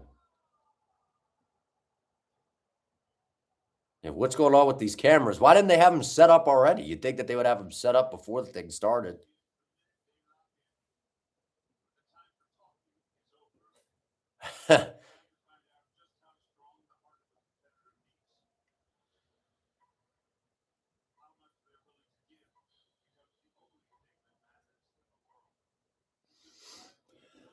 If they did it at 165, I feel the same. I mean, it's the question of Ilya's ground game to me because I think on the feet, I think Ilya's boxing is too good for everybody, honestly. Islam's striking is good, and he's got a nasty high kick. He's very smart on the feet. You got to see that against JDM.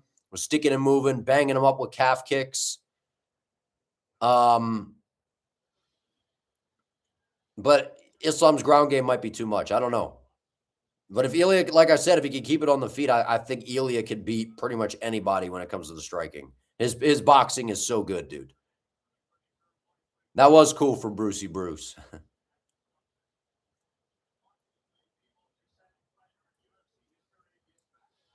Justin Gaethje.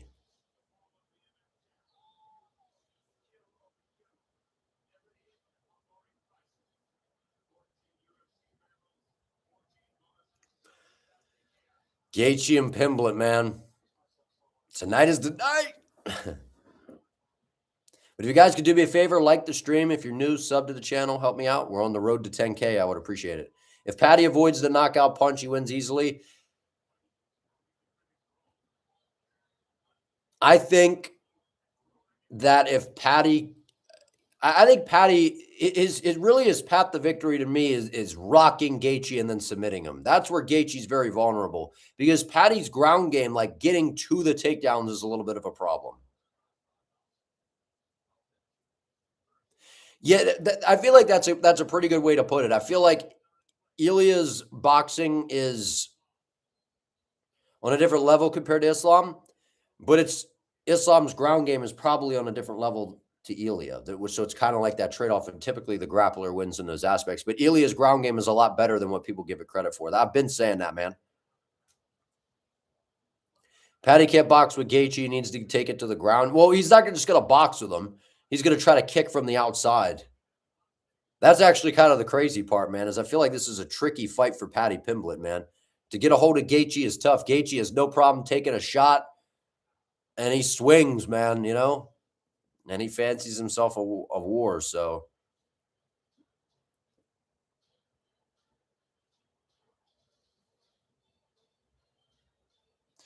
Is anybody else checking out this multicam view? It's interesting. What's up, Inverted? The prelims were very good. For the most part, they were very good. Most of them were finishes. We ended with 2 decisions, but the first several fights were finishes. His chin is always in the air. You are right about that, which is a problem. Yeah, I don't think he's gonna stand right in front of Justin, because if he does that, then Gaethje will do what Gaethje does. Yeah, the question mark. What did Gaethje say? He looked like a question mark or something? He had like that hunchback posture going on. The hunchback from Notre Dame, whatever.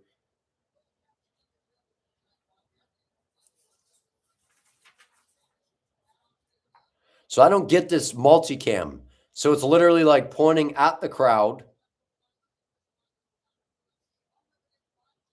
I'm not getting it.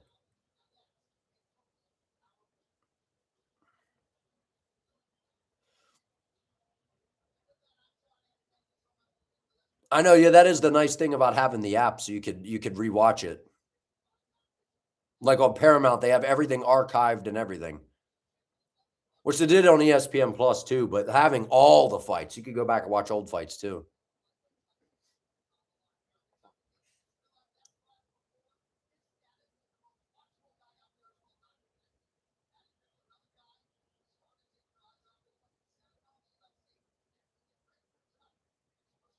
Patty has to Patty has to try and wrestle, man, but his wrestling isn't that great. I know.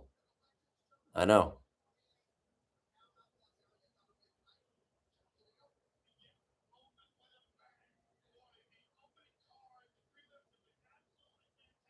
Yeah, the prelims were pretty good, man. We got finishes pretty much for all the fights almost, except the final 2 were decisions.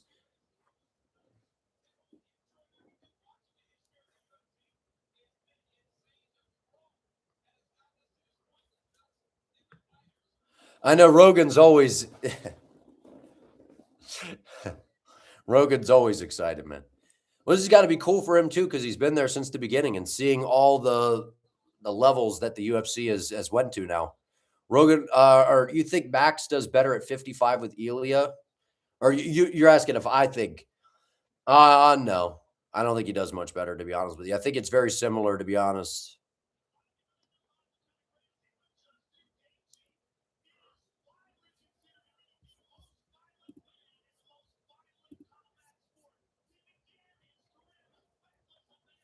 When Patty wins tonight, they're going to say Gaethje had staph infection, and that's why he lost. I mean, I'm not going to be saying that. A win's a win, man.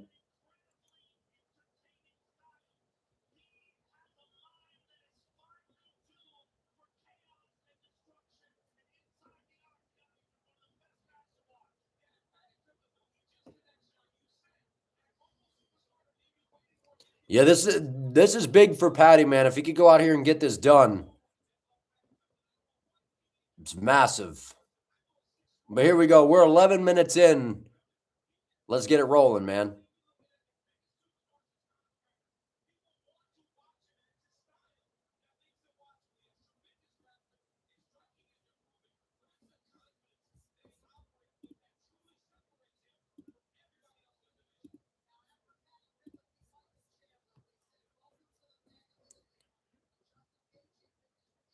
All right, how we feeling, man? Silva and Allen first. The Atiba fight, he was able to drop him in round 1 and 2. And then Pulev was just sticking and moving and piecing him up in round 3. So it went to a decision, surprisingly.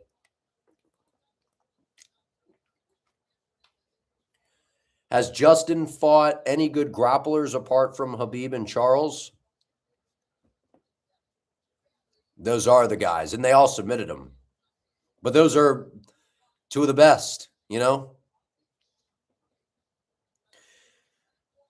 Patty has won his last 7. Yes. You're going to be a little bit disappointed if Patty can't beat an old Justin on antibiotics, but also shocked if Gaethje wins. I mean, I don't know, man. I think that I think Patty should be able to get this done. Who's winning? Did Silva versus Allen start? Did not start yet. We learned that Pulev has a crazy chin. That we did. I know they're like, we're going to start the main card now at 9, so we're going to move it up an hour because it was 10. And here we are. We're about 15 minutes in, and we haven't even started the walkouts or nothing for the first fight, man.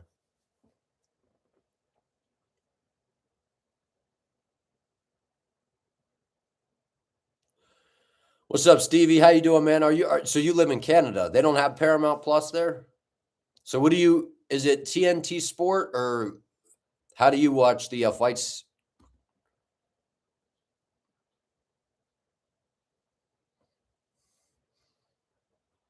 Yeah, Paramount Plus is a cool app, man. I like because there's a lot of shows on there that I like Landman.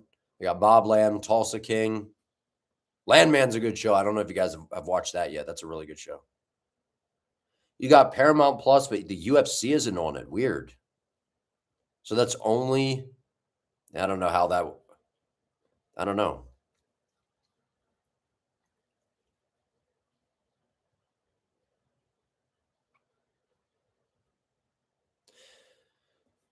It's only for US. So you're watching, oh wait, so you're watching Landman Inverted. Yeah, that's a great show. Great show. Delusional. You think Gaethje has the clear edge? I mean, on the feet, I think he does. The concern that I have for Patty is I don't know if his wrestling is good enough to even get the fight to where it needs to be. The key to me is tagging Gaethje with something. I don't know what's up with this multicam view. It's weird. Yeah, Billy Bob is an OG, man. He's good. And I was thinking about this the other day when I was watching that. Name one show or movie or whatever that Billy Bob's been in that hasn't been good. I feel like everything's been good that he's in. You could see a card of Pineda versus Gane for the interim heavyweight title and Yuri versus Alberg for the vacant light heavyweight title as the co-main. Possibly. I like both of those fights. Yeah, those leg kicks at Gaethje might be a problem. They might be a big problem. Because he's got some of the best leg kicks. But one of the things about Gaethje and the leg kicks, though, is he loads up on them sometimes where he gets himself really out of position to where you can counter him straight down the pipe with a right hand. So we'll see if Pimblett looks to do that. That's how Charles hurt him. Charles would just lift his leg out of the way because Gaethje loads up on a lot of his stuff.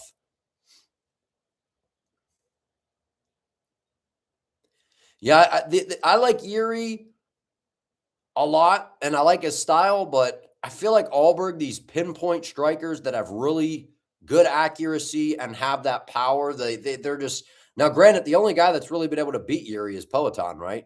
And I mean, look how high level of a striker he is. So, but Alberg's pretty good too. He's very precise. He sets things up well. That's kind of a problem for Yuri, in my opinion.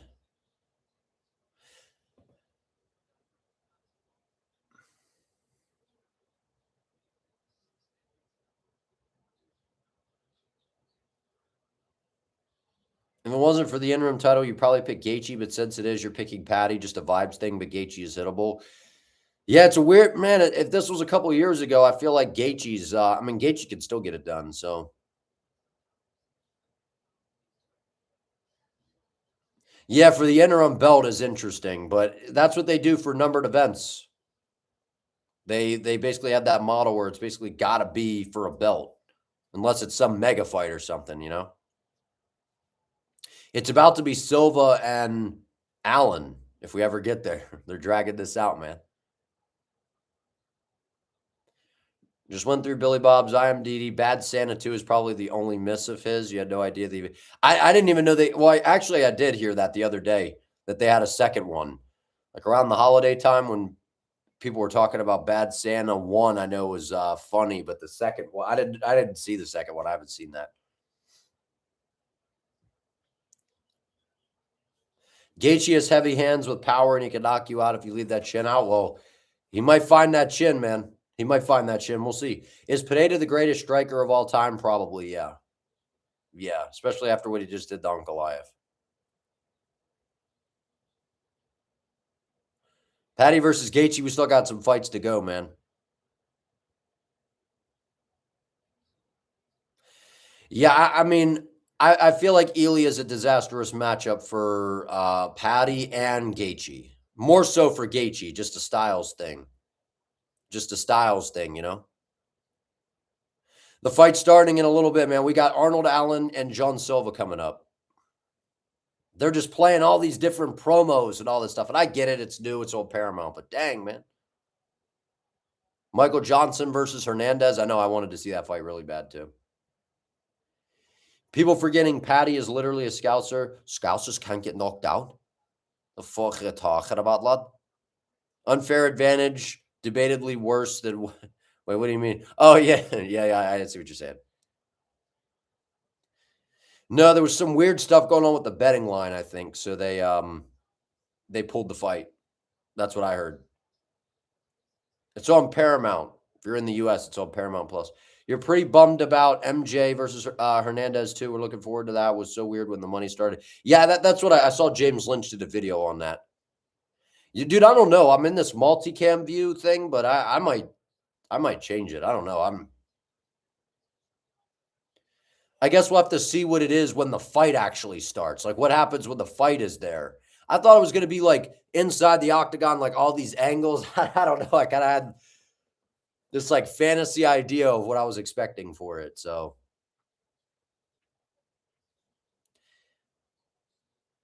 now, I don't think Ely is a fake champ. Like, I mean, he took out Charles Oliveira, who's literally basically beating everybody else in the weight class. But it's just the fact that we know that Arman is like the dude. Arman's the guy.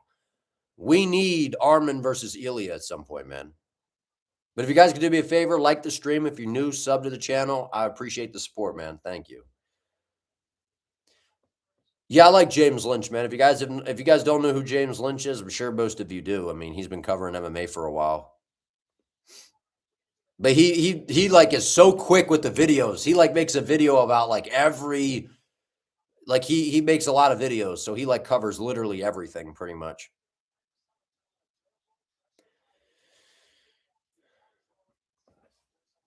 I know. Take it out Volkanovski, take it out Max Holloway, being the first person to the only person to KO Max, man. Like that puts some respect, you know? And then doing that to Charles is crazy. And I picked him by a KO in all those fights, man. I remember picking him against Holloway, and people were like commenting, dude, you don't know what you're talking about, man. Max has a granite chin. And I'm like, dude, Ilya hits different. The boxing is different, man. Yeah, they're trying to make sure that they could get the Ilya they want an Ilya versus Gaethje or Paddy or something like that is a lot more winnable, where Ilya could probably get another highlight reel KO, or if he loses, it's to someone like Paddy, which isn't very likely, who's someone that they're trying to build. Where Arman, they're really not trying to build Arman, but in a way that's helping build Arman. You know, Arman's becoming very popular, I think. But yeah, it's like a three-way beef at the top. We got Ilya, Arman, and Paddy. They all don't like each other, and I feel like they all need to fight, man. I want Ilya versus Arman. That's the fight.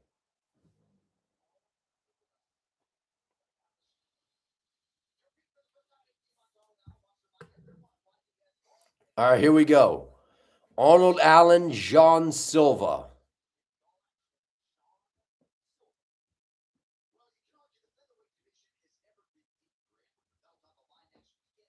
Whoo. So are they saying no, Silva gets a win, they won't give him a title. If John Silva knocks out Arnold Allen, are they about to give him the next title shot?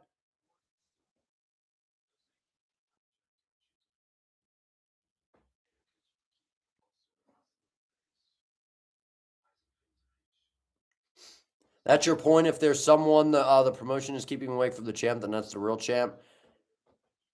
I see what you're saying. Yeah, I mean, but the thing is I think Ely is like he's elite, man. He is. It's just, and for me, you know, obviously there's bad blood to it. That'll be a big fight. Arman and Ilya, if we could get that done, that's the fight, man. And the buildup will be crazy too. The buildup will be crazy regardless of who Ilya fights, whether it's Paddy, which that, if he wins tonight, that's what they're going to do. But the Arman and Ilya fight, I think that's a huge fight. I think that I've been saying that I think that's one of the biggest fights the UFC can book. And I don't know if the UFC realizes that. I mean, they're obviously very smart, but do they realize that? You know what I mean? Like, I really think that Arman and Ilya is a massive fight. Am I like delusional to think that? I feel like it is.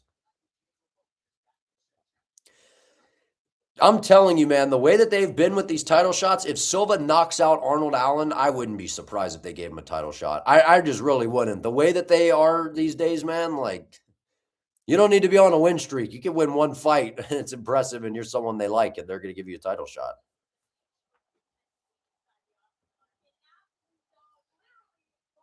Is Arman actually there?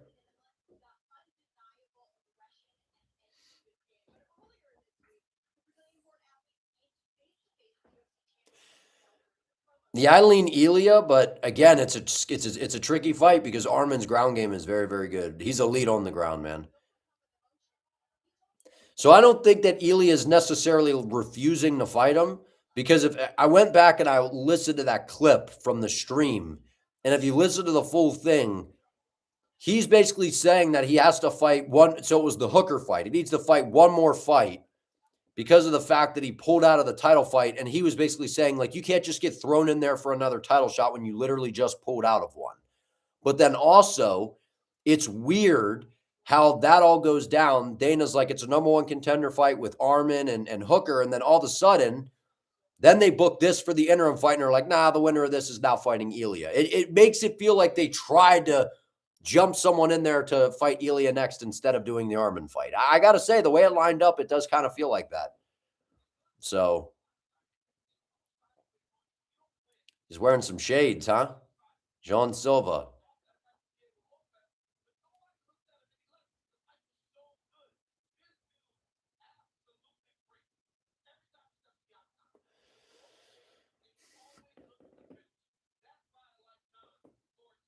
If you were Arnold Allen, you just ask for the belt to be in view so Silva burst into tears.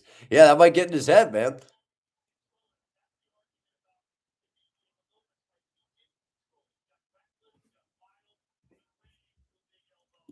You feel like it would be Arman tonight if he didn't headbutt Hooker? Dude, to be honest with you, I still don't think that they would have done it. I feel like that was just ammo. See, the thing is this: when you're Arman Tsarukyan, you can't put yourself in that position knowing that the company, it feels like they're trying to find every reason to be like, nah, man, you're not getting the shot. You know what I mean? Like, you have to be aware of that. I'm not saying to like change and not be you, but I don't think that changed anything. I think that was just ammo. They're like, Dana was just like, yeah, that didn't help. You know what I mean? Like, of course he's going to say that and throw it on there. But when they're literally like hoping for you to like do something dumb, like they're like hoping almost for Arman to do something dumb to have a reason, it feels like, so you can't give them a reason or add to the reasons, I should say.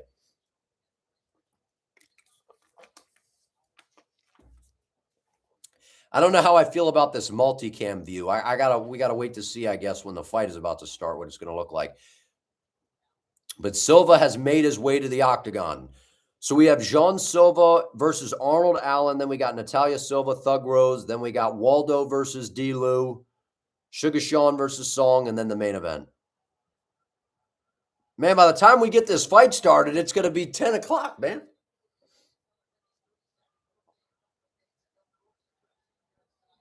Yeah, they're giving us the walkouts. They are giving us the walkouts. Oh, for sure, they were looking for an excuse. Such a stupid move, though. Like what you said, they're looking to bust them. That's the reality, man. Like, if you're Arman, you just have to know that. And I get that's why I said give a little shove or something. You know what I mean? Like, I get that. You're trying to build it up, trying to market and do that whole thing because the UFC is rewarding that. They're making that very clear. You gotta market yourself. Hype these things up, and they're going to reward that. But when you headbutt somebody, like, that's just dumb.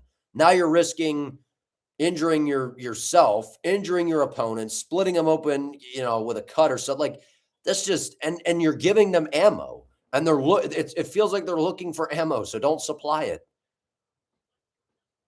There's a giant knot on Silva's head I didn't really see.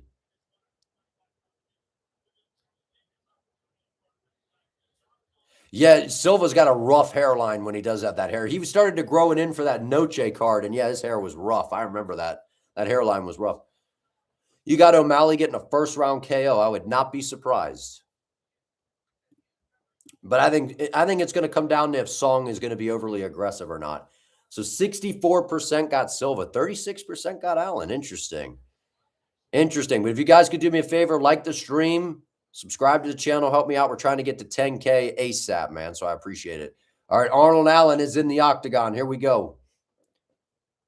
Our first main card of the Paramount era and of the new year. It looks like a bat symbol. What the? I didn't see it. Maybe when they show up for the intro, I'll see it.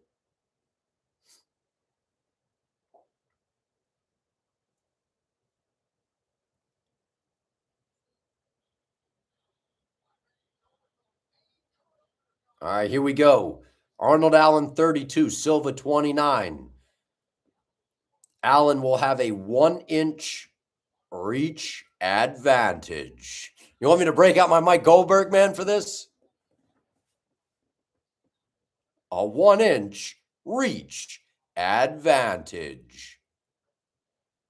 This fight is brought to you by V-Chain. All right, here we go, Brucey Bruce. Take it away. Yeah, this is the fight that I've been looking forward to the most. Silva and Allen. This is going to be wild, I think. Absolutely nuts. Bat shit crazy. That is my tagline. Bat shit crazy. That's what I'm expecting for this. Here we go. Fight scheduled for 3 5-minute rounds. Dude, I would love if they should bring back Mike Goldberg to be the other commentator. I mean, Fitzgerald is cool or whatever, but and good and you know, they should get Goldie back up in the building, man. He is so good. Let him do the Apex events or something. Jean Silva. Oh, I see that knot right here. I see that knot.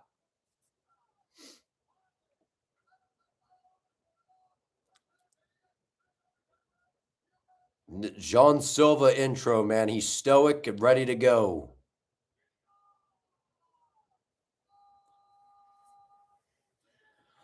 I see that knot you guys are talking about. It's like right here on the forehead, right on the dome, man. And then Arnold Allen, just Mr. Cool.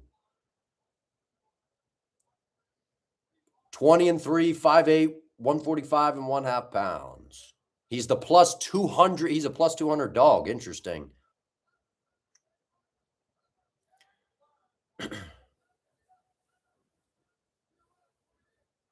Contender in the world.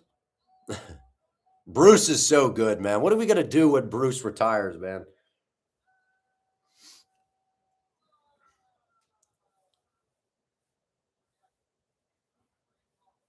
Chris Tognoni. All right, here we go.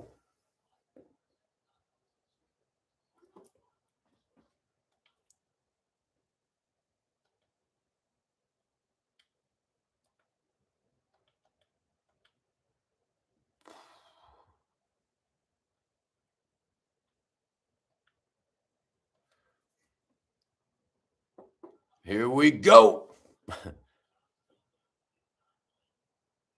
Silva southpaw.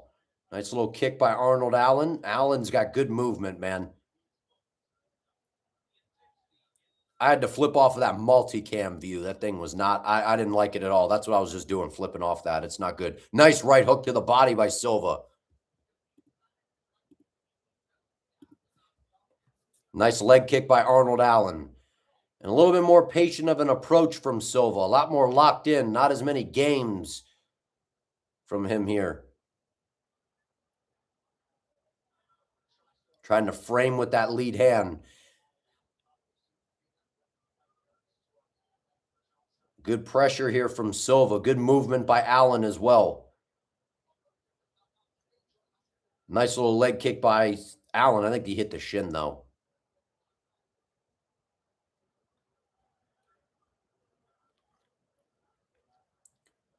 Silva just slowly stalking him down. Very stoic, very patient. Good right hand to the body by Silva. He's going to try to set that up upstairs next.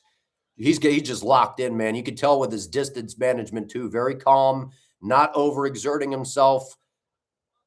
Very methodical, doing a nice job controlling the lead hand. Arnold Allen doing a good job moving. Nice feint with the high kick there by Jean Silva. Nice little check hook by Silva as well. A little over 3 minutes left in the first round here.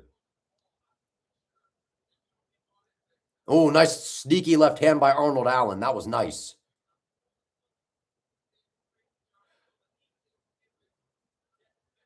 Good left hand by Arnold Allen.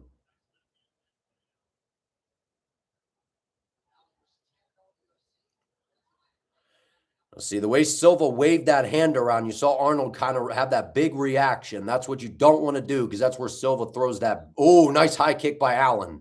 That was close. That's where Silva tries to throw that big right hand, though. Oh, nice high kick by Silva as well. Nice high kick by Allen into a left hand. That was quick. Nice left hand to the body by Arnold Allen.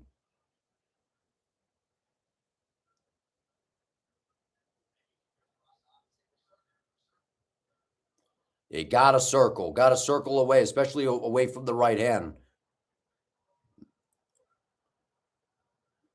Silva letting some of the big power shots go. Silva trying to resort to his games now. That speed and footwork of Allen is becoming a little bit of a problem for him, I think, right now. Nice little head kick there by Arnold Allen.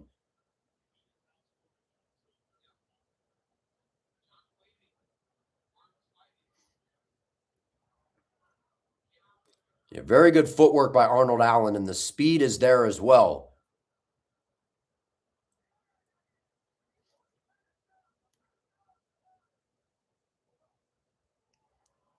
Saying we got an eye poke. Arnold Allen saying it was his palm or something.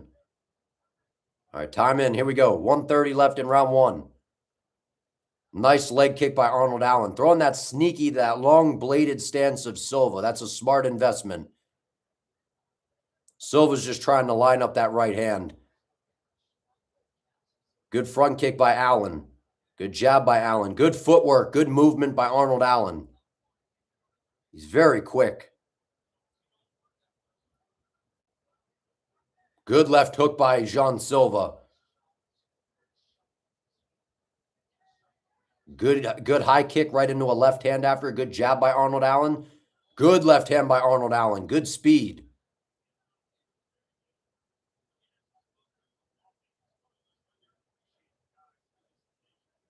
Good left hand by Jean Silva.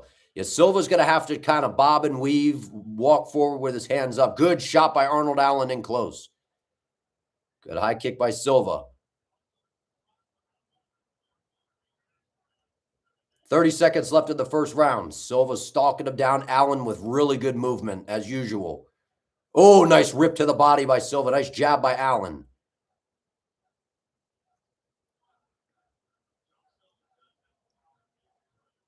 But see, Silva's hands are starting to come down a little bit lower here, so don't be surprised if Allen sets up a high kick. There he is. Tried a nice left hand behind it. Doing a nice job with that left high kick. Oh, nice head kick by Silva. Silva going ape at the end of the round. And Allen gives him a shove.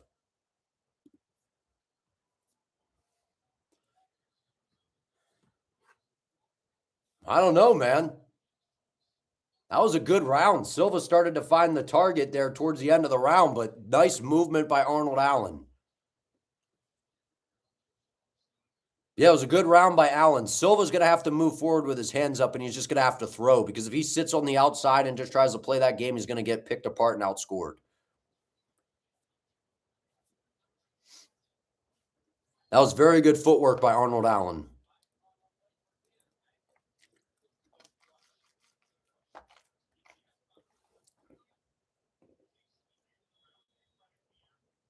Yeah, nice right hand, high kick. You see, but I think that's going to give Silva confidence. I thought that Allen probably won that round. I don't know because he was more active and he was doing well up until the end of that round. But I think Silva His precision is there, and he's going to start to build off that after landing. Here we go, round 2.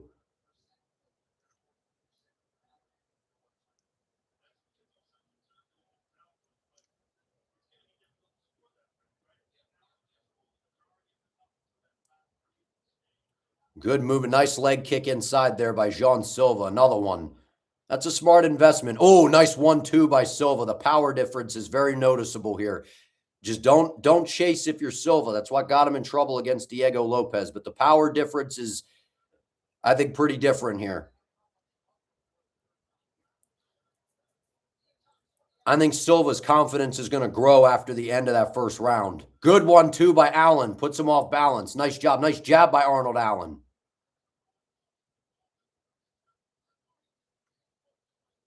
Good kick to the body by Arnold Allen. Good jab by Arnold Allen.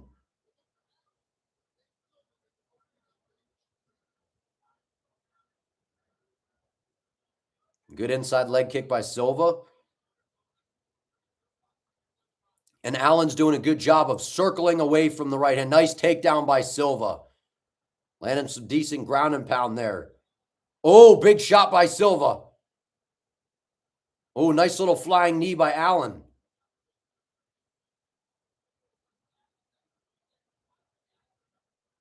Good high kick by Allen. Silva opening up a little bit, throwing some big shots. Got to be careful. Nice elbow by Silva in close.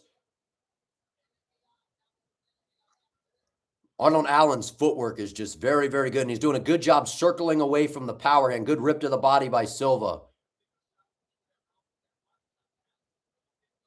Oh, I like that shifting combo by Silva. Almost a big left hand by Arnold Allen there.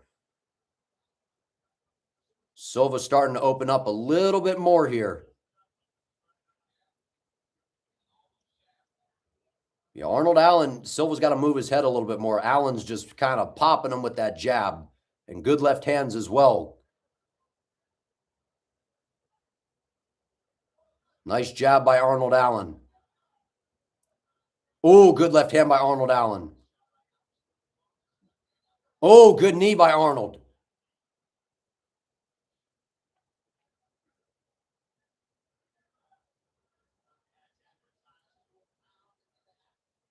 Oh, that right hand was close. That right hand is the difference maker for Silva if he can land it. Oh, nice right hand by Silva. That was a big right hand. Now Allen tries to clinch here. Good knee by Arnold Allen. 1:55 left in round 2. Watch a high kick on the break from Arnold Allen. Oh, spinning elbow from Silva. Oh, nice. Oh, Arnold Allen tried that little spinning elbow again that Diego landed on him. Good 1-2 by Allen.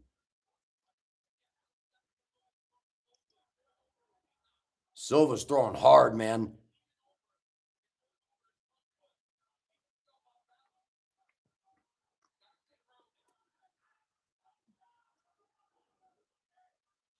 Good inside kick by Silva there. That looked like it affected, I don't know, that kind of looked like it hit the shin. Now Allen's lead leg is kind of sliding out a little bit. Probably setting up a high kick here. Yep, there it is. Good job by Allen to read that. Oh, big left hook by Silva. Now Silva's got him biting on these feints, man. Oh, nice high kick by Allen. Nice spinning kick. Just missed. Good defense by Silva. Silva tries to touch hands, and Allen says, no, thank you.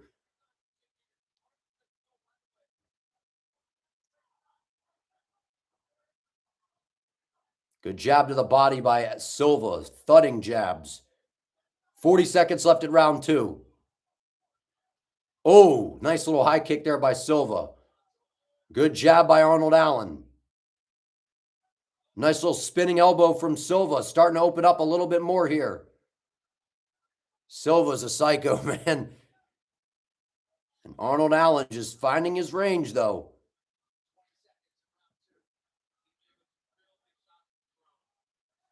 Nice high kick attempt by Allen. Blocked by Silva. That high kick is fast from Arnold Allen.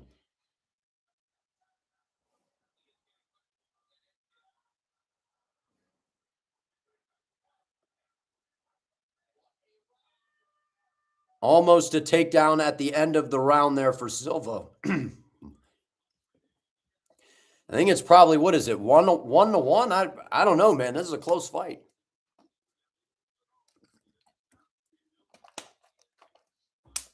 How you guys scoring this fight? That was a close round.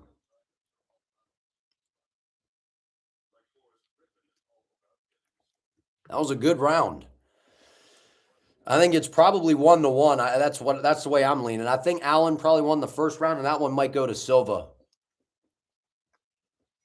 The difference in Arnold Allen just kind of sticking and moving, pop, pop, just ting, ting. And then Jean Silva's just kind of like eat a shot, move forward, big power shots. It may be, it could be 2-0. It could be 2-0 Allen. I don't know. Maybe 1-1. Definitely not 2-0 Silva, though, I don't think. That's the way I'm leaning, is probably 1-1. I gave Allen round 1, round 2 Silva. Well, the problem with as well is Jean Silva's grappling is not bad. Like, I know Diego was able to do what he did on the ground with him, but you got to remember that was when he started banging him up on the feet. Oh, big uppercut by Silva right away. Nice front kick by Silva.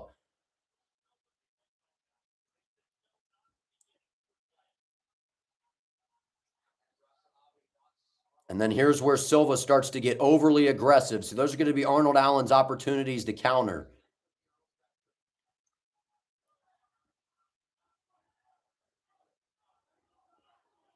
.430 left in round 3. Nice little high kick blocked well, though, by Arnold Allen.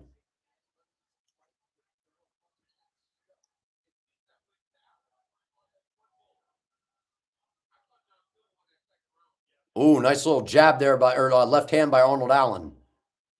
Just good little pop. Nice little jab by Allen. Jean Silva's going to have to get busy here, and he's going to have to pick his moments, because Arnold Allen, this is probably 1-1, and Arnold Allen is going to get ahead. Nice kick to the body by Arnie.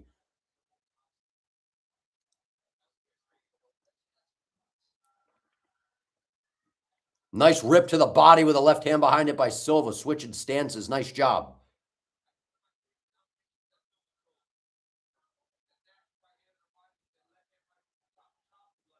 .340 left in round 3. Probably 1-1. Whoever wins this round, man. Oh, nice uppercut by Silva. I like that. That double uppercut. Oh, nice right hand by Silva. Arnold Allen waves him on. Arnold Allen ducks underneath, looking to grapple here. Gets to the back of Silva. It's going to be very important for Silva to defend this.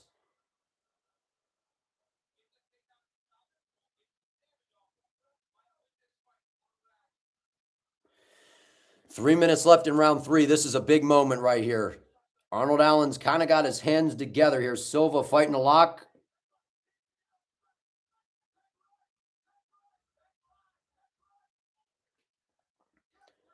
Trying to get the leg right here. Trying to bring him down. Silva's doing a pretty good job defending here. He's going to duck underneath. Go for his own takedown. Nice defense here by Jean Silva. Now he's going to put Arnold up against the fence.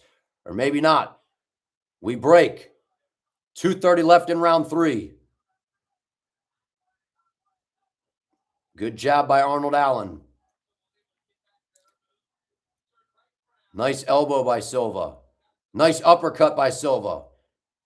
Good jab to the body by Jean as well. Ooh, nice little high kick by Allen. Almost landed. Man, his high kicks are fast. Nice single leg by Silva. Gets into the clinch, letting some elbows go. 2 minutes left here in round 3. Silva going for his own takedown, looking for a trip.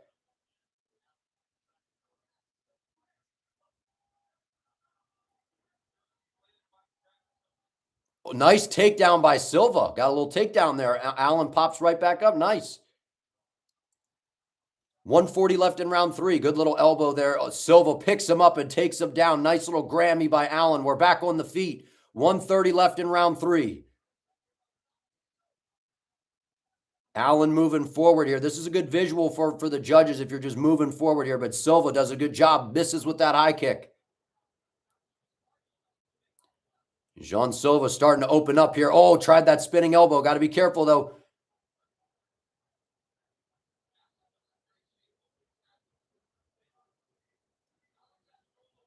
One minute left in round 3.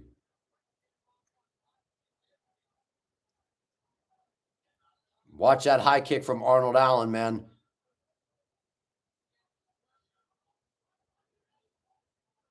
$50 seconds left here. Silva hasn't really thrown much here the past like 20, 30 seconds. Points to the ground. Nice little check hook from Arnie. Silva's got to be careful here because this is kind of where he gets himself into some trouble as well. Nice hook from Silva. Good front kick by Arnold Allen. Jean Silva starting to do his antics here. Nice little head kick from Silva. Nice little elbow by Allen. 20 seconds left. Nice left hand by Silva. Oh, nice high kick. Right hand behind it by Silva. That was nice. Oh, nice head kick again by Silva. Looking for a big right hand. He trips Arnold Allen. Silva stands on his back, does some parkour. That was wild, man. What the? Kick to the body by Silva. Allen misses with a high kick. And that's probably going to do it. I think that gave Jean Silva the dub, man. I got it 29-28 Silva in a hard-fought one. That was a good one. Round 1, Allen. Round 2, Silva. Round 3, Silva.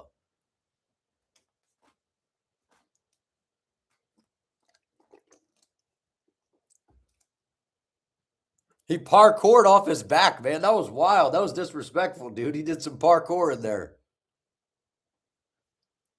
That was pretty crazy. If you guys could do me a favor, like the stream, sub to the channel, help me out. I would appreciate it as well, man.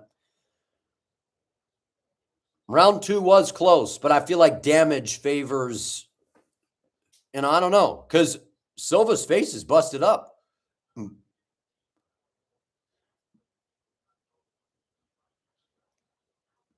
Yeah, I feel like Silva, I do feel like Silva won this, though. Yeah, he did some parkour, man. He did some parkour.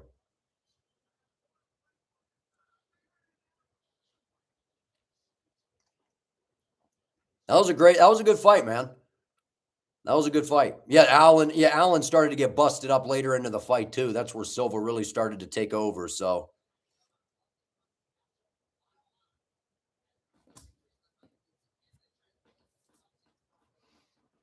And the judges haven't been on it tonight. Yeah, like when they gave Deiveson Gaethje a 30-27, that was ridiculous. All right, here we go. Scorecards.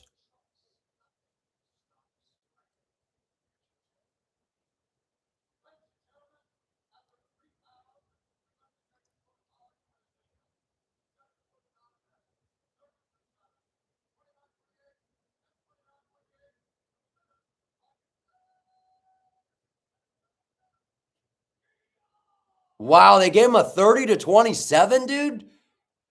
I thought it was 29-28, but a 30-27. I guess they valued that final seconds, but I didn't agree with that. I thought Allen definitely won the first round.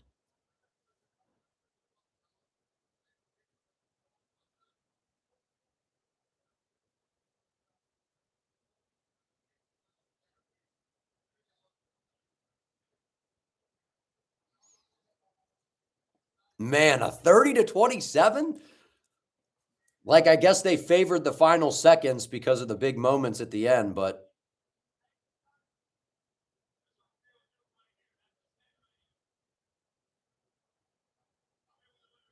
good respect.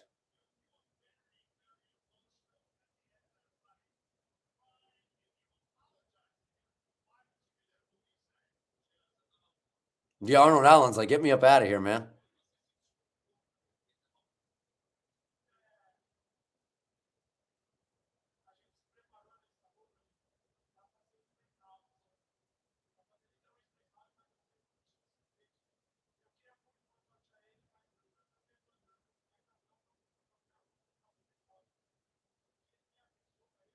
Yeah, I don't know how it was. I didn't think 30-27, man.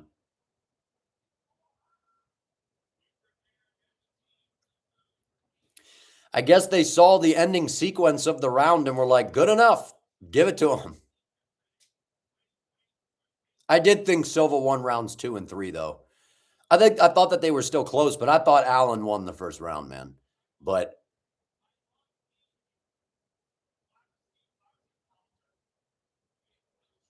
Silva's a weird man, isn't he? He's a weird dude.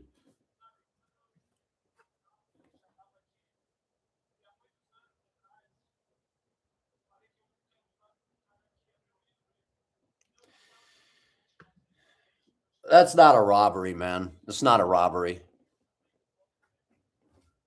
It being 30-27 might be a robbery, but no, I thought Silva definitely won that fight, man. Round 2 and 3. The first round I thought was Arnold Allen's.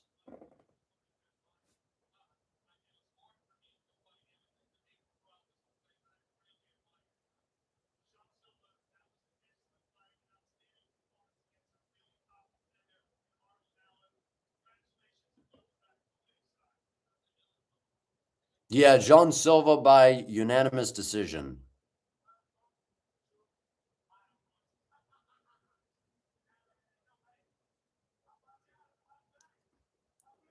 That wasn't a robbery, no.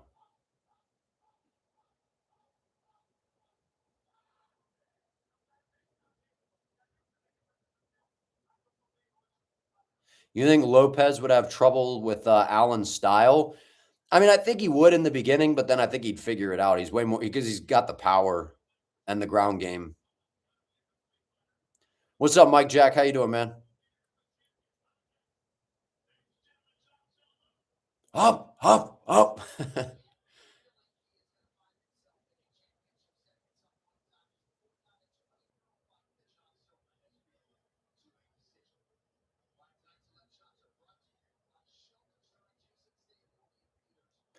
Yeah, I feel like Kevin Vallejos in a rematch, him and Silva in a rematch, that's probably going to be big at some point.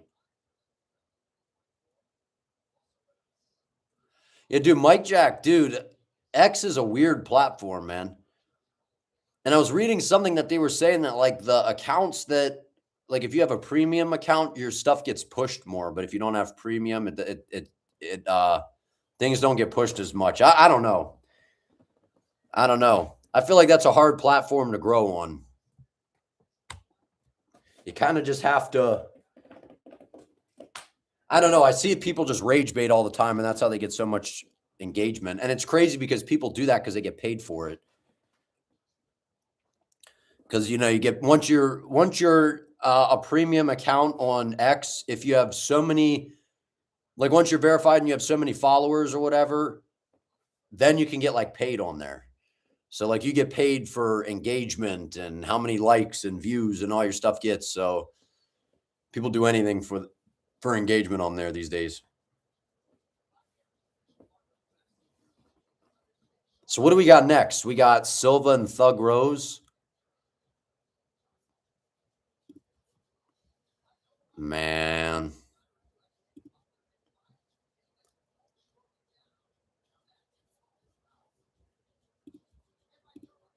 All right.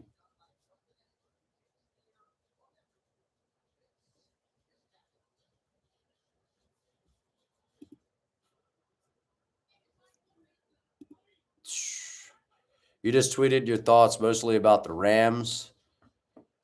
Yeah, no, it's yeah. So you're watching the game tomorrow, I know, huh? Was Silver really? Let me check the website. Was he ahead on strikes? I know he outstruck him in 2 and 3, but that first round, I didn't really even get to see what the. Yeah, 78-60.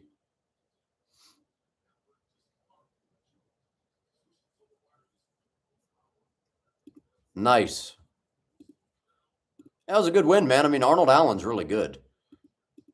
I just thought people were kind of overrating him a little bit. Like I think he's really good, but a lot of people are like he's next champion, and I'm like, dude, he's good, but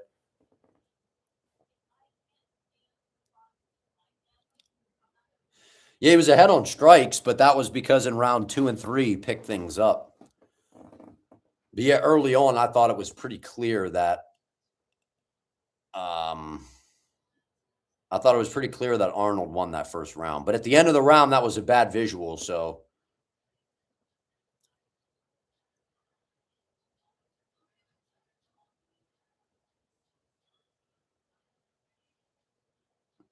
That's what I was saying is Atiba literally, we were just talking about that in the beginning of the fight.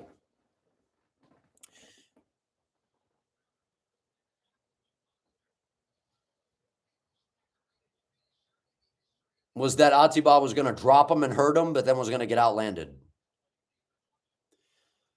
Me and John Gruden have been picking against the Rams lately. Yeah, I saw Gruden's. I think I saw some of his stuff earlier, and I saw that he picked Seattle. I was surprised because the other day he said that he was picking the Rams.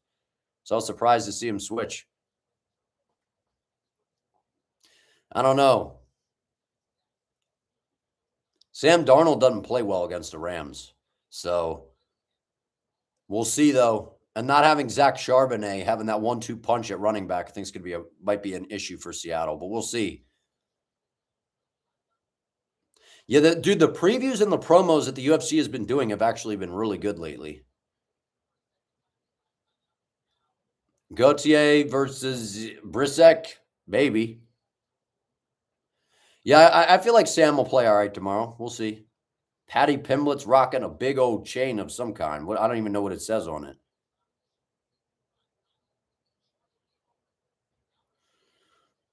Lamar has a chain like that had like the Ravens logo on there.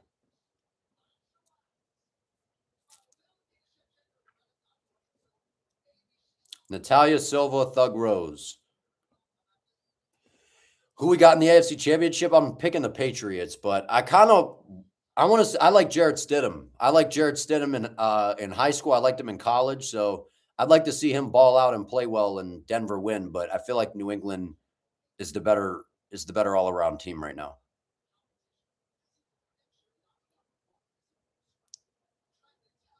We're 1 hour into the main event start timing. We've only had one fight. Exactly. That's what I'm saying. They were messing around too much, man, in the beginning. But here, I'll do a poll for this one.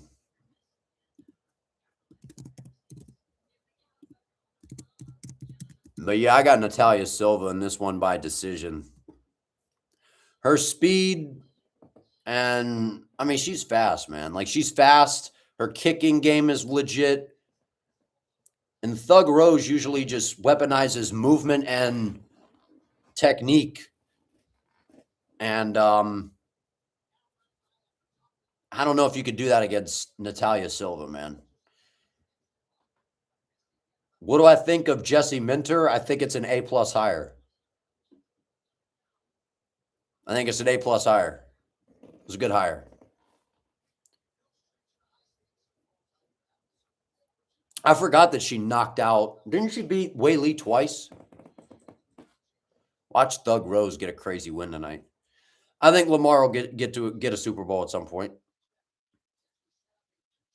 The Ravens have just done such a bad job at the receiver position. They have since I've been alive, pretty much. I mean, I'm a Ravens fan, so they have not done a good job when it comes to drafting receivers historically. I mean, the best receiver we probably drafted might have been Torrey Smith. And then Anquan Bolden we got in free agency, but overall the Ravens never have we've never had whoa, that guy at receiver or like a crazy receiving core. Like we have Zay Flowers right now, but we don't have a great receiving core. So we got to get more help at the receiver position. Silva is the agility build of the UFC, but you do think Namajunas is a tough matchup? Could be. This fight might be boring, to be honest with you. This fight could end up being boring.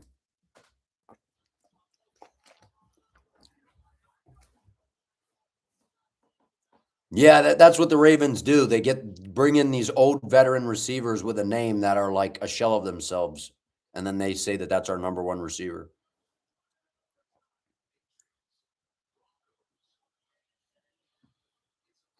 Yeah, on my football channel, man, we talk about all things football. I'll drop that in the chat here, man. I started this during the UFC break, actually. I started talking about all things football.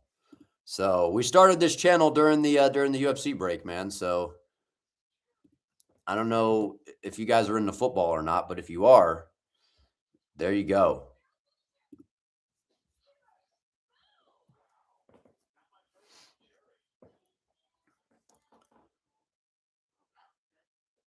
Yeah, I just started it. Over the break. During the UFC break, man. I started it, so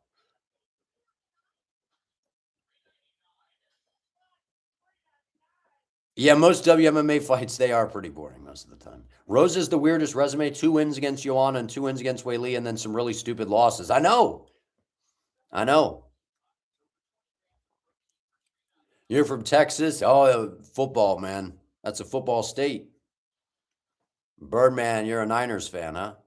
Bang, bang, Niner gang.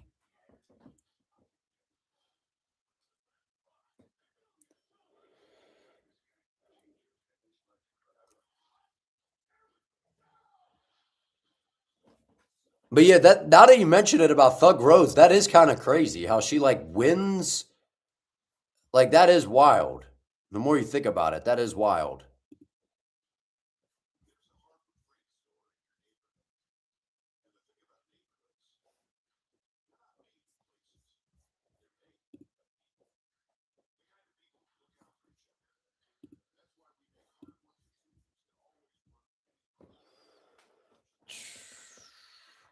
Man, dude, they are drag. Is it just me or are they dragging this thing out, dude?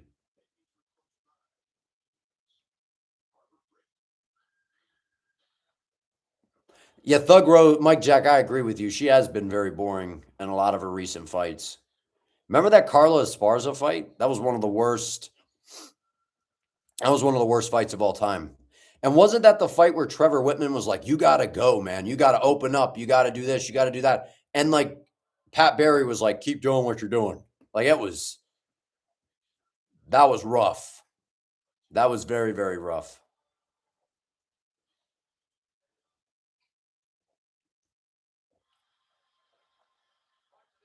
So does Natalia Silva? Is that? Oh, I thought that was Paulo Costa's brother in the corner. That looked like him, or is that? That is. Yeah. That's. So does she train at Paulo Costa's gym?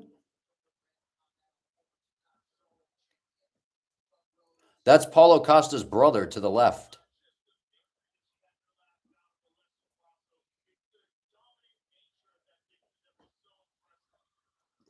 Pat and Rose are really odd. I know, dude. It's been I know they're dragging this crap out, man. I should say crap because I mean it's the UFC, but you know what I'm saying. They're dragging this out. They're like, yeah, we'll bump everything up an hour just to drag everything out and make it the same length anyway. And you know this isn't going to be a finish. So they somehow managed. We lost 3 fights on this card. We lost 3 fights on this card, and this has managed to still go this long.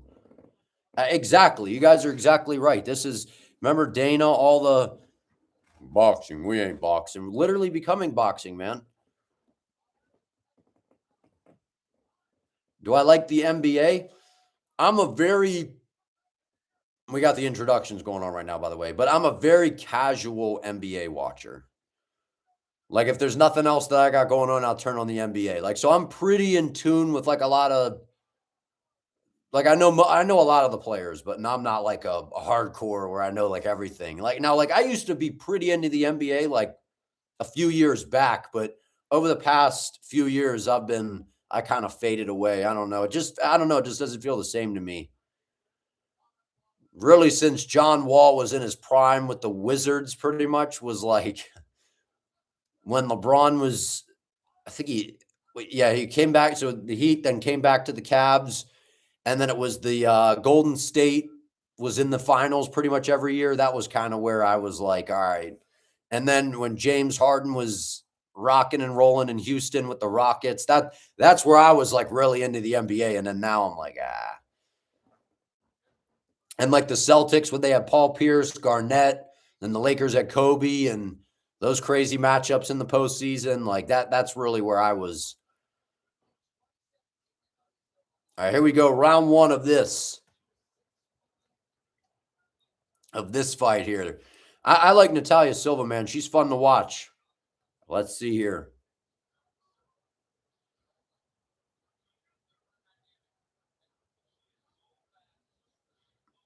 We're 10 seconds in and nobody threw a strike. Oh, Rose just did an air kick, shadow boxing technique.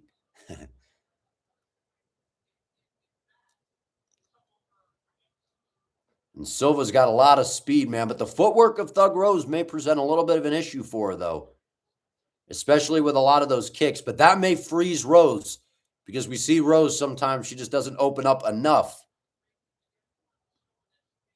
Where if Silva keeps spamming a bunch of kicks, that might discourage Rose's offense. But I don't know, man, because Rose is a very good boxer.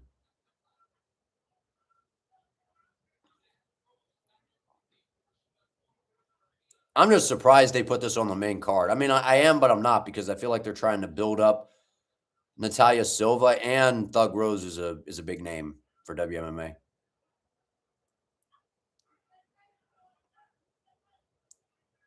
A bunch of shadow boxing going on right now.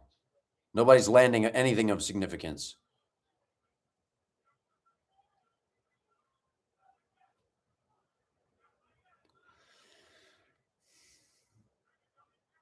I think, there we go, a jab from Thug Rose. Almost 2 minutes in and not a single shot has really landed. Nice leg kick by Rose. Now, Natalia Silva's got to find the mark, man. She's swinging a little bit wild. Oh, nice right hand by Natalia.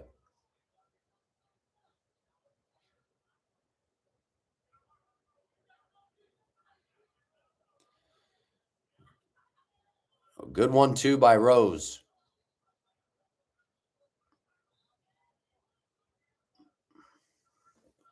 Yeah, this is one where if Rose could be aggressive and turn it into a boxing match, she can win.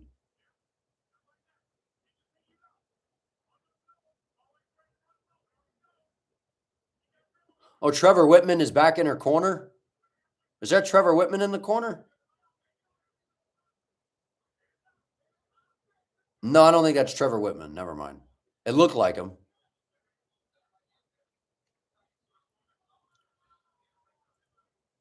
And then Silva also with the kicks. That's where Rose is going to try to counter with the boxing.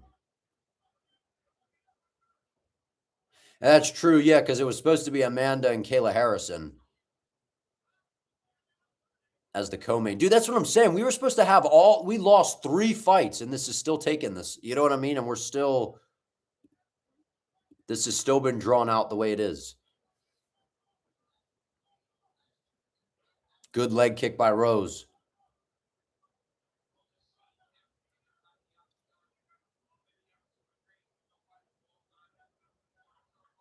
Good leg kick by Silva. A couple quick combinations there from Rose. Nice leg kick by Rose as well.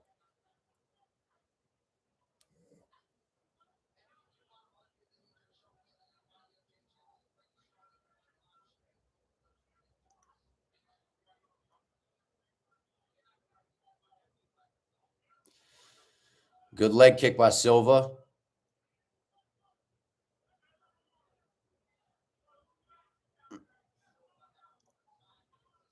Yeah, Silva's got good speed, but the thing is Rose is so quick in and out of range, and she's just hard to hit clean, and she's never a sitting duck.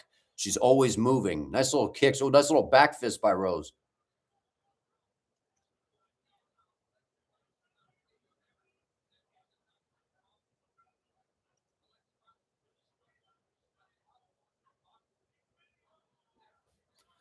Yeah, that's the thing, is Rose's footwork is really, really good. Silva feels a little bit more flat-footed to me tonight.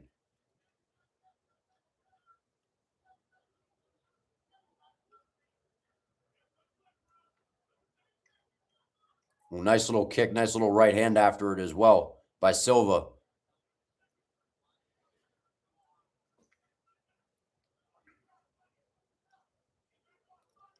Yeah, Silva's going to have to open up a little bit here, because I feel like nobody's done a whole lot, but I feel like Rose is a little bit ahead maybe. 10 seconds left in round 1. Rose tried to get a takedown, but stuffed by Silva. Nice takedown defense. I don't know. I'd like to see what the UFC website says in terms of the stats because it's got nothing in terms of the significant in terms of strikes. It's not updated because it. I was gonna say, what did they Rose 65 to Silva's 39? Really? Doesn't feel like that, man.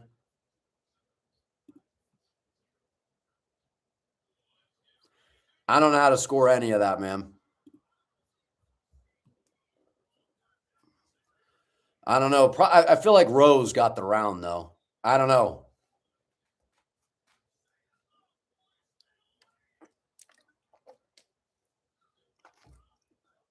I feel like Rose got that round, if I'm being honest.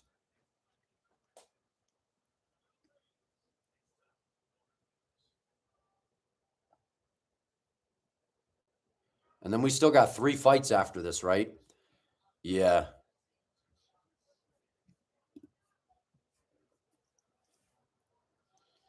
Low activity. I feel like Rose is going to end up winning this fight just by being a tad bit more active with the output offensively. Good job by Rose.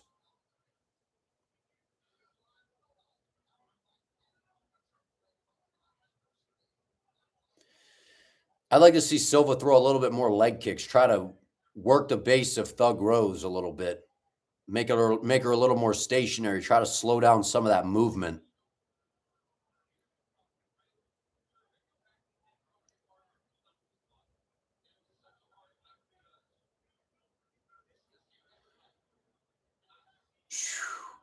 Good little 1-2 by Silva, but nothing's really landing, man. Ooh, good kick to the body by Natalia Silva. That might win her the round. Another nice kick to the body by Silva.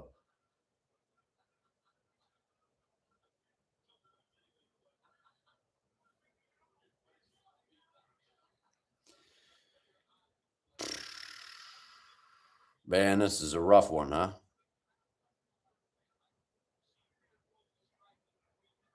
It's literally like it's just a bunch of non-committed strikes. Said this got to be AI. I mean, it's literally like a bunch of just throwing.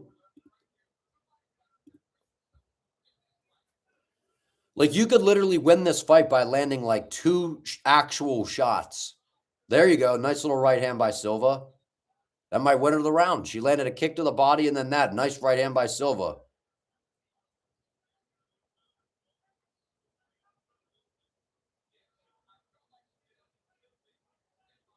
Silva tried for a trip, defended well by Rose.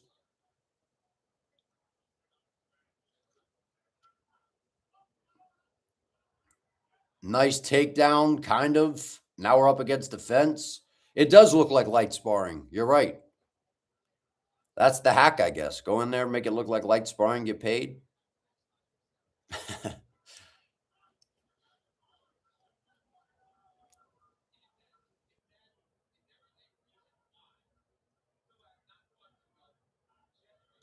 2:20 left in round 2. This fight can't go any faster, man. It cannot go any faster.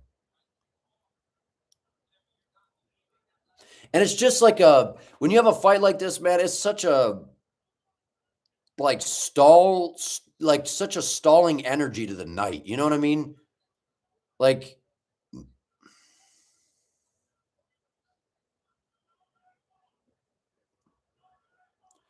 I know.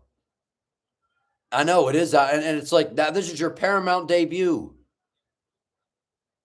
Oh, Thug Rose got to take down. Help us. Thug Rose is going to win this fight. It's going to be a snoozer. It'll be a boring round 3. She'll end the round this way, and Thug Rose is going to win.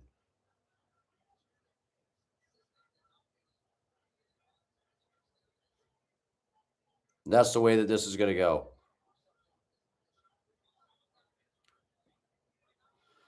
Oh man.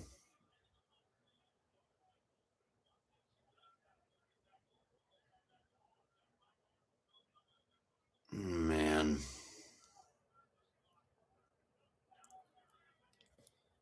I need to add a Carlos Prates face while getting punched by Edwards emoji. Just, oh, yeah. Yeah, that little, like, that little droopy face or whatever. I know what you're talking about.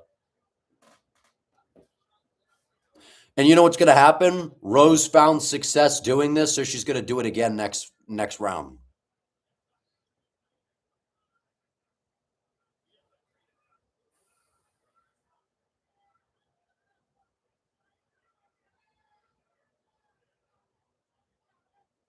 If Silva would just attempt some submissions off of her back, like just throw up some triangles and stuff, you know?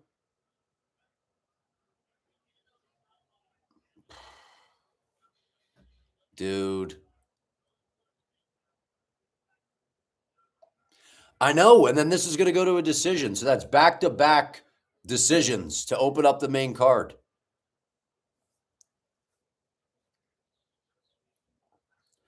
But hopefully this gets done in a decent time, and then that way I'll just record my recap right after. And hopefully we get some more excitement to end this thing, man, because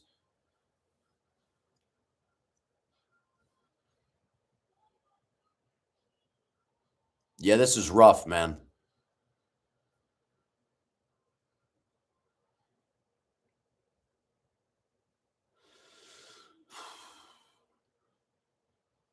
Oh, this is, dude, I'm telling you, Paramount's got some shows, man.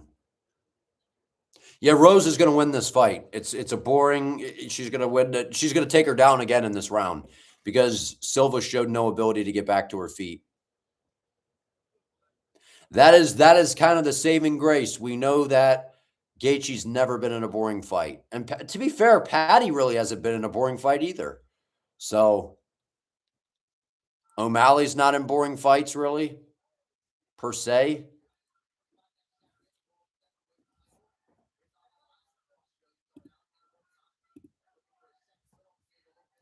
All right, here we go, round 3. Silva's got to open up. Now she is throwing a bunch of kicks now.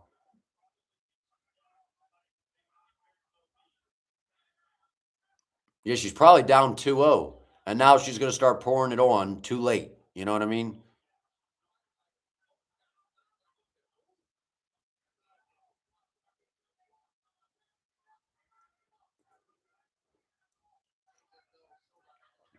Ooh, nice left hook by Silva. Silva's starting to turn it up a little bit here. Where was this earlier in the fight, man? Nice kick to the body by Silva.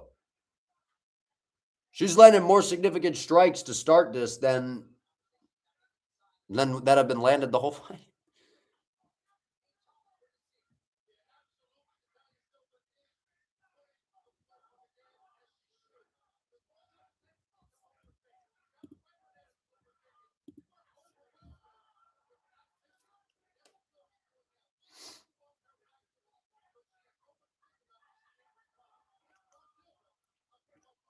Yeah, it was too. It's too. It's too much. Like it's too late for Silva at this point because she's down probably 2-0. The first round she didn't do anything. Thug Rose did a little bit more. Round 2, Thug Rose got the takedown, was able to control her, and was able to land on the feet as well.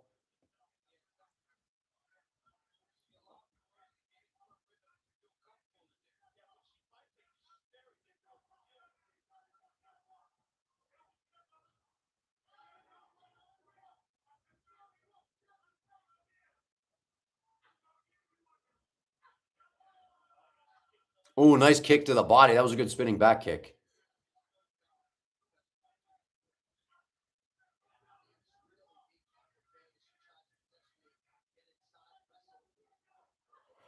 Yeah, I try to get the spammers, man. They like pop in every now and then. Appreciate it, man. Yeah, they just, I don't know. Yeah, I don't know why I mean, because Thug Rose is a big name, probably. But see, this is too little, too late for Silva because she's probably down 2-0. And I don't think she's getting a KO.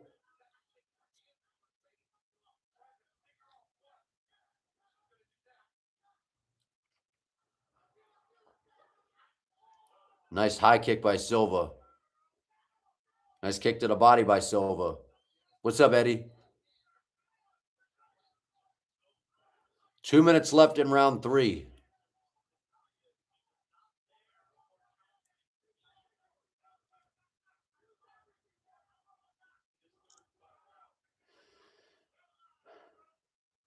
Something's telling me split decision Rose. It might be unanimous Rose, but I wouldn't be surprised if there's a split decision, though.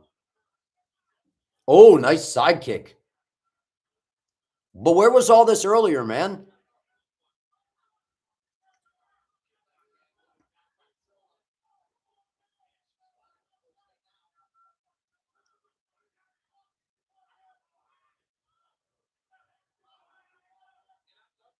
$120 left in round 3. Come on, man. Oh, Rose has got a single here. If she could get a trip and take her down, this thing's over. Good sprawl by Silva. Needed that in round 2, though. She should try. You're in a front choke position here. She's in that turtle position. Try to go for a submission or something, dude. Try to go for a submission. She's diving on that single, man. She still has her hands locked. Now she let go. Nice throw by Silva. That was a nice throw. That was a good throw. Where was all this earlier from Silva, man? She waited till round 3.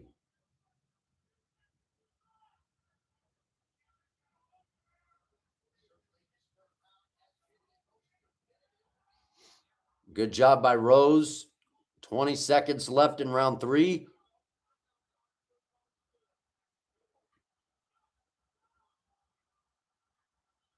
Ten seconds. Nice front kick by Silva. Good front kick by Rose. I know. Now act like you want to fight because there's 5 seconds left.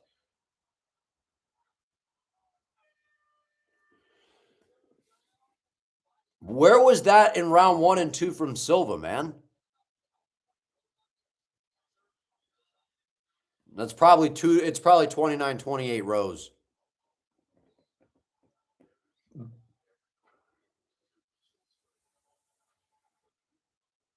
Too little, too late.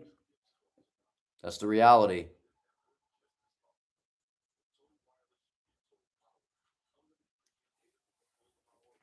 That is the reality.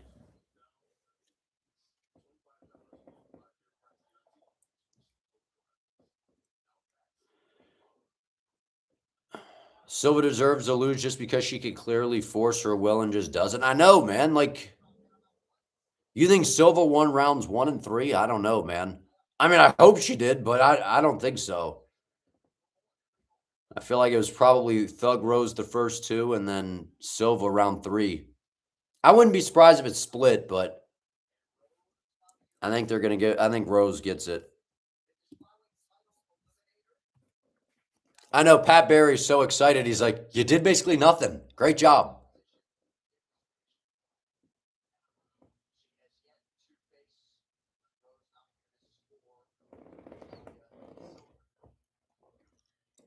All right, let's see. We got an official decision. I feel like it's going to be split.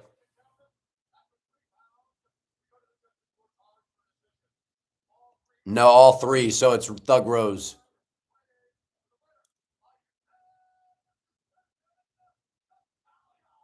Wow, they gave it to Natalia Silva. Dude, I got to say, that's a robbery. I picked Natalia Silva. That's a robbery.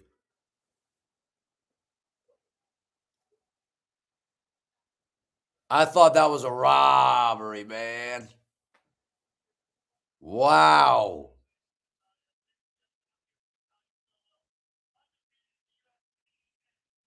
Wow, dude. I thought that was a robbery, and I picked Silva to win. I didn't think she won. I mean, but to be fair, no one did anything in the first round, to be fair. But round 2 was Rose for sure. Round 3 was for sure Silva. So it comes down to the first round, and I didn't think anyone did anything in the first round. But yeah, I mean, I thought Rose won that fight. Wow. I'm going to be right back, man, while she does this little post-fight interview. I'm going to take a bathroom break. I'll be right back, man.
All right, we back, man.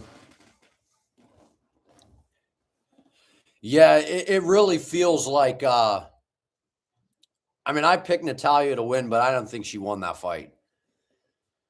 But again, round 2 was Rose, round 3 was Silva, and then round 1, nobody really did much, but I thought Rose did a little bit more. So,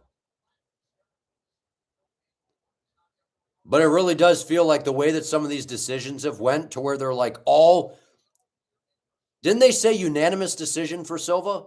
They said unanimous, right? It just feels like in this new Paramount era, man, like unanimous, and then the Silva fight, unanimous.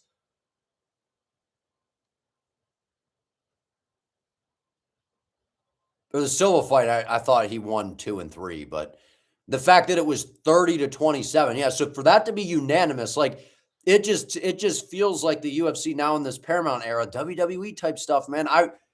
People get upset because they're like, you're complaining. I'm like, no, I'm telling you what this is, man. This is literally the UFC. This is actual fighting, but also WWE added in. They want certain people to win. And if you literally don't go out there and finish the fight and you're not the one that they want to win, like you're going to lose. That's the reality.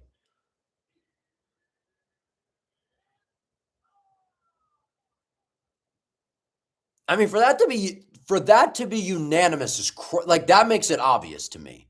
For that to be unanimous, how is that unanimous? There was no split. Not one judge thought that. Well, I think Rose won that. Not one.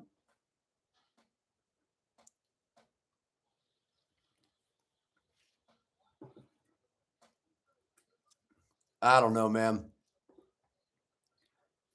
Either way, it was a bad fight. So I feel like we can all agree on that. Man. All right, now we got a heavyweight fight here. Let me put up a poll for this here.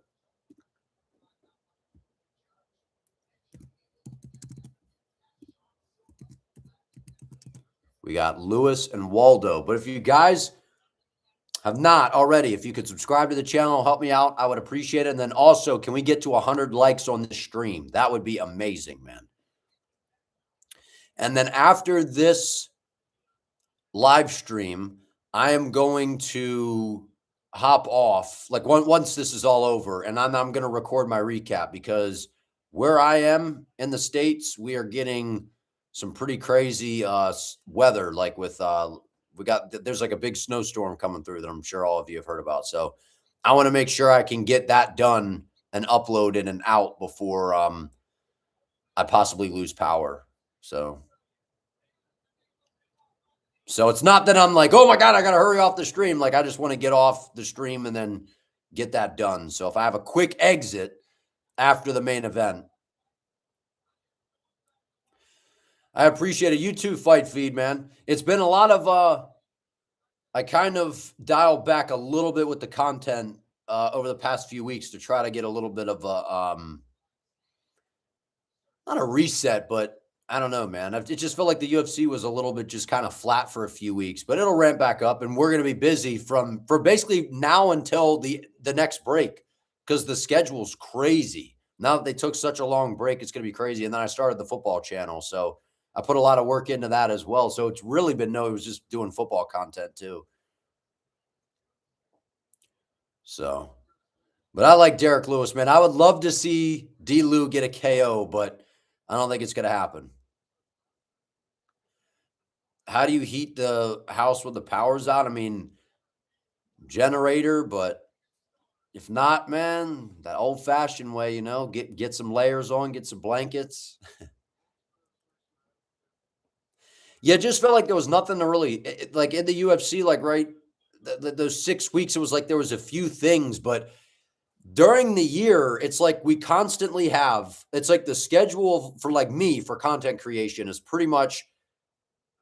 Main focus is a full card fight prediction video. So that's one. Then we have a recap. So that's two. And then probably some sort of breakdown, maybe the week before, something to do with like the main event or the big fight or whatever. So that's three right there. And then some of the news that comes in. What is this? A 149 pops? What is that?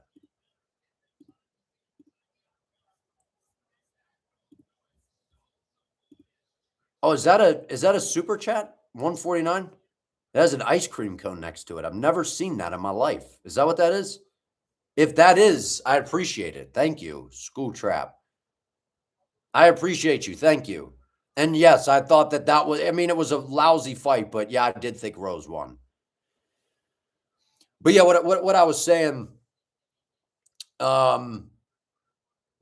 Fight Feed, is the fact that it's like, you have like, and then the fights are getting announced by Dana. So it's like, oh, this, and then, oh, fight news. And then you react and you're like, oh, here's my early thoughts on this fight. So it's like you constantly have stuff going. But when they got into this break, they were like, nah, we got nothing, like literally nothing, you know?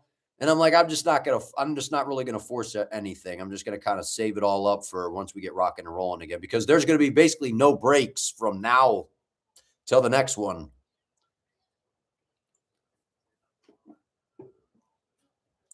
Yeah, he's been running a lot. He's been doing a lot of running. I'm being serious. He's actually been doing a lot of running. I think he does like, and thank you again, School Trap, for the 149. Thank you very much. I think he runs like 3 miles like 3 days a week, or he had some sort of schedule. How cold is it here, man? I'll tell you right now.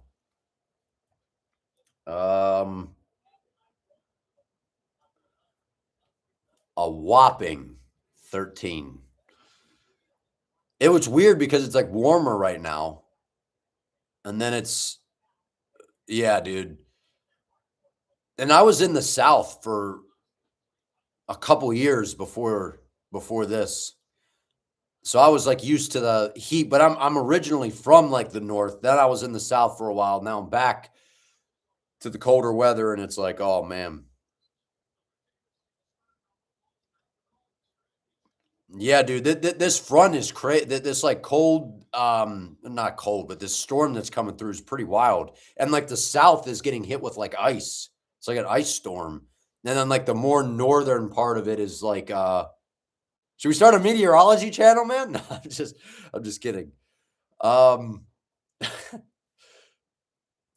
a recap, act like I'm doing a recap. That major clickbait, Patty Pimblett beats Gaethje or whatever. And it's just, I just pull up the forecast and we do like a full in-depth breakdown of the storm.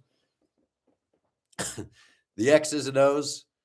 No, yeah. So I'm anticipating that the power will probably, so my full card predictions for this next card are probably not going to come out till sometime during the week, unfortunately. But yeah, Gaethje can't fight in cold weather type shit. Yeah, diabolical clickbait.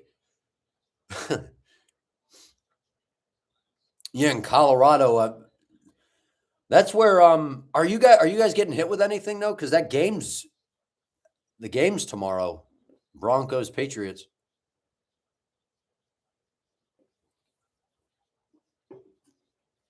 Yeah, that 30 and below is a problem, especially for if you're getting any type of like, snow, precipitation or whatever, because then it can start to stick, which is and it's a crap load of snow coming, man. And then it's kind of like hit or miss if you lose power or not. So I'm just trying to plan as if I am. So then that way I get my because typically I like to just do my recap the next day, think about it a little bit more, be a little bit more clear headed, but I don't know, man. I'm not a late person. I go to bed early and get up early. So staying up late is always a challenge. Yeah, the Weather Channel, man. We'll break it down.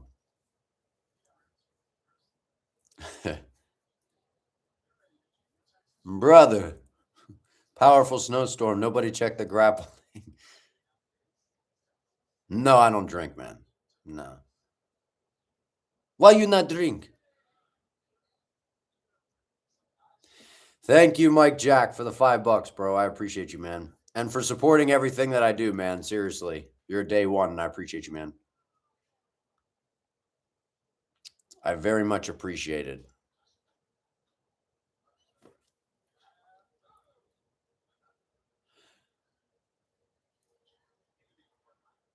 But I feel like I don't know, Mike. I've been kind of back and forth because I picked the seat. Man, dude, what is going on? Like, can we get to the next fight?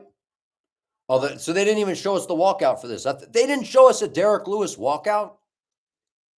I wanted to hear the walkout, dude. I wanted to hear the walkout. Hey, did he walk out the fat Pat? I gotta know.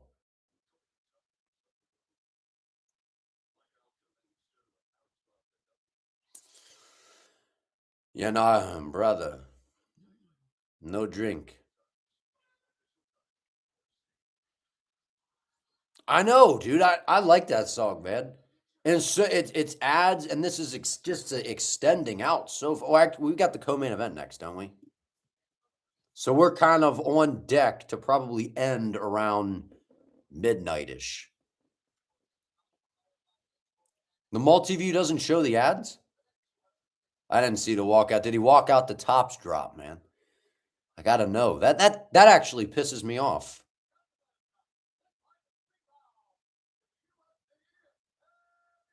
But seriously, thank you, Mike Jack. I really appreciate that, man.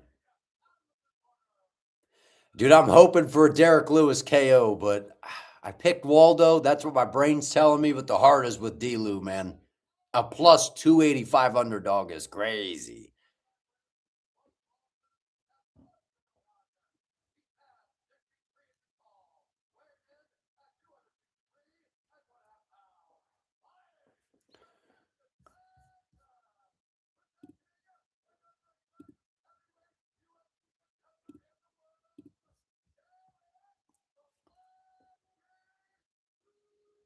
Yeah, dude, Derrick, to me, it felt like he had a lot of more motivation coming into this fight. I don't know, though. It's hard to tell with Derrick. Yeah, you can never count him out. Some fights, he looks like he's a world beater, and then the next fight, it's like, dude, like what happened in there, It's tough to pick Derrick sometimes, man. I'm rooting for him, but I don't know. And Waldo's been great too, man. Waldo's been really, really good. Waldo looks like he's in decent shape too. The last fight he had against the pound for pound #1 fighter in the sport, he took that fight on 2-day notice.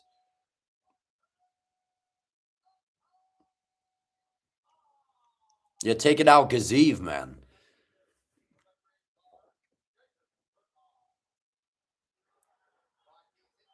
That ref cam thing is interesting, man. That's cool.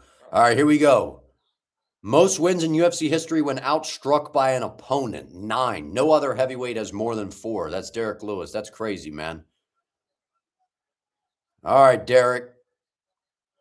I picked Waldo, but I'm rooting for Derrick, man. Here we go.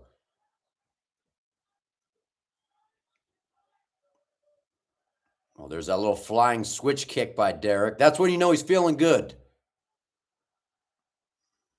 Hopefully he used the restroom before he came out here.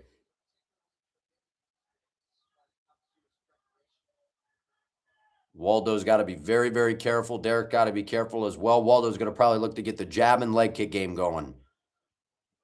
Derrick's going to try to time a big right hand as soon as Waldo tries to open up and enter. Good little front kick from Waldo. Nice little jab, pick-off jab by Is that a jab from Derrick Lewis? There's that little switch kick, man. Oh, big winging left hand just missed. Whoo.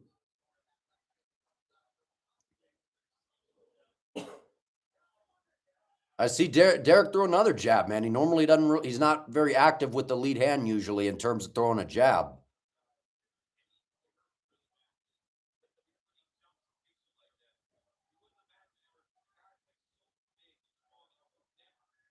And you could just tell Waldo's being so careful to enter, man, because of the power. He's basically, that's why I'm saying this fight could be a boring decision. I don't know. Jab and leg kick.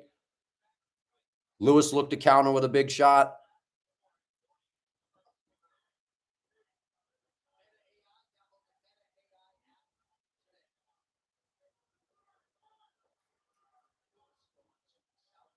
Lewis is going southpaw. He's going to throw a big kick. He's going to just throw a big kick. Yep. Nice kick. Waldo can flash his hands all he wants because Derrick Lewis is outstriking him right now because Waldo hasn't really done anything. Got to be so careful with that D-Lou power, man. 250 left in round 1. Oh, nice jab by Waldo. Fast jab, man. He's got Derrick on the back foot, too. I'm surprised Waldo hasn't opened up with the leg kicks, banging them more because Lewis doesn't check them.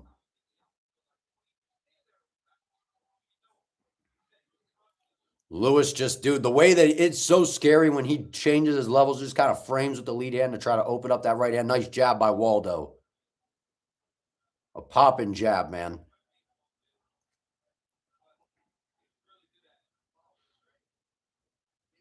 And Derrick's starting to get the little bobbing and weaving going. 2 minutes left in round 1. Oh, big winging hook by Derrick. Misses. That was a shorter right hand from Derrick. Put it right on the chest. Derrick's getting closer. I like how Derrick is throwing straight, too. Nice leg kick by Waldo.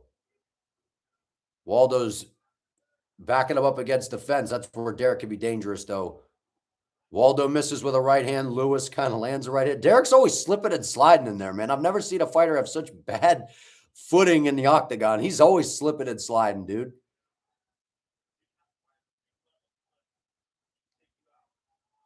Or at least it looks like he's sliding. Sometimes maybe he's like stepping awkward or something. Good kick to the body by Derrick. Caught. Pulls guard. Waldo's just he's gonna chip away with some kicks here unless Derrick doesn't.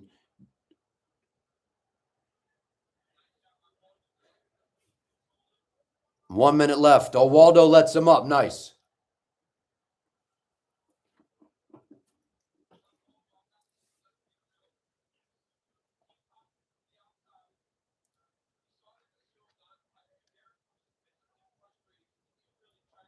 Yeah, this is the best way to get after Derrick is to just frustrate him with the speed and movement. That's where a lot of heavyweights have success. Now he's being aggressive. That was a nice kick by Derrick. See, I like how Derrick's he's gotten a lot straighter with the right hand in this, and he's missing with the left hook, though. But he's straightening out the right hand, where typically he throws big, wild right hands. He's getting to the target quicker. He's getting close.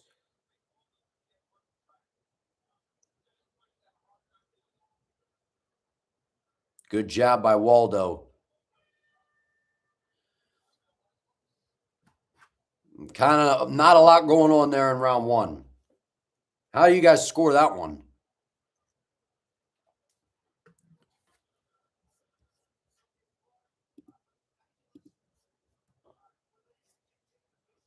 Wow, really?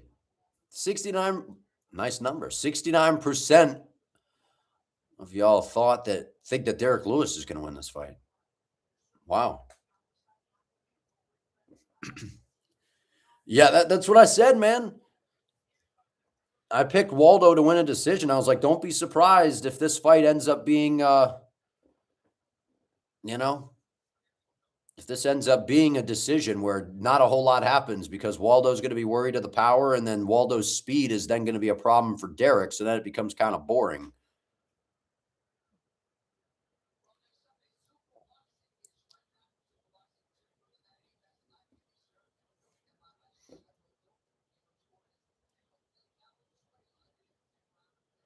All right, here we go. Round two.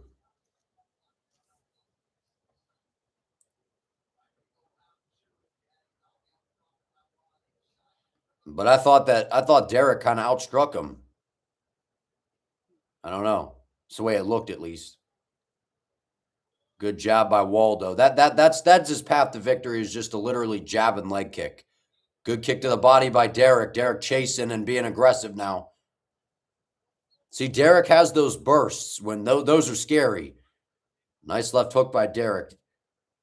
Good bobbing and weaving by Derrick as well.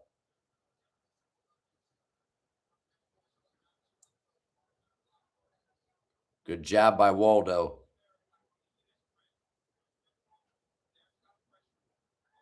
Oh, nice right hand by Waldo, I think. And then Derrick threw a big right hand as well. Good knee in close by Waldo. Derrick just missed on the right hand. Yeah, Derrick's being a little more aggressive here for sure. Good leg kick by Waldo. Good jab by Waldo.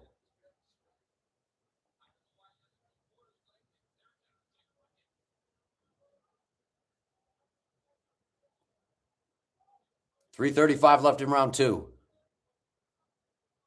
This is what Derrick does. He kind of sits in that idle mode, and then he gets these bursts. But it's the jab of Waldo, man. Oh, just missed with a big right hand, Lewis. Almost, woo.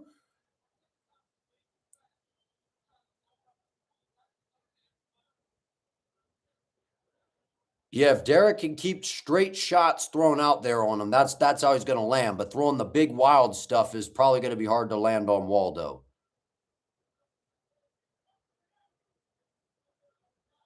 It's that jab of Cortes-Acosta, man, starting to add it up now. Derrick misses with a right hand. Good jab by Waldo.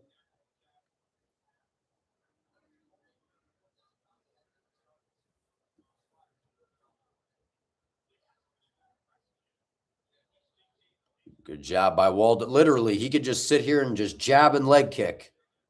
That's probably what he's going to do. As long as he doesn't get KO'd.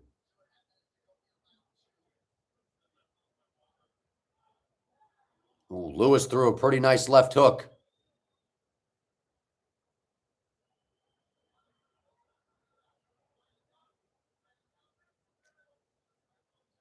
Good jab to the body by Waldo. He's going to try to bring the hands down and probably throw a right hand right behind one of these jabs here. Lewis is over swinging, man.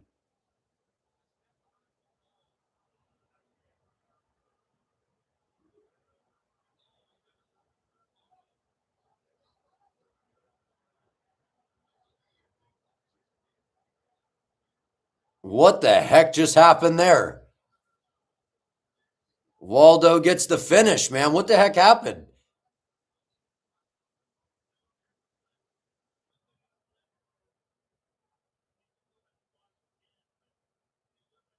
Dude, what in the world was that? Did he hurt his leg when he was slipping or what?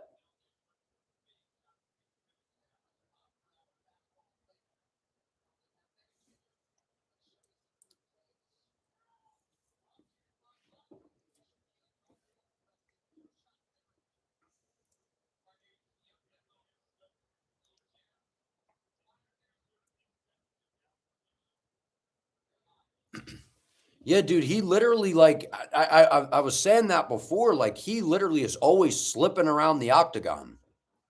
It's so weird. He every time if you watch his fights, his feet are always like he's like stepping and his feet are sliding. Did he like hurt his knee or something on the way down? I have no idea.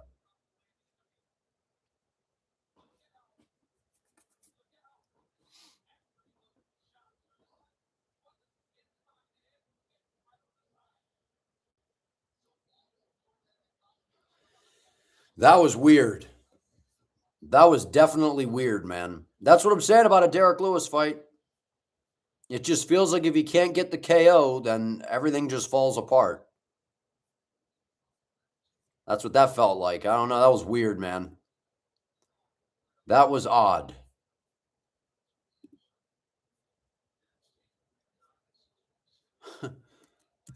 Derrick Lewis fights, man, they are always something.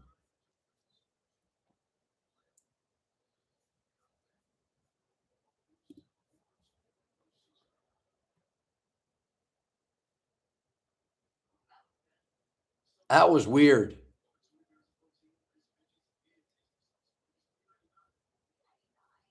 Yeah, he went down. It looked like he slipped, and I was like, did he hurt his leg? And then he's kind of like Waldo gets on top. I don't know. It was weird. Yeah, and it's not even like Waldo. I mean, it wasn't even anything that like impressive. He was just jabbing, and that's why I picked him. I'm like, he's just gonna jab and leg kick, or and that's what people have said about Derrick Lewis a lot of the time. They're like, if he can't get the KO and then he can't find the mark, then he just I don't know falls apart in there.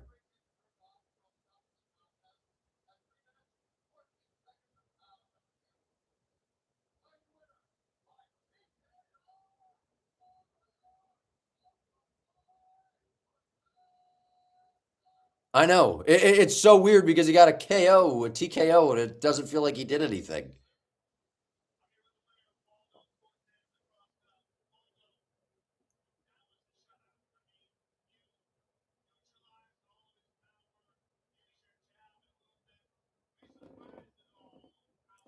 That was weird.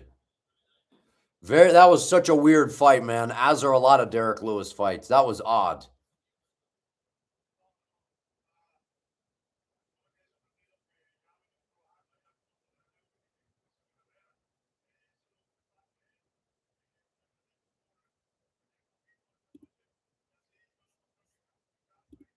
That was odd.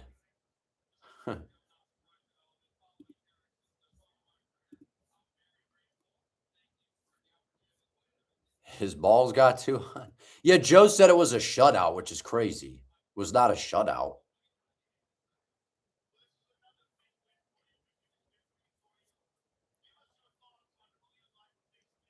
Who's he going to call out now?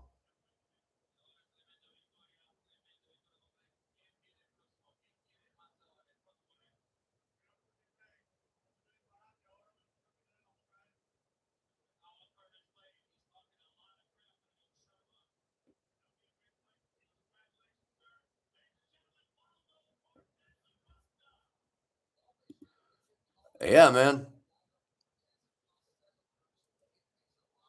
Waldo and Blades.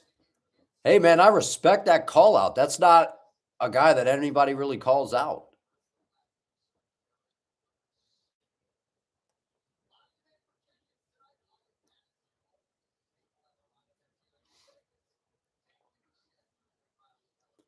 Yeah, I mean, I wanted Derek to win, but I picked Waldo, man, because that was what my brain was telling me. Look at Michael Chandler's hairline. That shit is gone, dude. Been a weak main card. I agree. What do we got next? O'Malley and Song. Let me put up a poll here. Shama.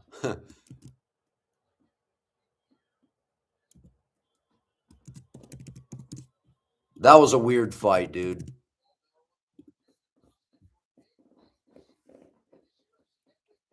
Yeah, he's been on a roll. He's been active. He's been on a roll. He's putting in work, man.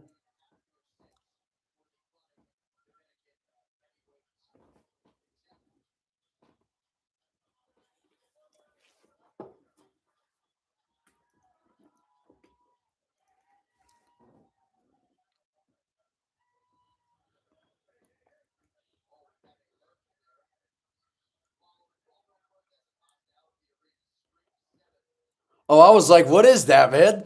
Because the Scream 7 promotion or whatever, they got some dude in a Scream outfit following them.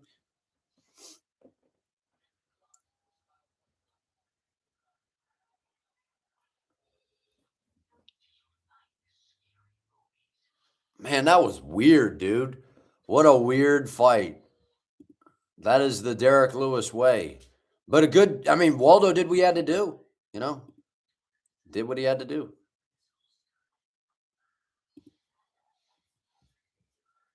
He did what he had to do, man. I don't know. I thought he like slipped. It looked like his leg gave out. And then the next thing you know, he just kind of rolls over and gets finished.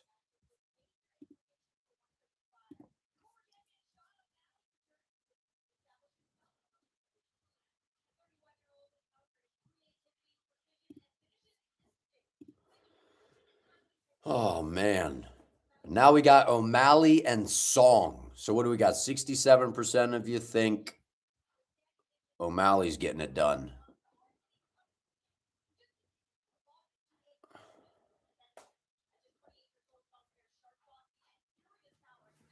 Yeah, I feel like Song, if he overswings, he's getting sniped. Because O'Malley is very good when guys throw reckless at him. But I got O'Malley in this one by decision. We haven't had a single finish on the main card, dude.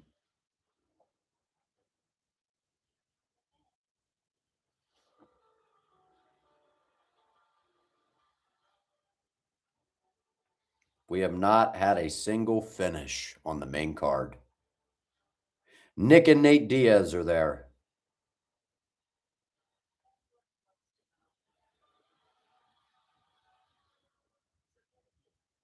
Interesting.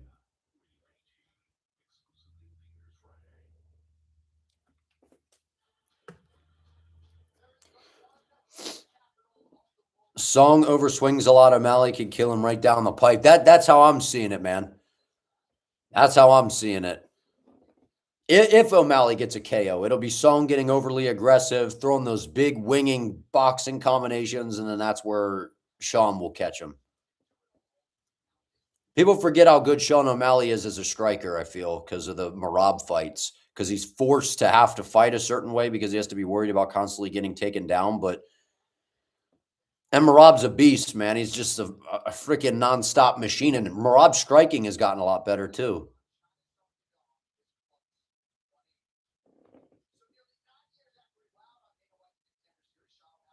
The UFC is truly remarkable, man. It is past 11. This started at 9, and we've had only 3 fights. We've seen them literally do 3 fights in an hour. We just saw them do it on the prelims, right? Yeah, I've been looking forward to this one too, though.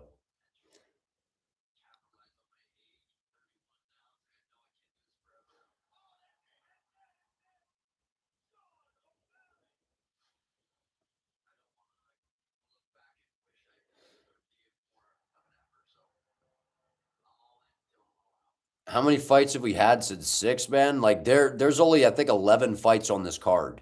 There was supposed to be 14. We were supposed to have Amanda and Kayla Harrison, which that fell off the card because Kayla's hurt.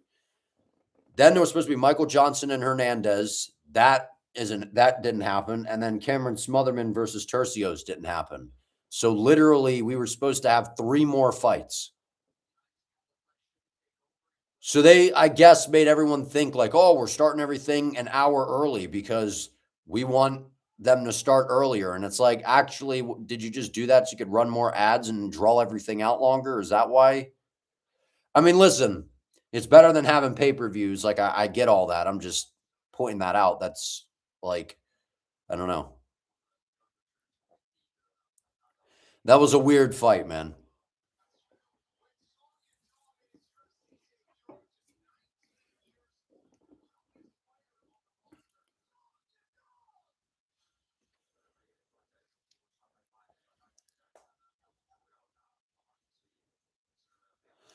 Yeah, well, that's what I was saying about Derrick and in a lot of his fights, he looks like he's slipping around, man. He doesn't look like he's got his feet under him or something. I don't know. It was weird. Yeah, O'Malley is one of those guys where the UFC kind of forced him down everyone's throat. Pause.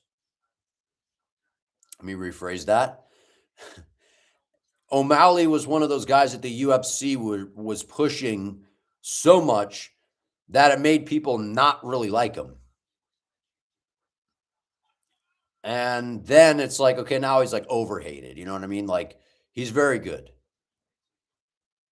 Bobby Green versus El Huber was made. Where'd you see that? Who's fighting right now? It's about to be O'Malley and Song.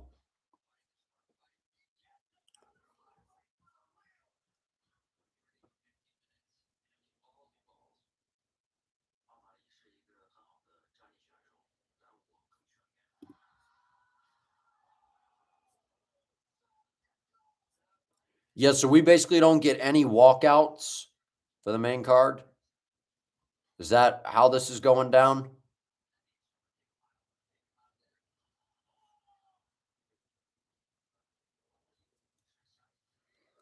Man.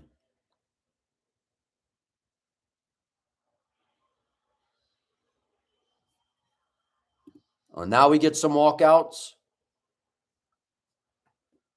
Is that what we got going on now? Now we get some walkouts, but we don't the rest of the main card, basically. We got some. They're like picking and choosing, I feel.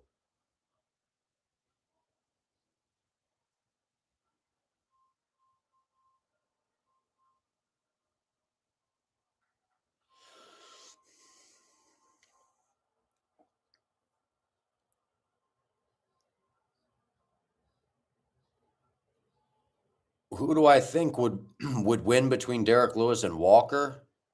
Johnny Walker? Or not Walter Walker? I don't know, man. I feel like Derrick, but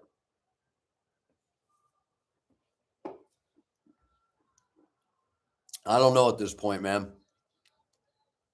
Walter Walker. Yeah, I don't know. Because Walker's grappling is good to where if you could get him down, he could probably submit him. But I don't know. Almeida just laid on Lewis for 25 minutes. And I feel like on the feet, Walker has nothing for Derrick, man. Walter Walker's not good on the feet.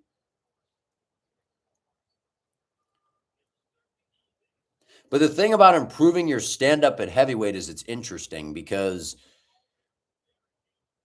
you know what I mean? You kind of either have it or you don't almost at heavyweight. Like, not to say you can't get better, but a lot of it is you could be real technical and this and that. But most heavyweights, it's either you got the power or you don't. And you can tighten some things up, but I don't know. Heavyweight is kind of one of those weird divisions to me. But yeah, I feel like if you improved his striking, he'd be a problem. He is a problem right now, but when he actually fights people that understand how to stop a takedown and not get heel hooked, like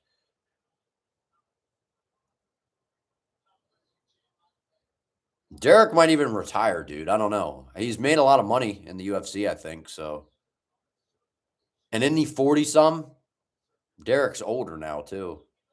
I wouldn't be surprised if he retires or something.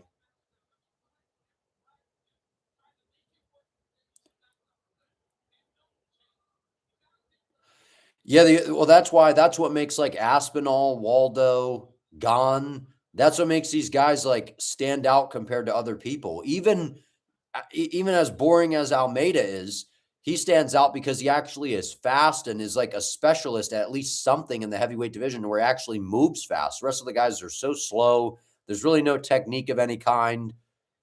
Where with, Aspinall gone, and it's different. Even Volkov's pretty technical. He's just slow, but he's, technical.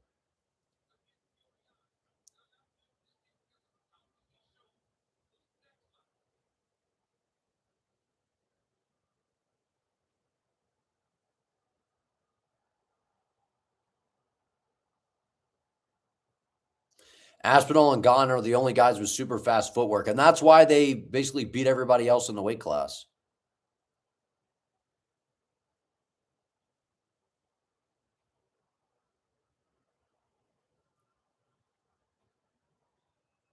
Yeah, I feel like the problem with Walter is if he can't get the fight to the floor and he can't keep it there and he can't get a heel hook or something, like he's not good on the feet, man. Have no fear. I like that song.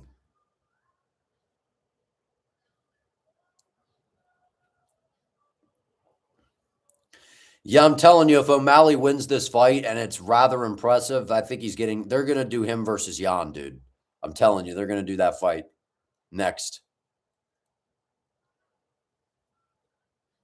Derrick's turning 41 next week. Yeah, I mean, he's in his 40s, man. I think he's made a boatload of money from the UFC, so I feel like he'll retire. Or hit the Derrick Lewis special, which is fight like a top guy and then fight a couple of those like back end heavyweights that aren't that good or are being overhyped too soon, and then Derrick beats those guys usually. That's kind of how it goes.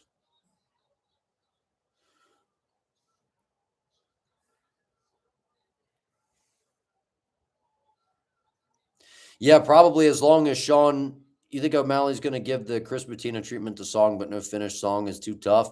But with the right shot placement, you never know, man.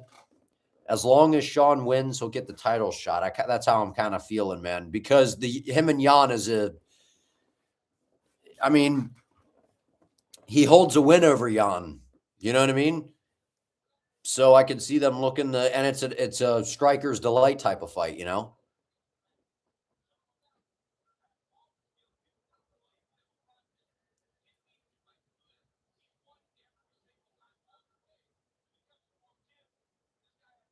Yeah, I mean, I like watching Sean O'Malley. I know a lot of people hate on him, but if you look past all the tattoos and the dyed hair and the social media stuff and the gimmicks or whatever, this dude is a very, very good striker, man. He is a really, really good striker. And he's a smart fighter. Like he's a really, really smart fighter.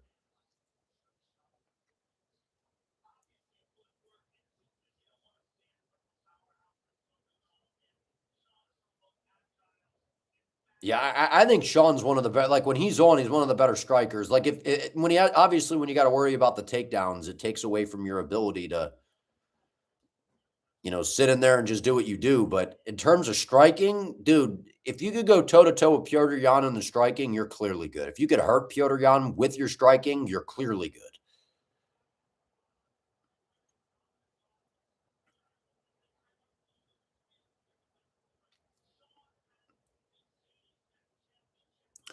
The Devosvili versus Jan trilogy was going to be made in Sugar versus Sandhagen, maybe. I think that lanky boy striking extravaganza. Yeah, I wanted to see Corey versus Sean, but this to me is a strategic matchup. Song is kind of I don't want to say tailor made because Song is good, but his style is like kind of the perfect style for Sean to go out there and style on him, you know?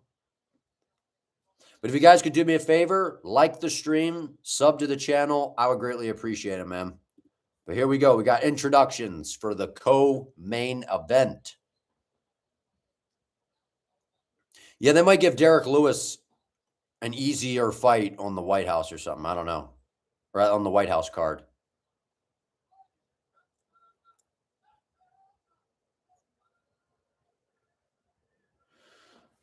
All right, Sugar Sean.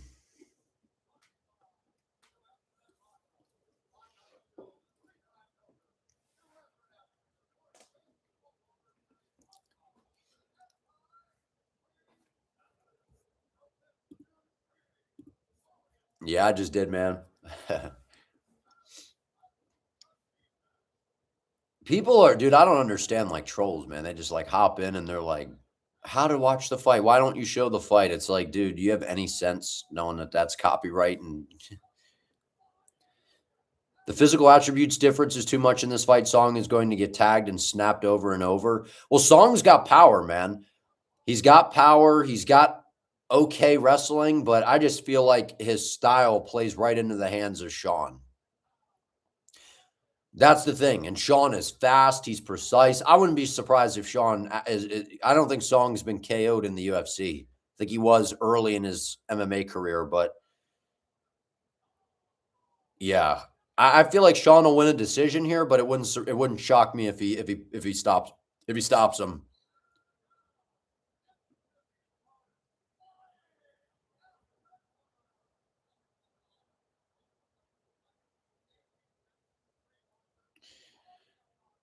If we didn't get Sean Corey, I think this is the best stylistic matchup at bantamweight. Yeah, I mean, this is going to be a fun fight. This is going to be a fun fight. Yeah, I feel like Peyton Talbot, dude, he's looking legit, man. And he's really improved his grappling, which I find very, very impressive. Sugar introduction.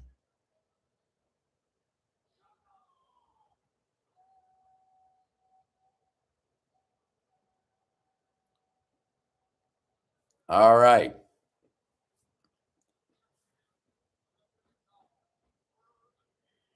Herb Dean. All right, here we go. Yeah, I agree. Attack the legs of O'Malley. That would be smart for Song. He's just got to be careful overextending with the boxing. But I got O'Malley in this one. I'm going to say decision, but wouldn't be shocked if he finds a KO shot. All right, here we go. Round one. Little leg kick to start by Song. O'Malley looks lean, dude. I know he's always skinny, but he looks like lean and very good condition. Nice little front kick by Sean.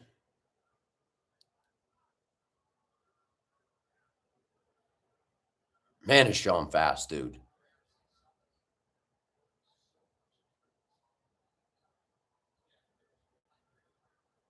Nice little kick to the body by Sean. And those front kicks are a massive weapon for Sean. Dig into the body. Take some wind out of the sail.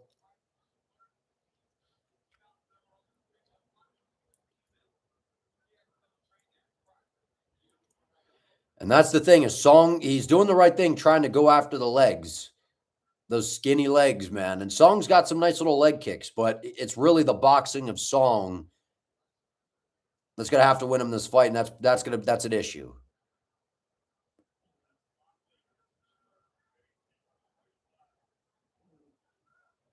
Nice little oblique shot by Sean. Whoa! Fast left hand, nice kick to the body by Song. Song threw a big right hand.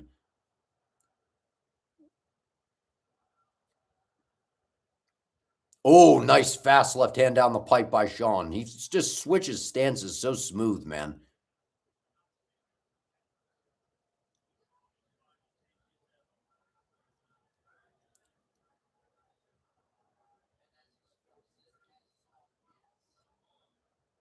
Couple good shots. A nice spinning back kick by Sean.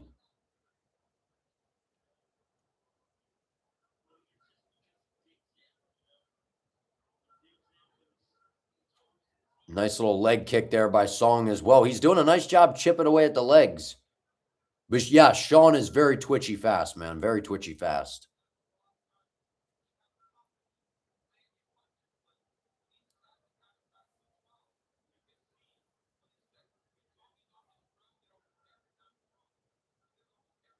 .240 left in round one.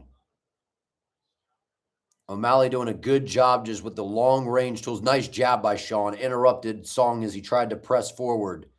Here comes a big right hand by Song. Every time Song becomes very predictable, though. He tries to push you back up against the octagon side, and then as soon as he does, boom, comes a big right hand.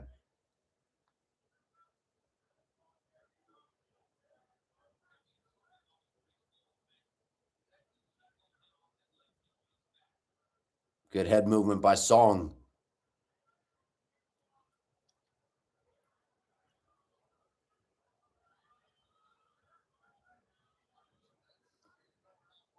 1:55 left in round 1.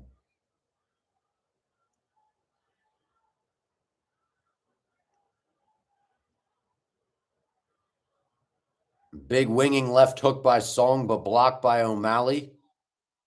Good jab. Nice right hand to the body. Nice front kick to the body by Sean.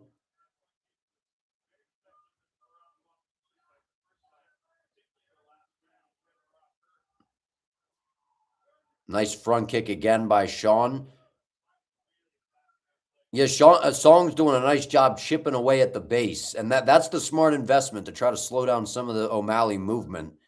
But Sean just does such a good job cutting angles, man, and just fluent stance switching. He creates these offbeat angles and is able to just – he's hard to deal with, man.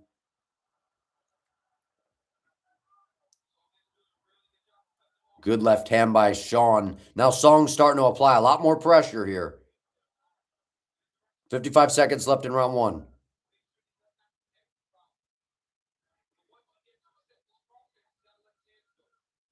See, Song's doing a lot of nice. That was a hard leg kick by Song. Nice leg kick by O'Malley. Song shoots for a takedown. O'Malley jumps Gilly.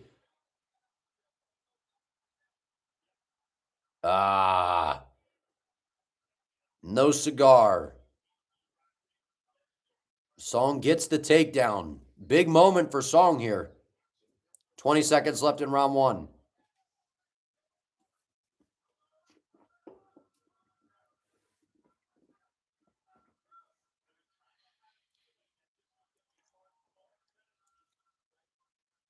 No, smart from Song. I think it's 1-0 O'Malley though. The foot, the front kicks, the jab. He landed some really good left hands when he would go southpaw as well. But I don't know, man. Song landed a lot of really good leg kicks.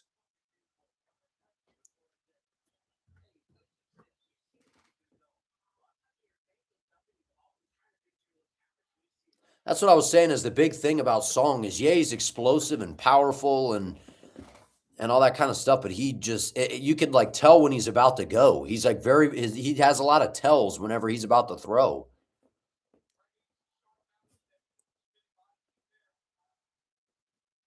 Yeah, Song's in good shape too, man.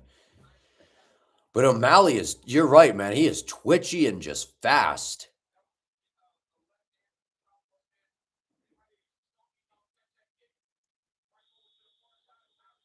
And I don't mind, especially with the round coming to an end, I don't mind the Gilly attempt.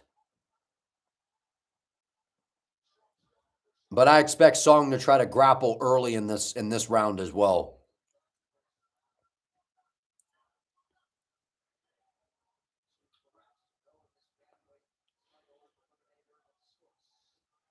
Oh, this is a nasty leg kick by Song, man. That was a hard leg kick to open the round.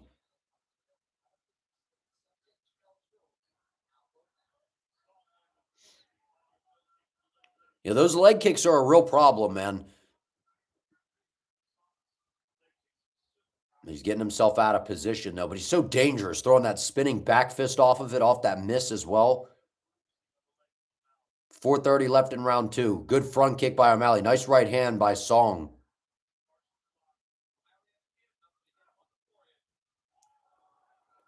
Dude, Song has got some fast hands, man.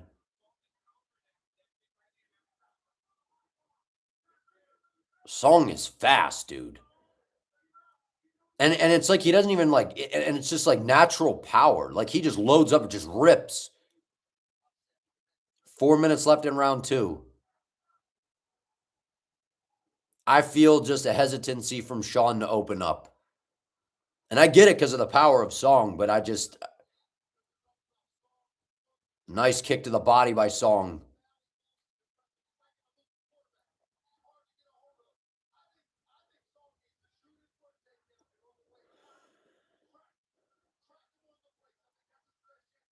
Yeah, this is O'Malley's. There's not a lot of output coming from Sean, man. Song's just chipping away here in the first part of this round. But see, now when O'Malley gets him moving backward, that's where Sean, in my opinion, needs to win this fight. Get Song moving backwards instead of trying to be the matador the whole time. Nice left hand. That's a sharp left hand by O'Malley down the pipe. He's finding a home for that whenever he goes southpaw, that straight left right down the middle.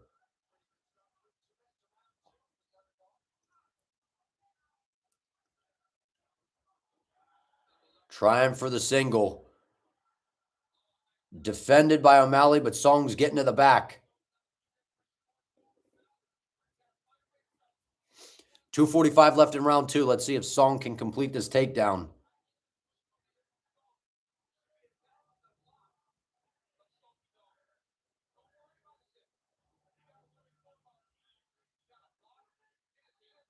Yeah, Song's doing a nice job, man. This is the kind of game plan to win this fight, in my opinion. Leg kick, throw some big shots, and then grapple.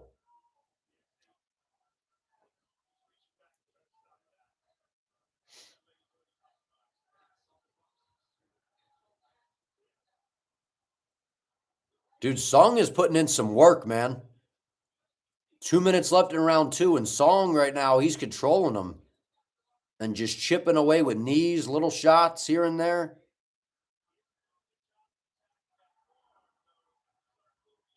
Oh, he's got his hands locked. Down he goes. Puts O'Malley on his back. Yeah, O'Malley trying to look for a triangle here. Not going to get it. He's going to spend the rest of the round probably on his back.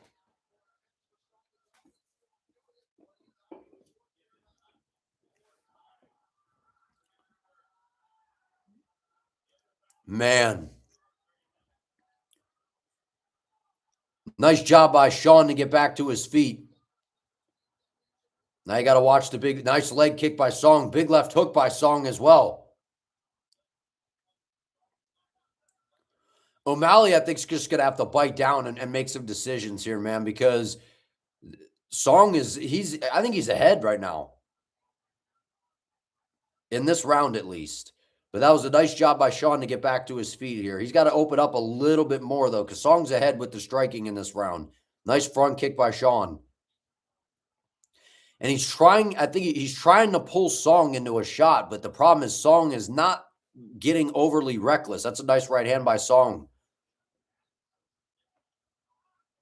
Ooh, nice little left hand by Sean.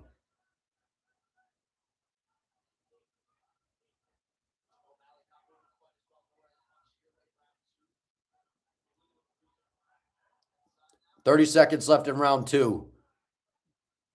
You see Song's loading up a little bit. That's where Sean can beat him to the punch right down the pipe. Ooh, Sean missed with a right hand.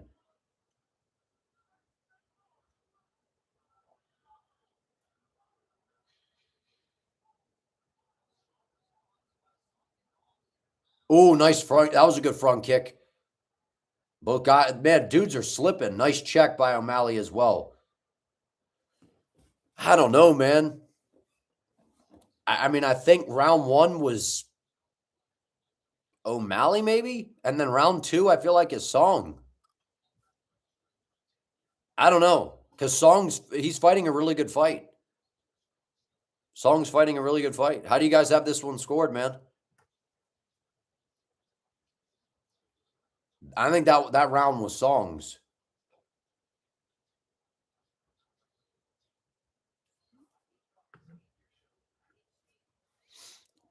Yeah, yeah. I mean, I lean 1-1. O'Malley round 1. Song definitely round 2. That round 2 definitely is Song, but it might be 2-0.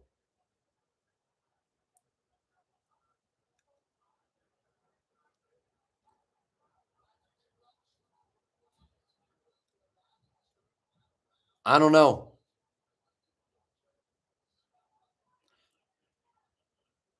Yeah, dude, I'm telling you right now, I agree with whoever said that. Round 3 is going to decide it.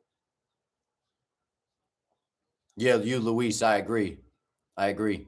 Here we go, round 3. Sean's got to open up, man. And I know it's scary because of Song's power, but if not, I think he's losing this fight. And he can't get taken down and controlled.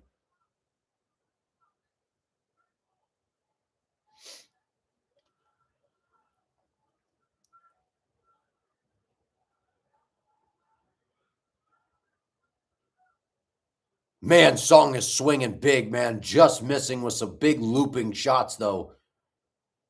O'Malley's reflexes are crazy, dude. Nice hard leg kick by Song. He kicks, dude, he's beating up those O'Malley legs, man. Very smart game plan. Now he's got O'Malley reacting.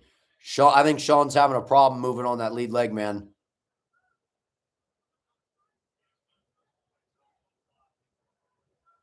Sean's having a problem with his legs, man.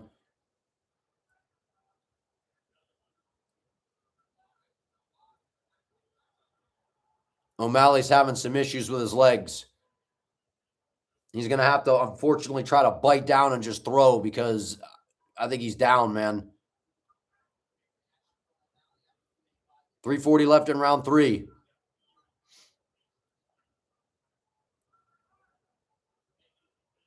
Good left hand by O'Malley there. That was a good one. But Song just says, come on, man. This is a great performance by Song.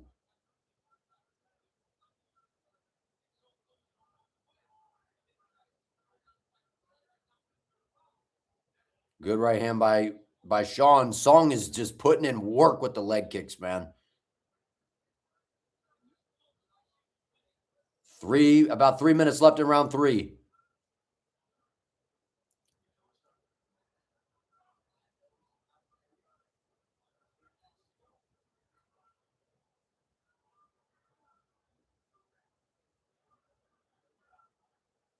Song's mouth is open, bleeding a little bit. I know Sean's been very accurate when he goes, but he hasn't been going enough. And Song has just been active and he's been chipping away with the leg kicks. Nice little left hand by Sean. Nice angle off. Good little jab by Song as well. And that's smart of Song to just throw right at the chest because Sean's moving so much. It's smart, man.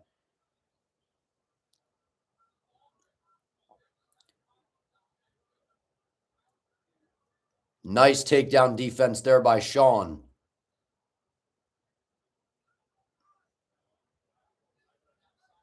But see, the fact that Song introduced takedowns is now you're starting to see him kind of feint and throw some shots off of that.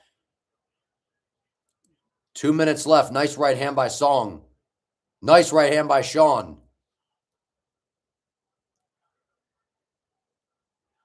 See, Sean's got him biting on some of these reactions, but he's got to go, or on these feints. He's just got to go. He's got to throw, man.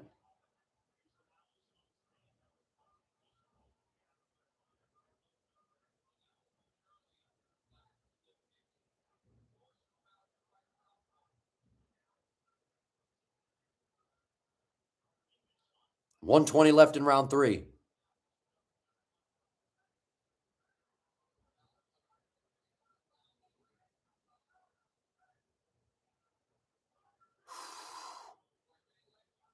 $110 left.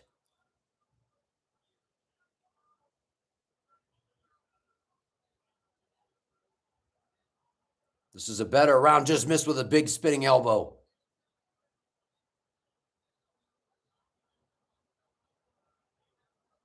Song shoots, defended well. Oh, he's in on the single. Sean's got to defend. He does. Good. Good 1-2 by Sean. Nice knee by Sean.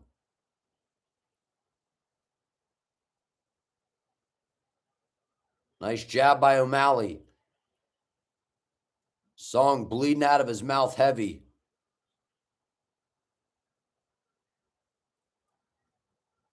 $25 seconds left.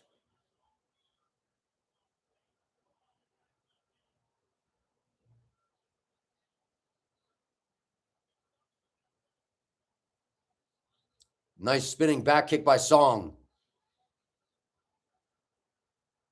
Wow, there we go. But he said point down. Song said good right hand by Sean. Fakes the alley-oop. Wow. Good round, man. I will be right back before the judge's decision.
All right.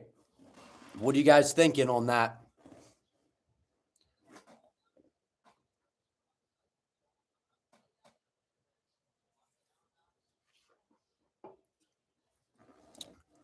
All right, we got our scorecards here.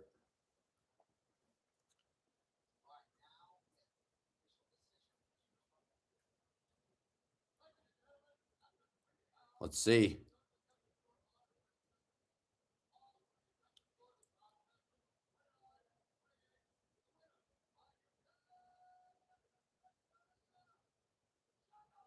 Wow. O'Malley.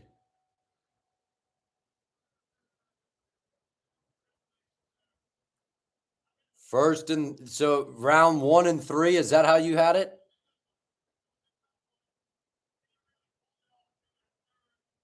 Man, I want to see the striking totals on.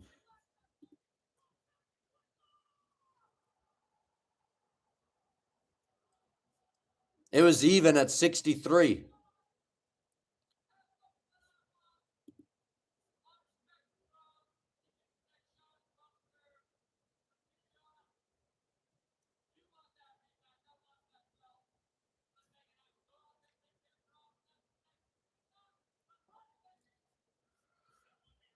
Man, they're about to get that was a close fight, but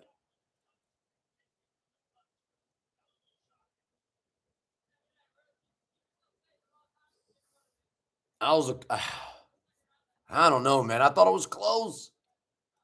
I thought Song definitely won round 2.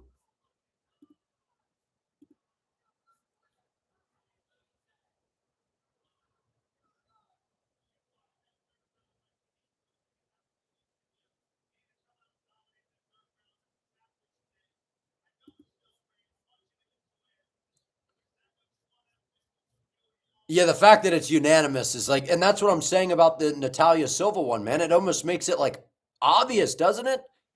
The fact that they're all unanimous,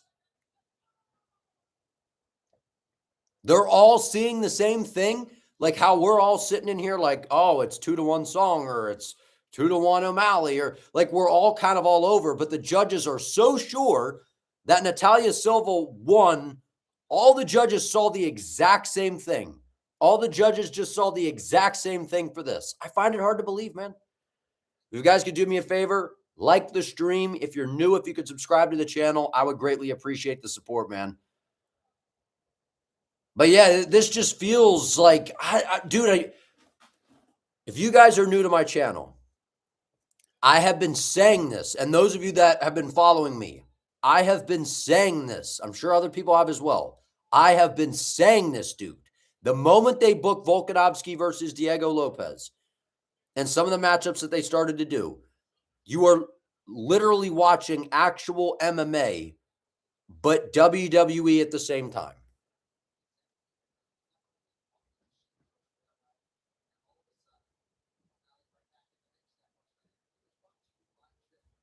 It almost feels like they're telling these fighters to just, it's like, just don't get finished because the scorecards are in your favor or something. You know what I mean? Like, how do they all score 3-0 across the board for Natalia Silva and Thug Rose? When you saw they were pulling up the tweets, most of the people were like Thug Rose. I only saw like 1 or 2 I thought that said Natalia Silva. Most of them thought Rose. Most of you in here thought Rose.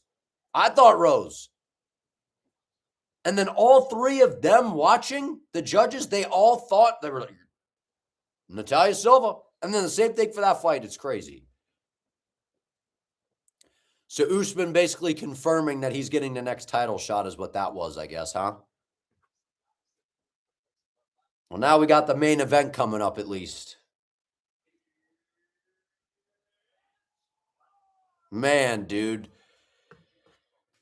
I'm just trying to be so much more positive, dude, these days, because it gets doom and gloom in the MMA, the MMA world these days, the MMA YouTube and all that, it gets doom and gloom. But when this stuff happens, it just makes you go like, bro, what?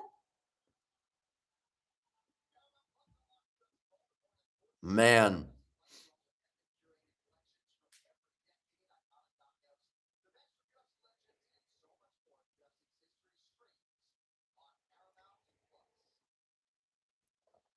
No, that's what I'm saying. It doesn't feel like they're like, whoa, it's just a brutal robbery. Like, it doesn't feel like that, but it's like everyone, if you ask 10 people who won Rose versus Silva, I feel like 6 people would say Rose won and 4 would say Silva. If you ask 10 people who won between O'Malley and Song, you might get 50-50, or you might get 6 for Song and 4 for O'Malley. You know what I mean? And the fact that all 3 of those judges have been in cahoots and thinking the same thing the whole time is crazy. Even the Silva fight, the Jean Silva fight versus Arnold Allen. I mean, I thought that Silva did win 2 and 3, but still.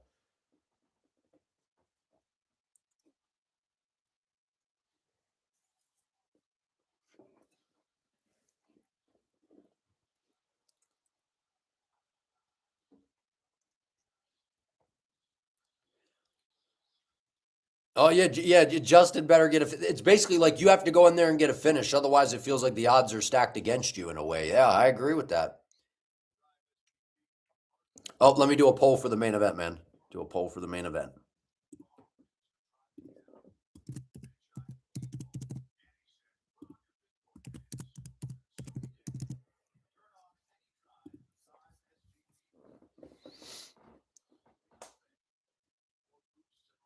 Yeah, if it goes to a decision, Patty's winning. But for 5 rounds, going in there with Gaethje for 5 rounds, like I don't know if has Gaethje ever fought a 25 minutes before. Like I think all of his fights they end in a finish, unless they're a 15-minute like a 3-rounder because he went to a decision with Fiziev a couple times.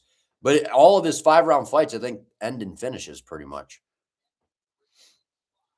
Gaethje and Tony, that's right, for the interim belt. I remember that. That was during the wasn't that the first event with no crowd and stuff during the pandemic or whatever? That was in Orlando in the arena or whatever. Or no, he did finish Tony. Yeah, you're right. You're right. They got they like stopped it or whatever because just from an accumulation of damage or whatever, right?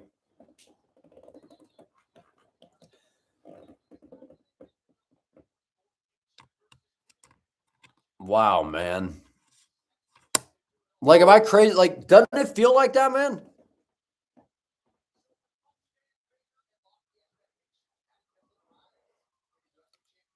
Doesn't it literally feel? Or he went 5 with Max, yeah, until the until the last 10 seconds. But it really does feel like these fighters just it's almost like they know. Like Silva literally didn't start doing anything until the 3rd round. And O'Malley, it's like he knew to just do just enough. I don't know, it's weird. I don't know, man. The whole thing's weird to me.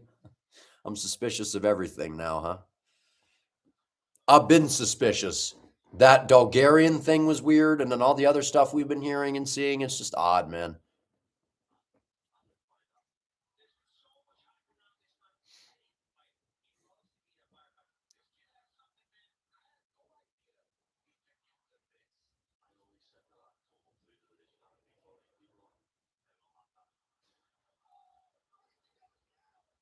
If Justin doesn't come out like a madman, now we'll see, man.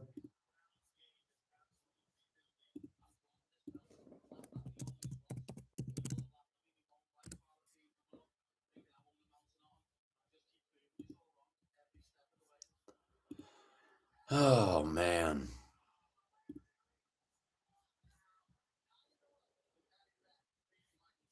Oh, Mike, no, man. My hair just does this, dude. I don't put anything in it. It just does this. I just puts a little water in my hair, just take a comb or a brush or not a comb, brush, and just go, and it does this. Yeah, it does feel like we know the game, man. Like what the?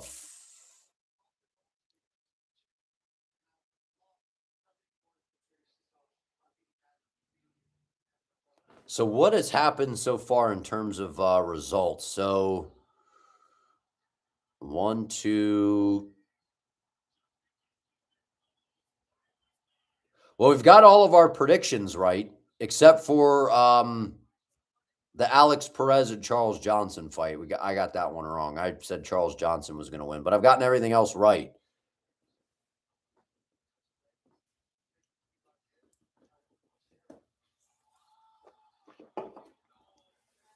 Yeah, very bizarre, man. This has been like a weird card. It's just been weird to me.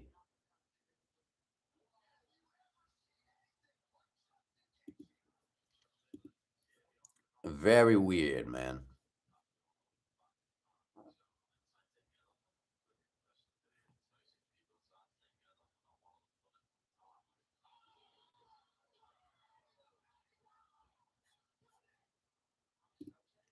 Man.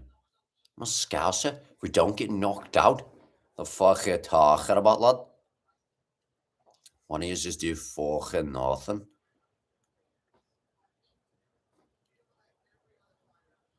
I know, dude. Like somehow they magically started a whole hour early and are still going to end around the same time.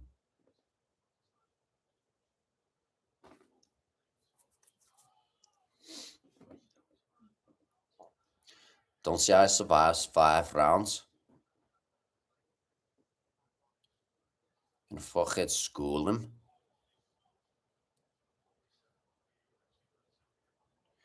All right. Well, the moment of truth for Mr. Pimblett.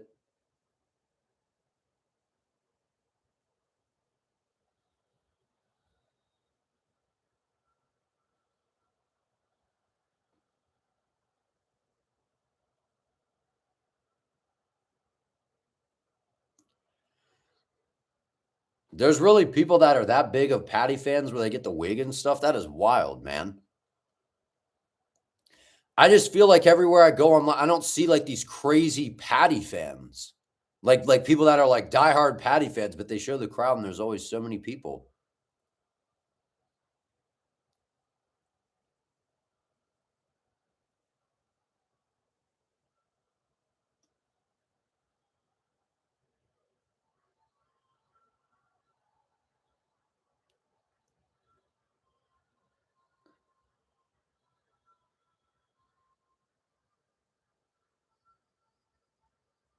Oh man. All right, main event time. Get your votes in, man. Get your votes in. We got 50 some percent Gaethje. Gaethje's leading, huh? Yeah, I do like the entrance.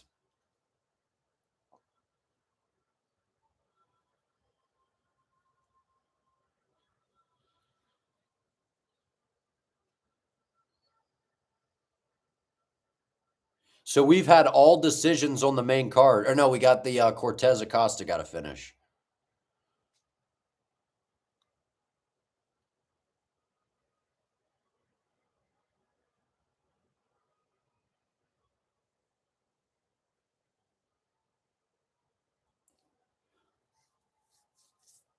My favorite walkout of all time. I don't know. I used to like when Nate would walk out to like for the Connor fights. Um, I don't know. I'm trying to think. I like Poetan. Yeah. Poetan's got the best walkout with the bow and arrow. And he used to do that. He would do that before he would fight in kickboxing in Glory. I remember that. He would came out like this. The first time I saw him fight, he fought Dustin Jacoby, who's actually in the UFC also. He was fighting him in Glory. And he came out and he did this. And he was like, or I think it was against Dustin Jacoby. It was one of them where he had his hair. He was like a lot younger. And his hair was like, he had like a weird design. Like his hair, he got like, I don't know if you guys have seen the old pictures of Alex, but he had like this design going on in his hair. He would have like very little hair, and then he would do like these designs and stuff. Yeah, he was yeah, him and when he knocked out Dustin Jacoby, that was violent, man. That was violent. Yeah, Korean Zombie.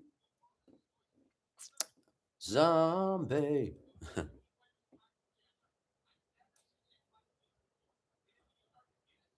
You think this will be like Conor Mendez? I don't know, man, because Gaethje's a striker. Yeah, if Pereira knocks somebody out, it's usually very violent.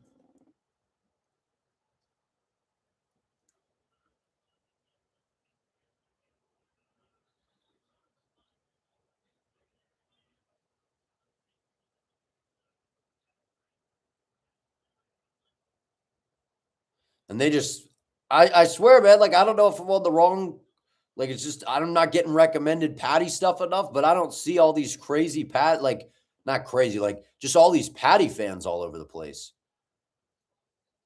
I guess he really does have a big fan base. I don't know.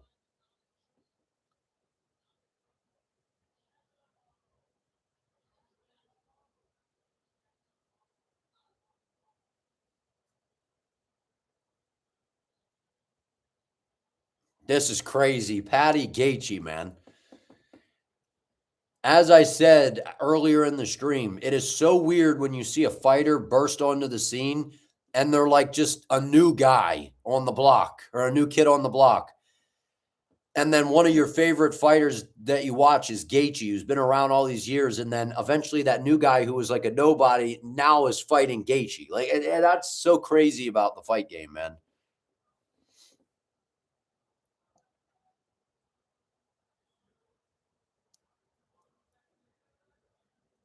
Gaethje's got a walkout going on here now.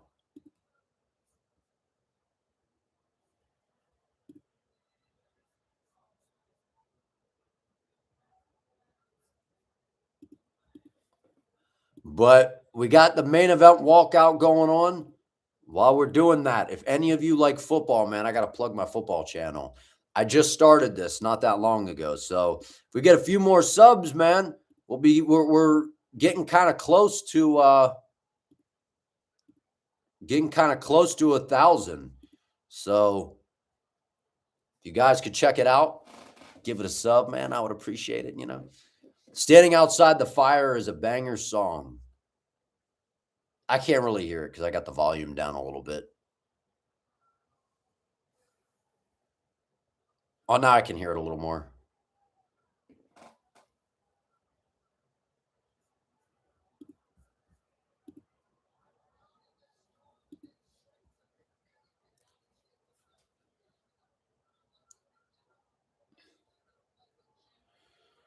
All right, main event. So this thing will get started around midnight, huh?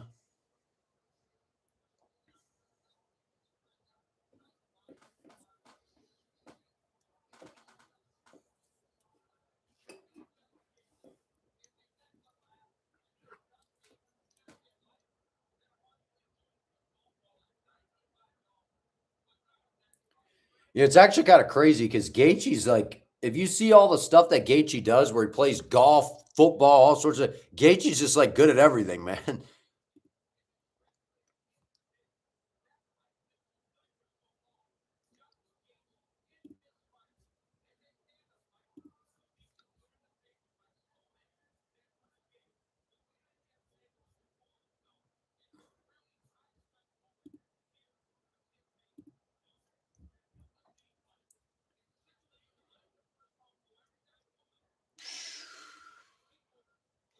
All right, I'm gonna end the poll in just a minute, man. So get your picks in.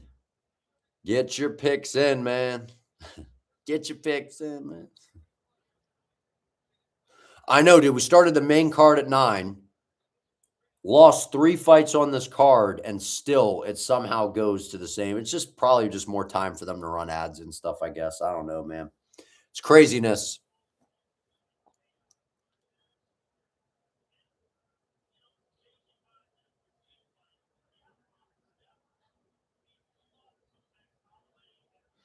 All right. 7 hours for 11 fights. That is impressive. That is boxing, my friend.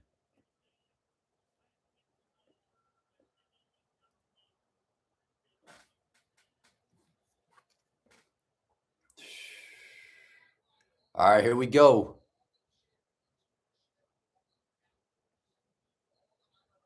Let's get the intros going, man.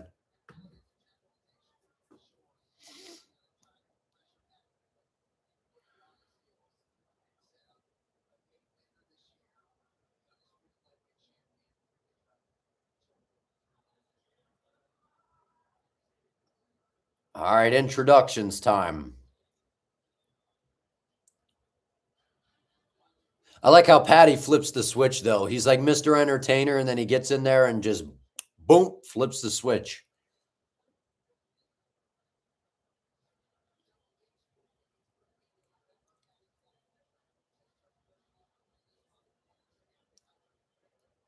Yeah, that's what I was saying, man. The winner of this is just basically stepping in there to get knocked out by Ilya. That's how it feels. But if you guys could like the stream and subscribe to the channel, I would appreciate it. Main event time. Let's get it.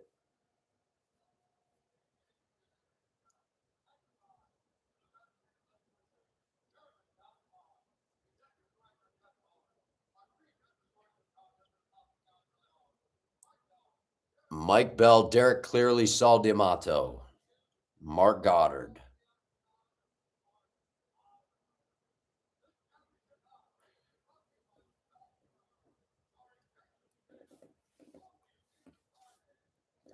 All right.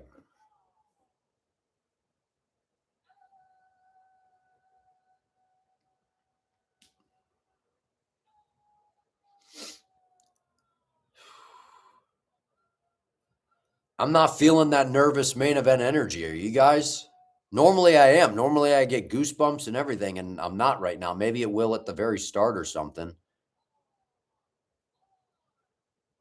I don't know why, but I'm not getting those goosebumps.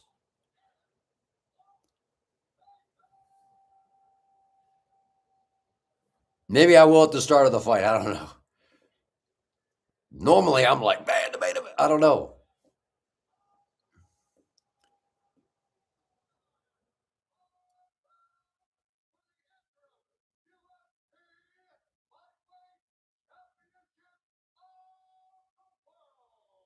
Yeah, it's like weird, man.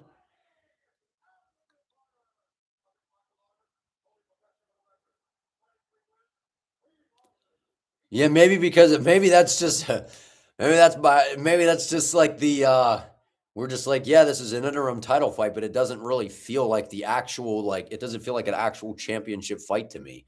And I literally have felt that way about this fight the whole time. It's a good fight, but it's just like these aren't the champ. You know what I mean? These aren't the champs. I don't know.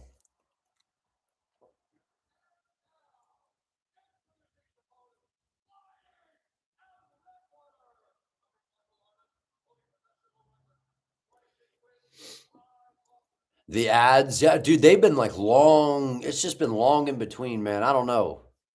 I don't know. Maybe we just got to get back into the routine of the UFC because it's been so many weeks. But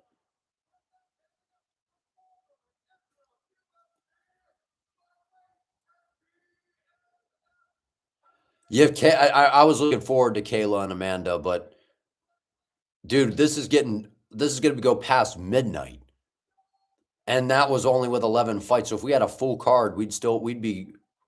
That's crazy, man.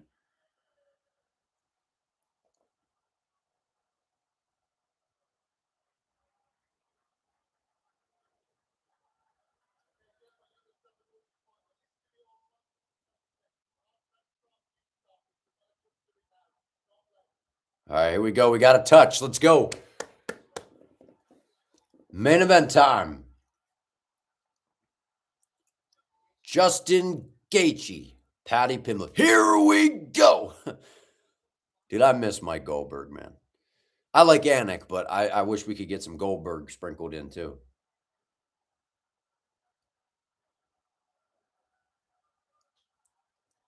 Here we go. Gaethje on the pressure right away. Inside leg kick from Patty Pimblett. Gaethje with a lot of pressure right away. Being patient, though. Nice little right hand over the top by Pimblett. Yeah, Patty's big for this weight class, man. Good kick to the body by Pimblett. That chin is right up in the air, man. He's got to be very careful, especially if Gaethje can back him up along the octagon side. Good leg kick by Patty. Good jab by Gaethje. Nice leg kick by Patty. Oh, nice combination by Patty. Oh, Gaethje just threw a missile.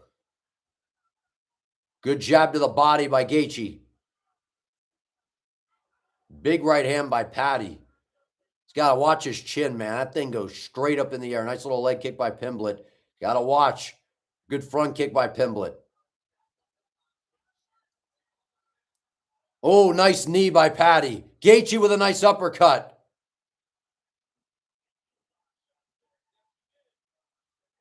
I think Gaethje's going to knock him out, man.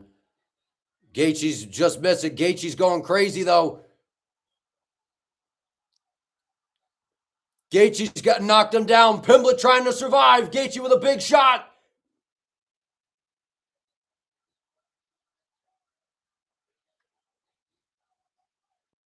Wow. Patty looked horrible on the feet, man.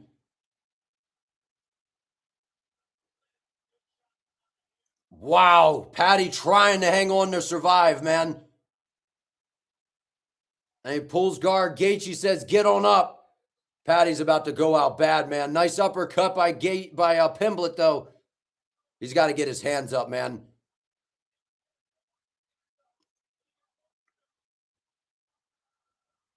Pimblett's got to get his hands up, man. That chin is straight in the air, dude. How did Patty survive, man? Gaethje's just got no respect for the striking coming back in his direction whatsoever. Gaethje just stiff arms him to the ground. Pimblett pulls guard. Now we're back on our feet. Nice knee from Pimblett. Oh, good uppercut by Patty. Good jab by Gaethje. Oh, good shots by Pimblett as well.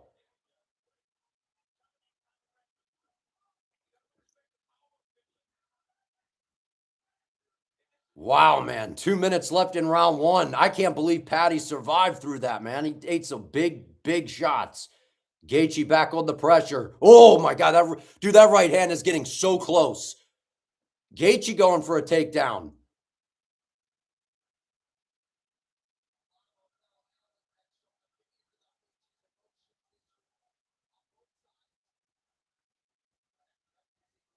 Patty's got the little collar tie here. This is a good position for Patty here, though.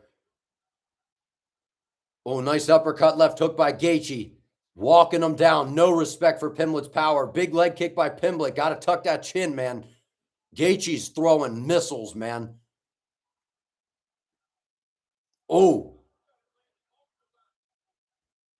Nice 1-2 by Pimblett. Nice little right hand by Gaethje. Good front kick by Patty. That's smart. Invest in the body. Nice leg kick by Patty as well. That head does not move, man. Nice uppercut by Pimblett. Good head movement there. Nice little right hand by Gaethje, though. I think we got an eye poke. Whew. Man. All I can say, neither one of these dudes are beating Armin, and neither one of these dudes are beating Ilya, man. Both of these dudes would have been knocked out by Ilya already. So I got to see what minute we're at right now, but either one of these dudes against Ilya is not making it out of the first round. That's all I'm going to say. We got an eye poke situation here. Uh-oh.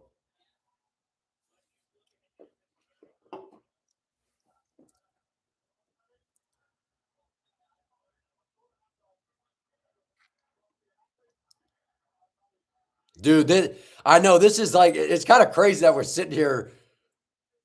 It's kind of crazy that we're sitting here talking like this, but I'm telling you right now, these dudes should not fight Ilya, man, for their safety, dude. Like,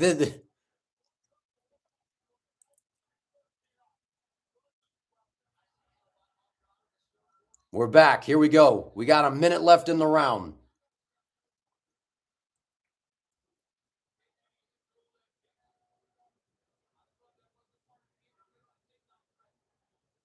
Oh, nice little head kick by Patty. Gaethje kind of waves it on. Nice leg kick by Patty. Gaethje's about to throw a missile, though.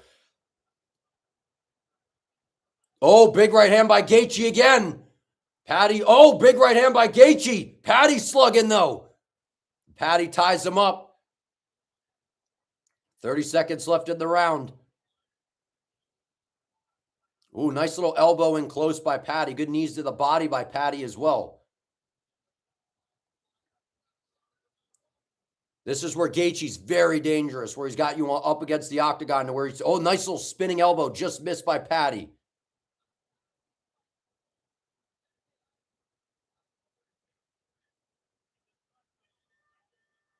Whew. The nervous energy is back, man.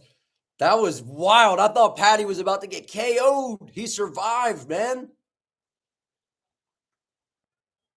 And he looks so calm in the corner, dude.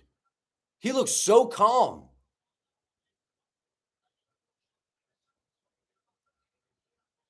His problem is he's got to get his back off the octagon side. That's where if you watch Gaethje's knockouts, Edson Barboza, James Vick, and you watch a lot of those fights where he gets the KOs, it's when he's aggressively moving forward, backing guys up along the octagon side, and then they start to circle, and then he throws the big right hand right behind it. It was the uppercut. Man, dude.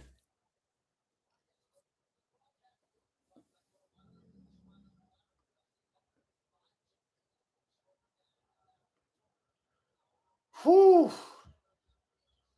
I think Gaethje looks a little bit tired as well. But we'll see. He's like, man, Gaethje will always keep going. All right, here we go, round two. Gaethje right back on the pressure. Big shot by Pimblett right away.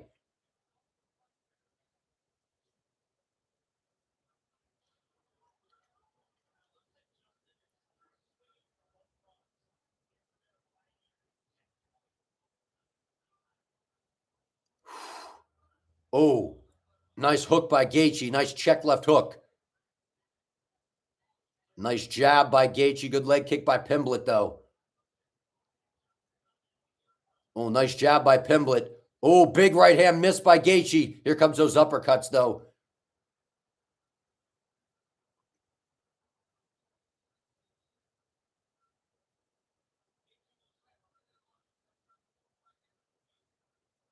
I know it's crazy because I feel like Gaethje could have had him out in the first round, man. The pressure that he's applying and the way that he's just able to open up, I'm like, man, it just feels like Gaethje could find a KO. I'm surprised, man.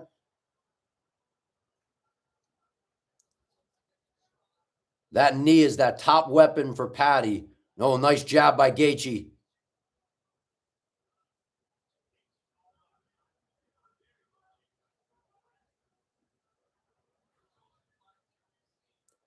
Whew.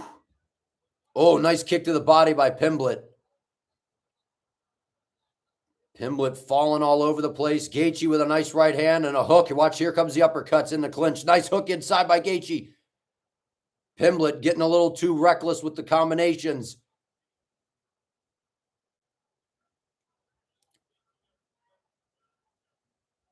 Oh, nice uppercut by Pimblett. Nice right hand by Gaethje and a hook and a nice uppercut as well.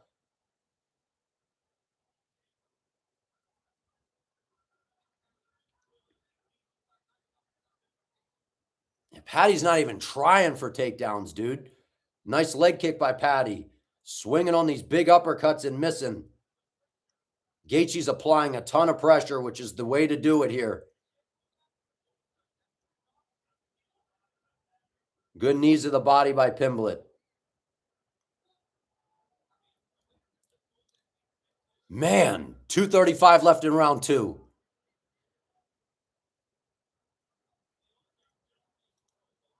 And Paddy's not even trying to take him down, which is the crazy part, man. Maybe not wanting to spend the energy. I have no idea. I did not expect him to just stand here and try to strike the whole time. Nice little uppercut by Paddy. Good knee in close. Good uppercuts by Gaethje to the body.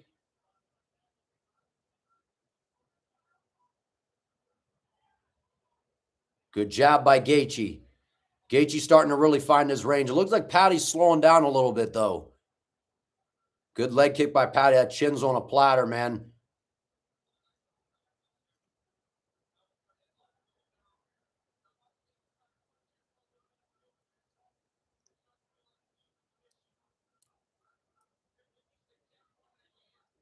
Man, you think Justin's slowing down? Because Gaethje always kind of looks like this. He starts mouth breathing. Like, what is it? Why isn't Gaethje just letting him up and just trying to tag him?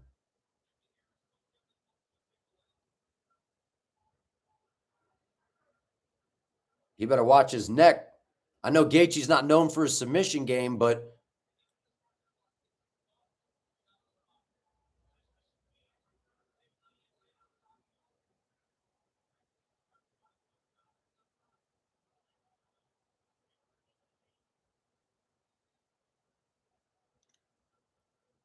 now Gaethje back on the pressure. 1 minute left in the round. Little right hand by Pimblett. Swinging and missing on the uppercuts.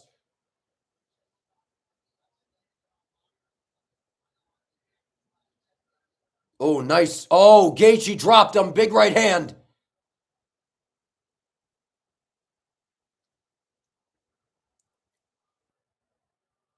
Wow. Yeah, Gaethje breaking out the grappling, man. Putting it on him.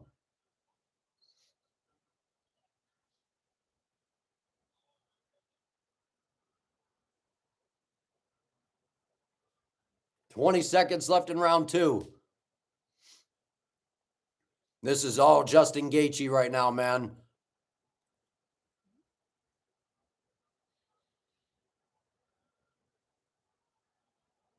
Gaethje going off with the ground and pound. Big shots from Gaethje. Man, dude. Gaethje's busting him up, dude. I think Patty's going to get finished, dude.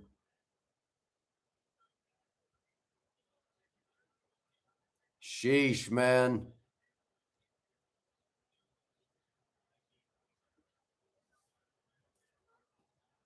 Wow, man. Yeah, Patty's eating some big shots, dude, and he's hanging in there the whole time. I'm surprised he hasn't been KO'd because I thought Patty was going to grapple, and we haven't seen him grapple at all.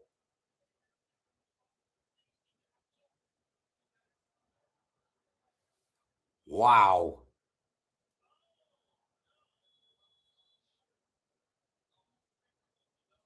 Wow, man.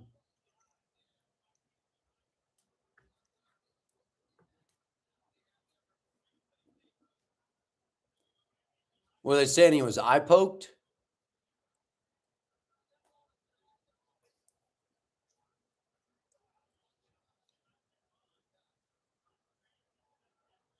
Oh, man. I think Patty's about to get KO'd in this round, dude.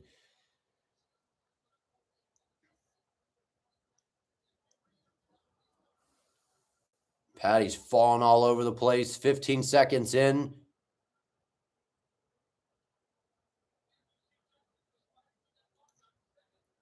I can't believe Patty hasn't tried to grapple, dude.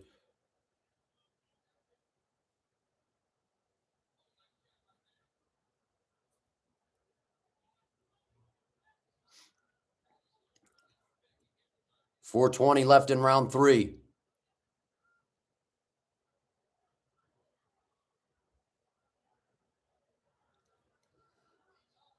Gaethje just looks calm and confident while Patty looks like just stiff, man.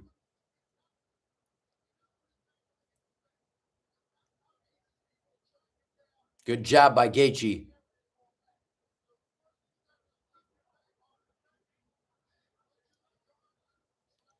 Good job by Patty.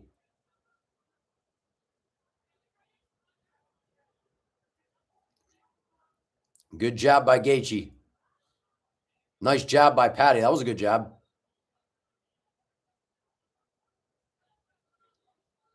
Good leg kick by Patty as well. Good jab by Patty. Starting to find a little bit of success with his striking.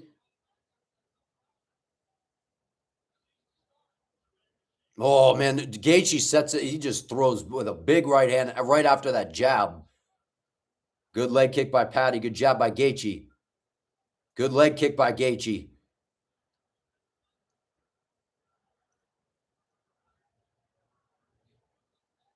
Whew.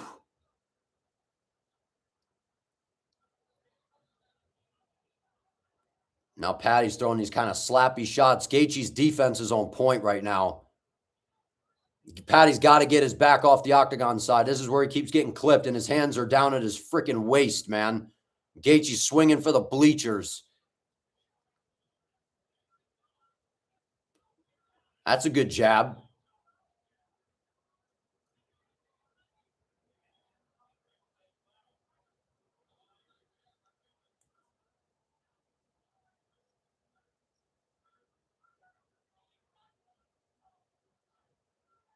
Man. Oh, nice little kick by Pimblett. Nice hard leg kick by Gaethje. Oh, nice right hand by Gaethje. 2 minutes left in round 3. Gaethje's doing a good job jabbing and then changing his levels. Nice jab by Patty. Good low kick by Patty. Starting to open up a little bit more with the striking.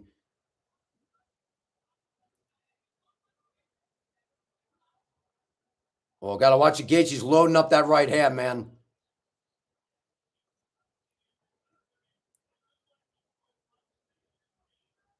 .130 left in round 3. Got to get your back off the octagon side if you're Patty, man. This is where Gaethje lives with his power. Oh, nice. That was a good left hand by Patty.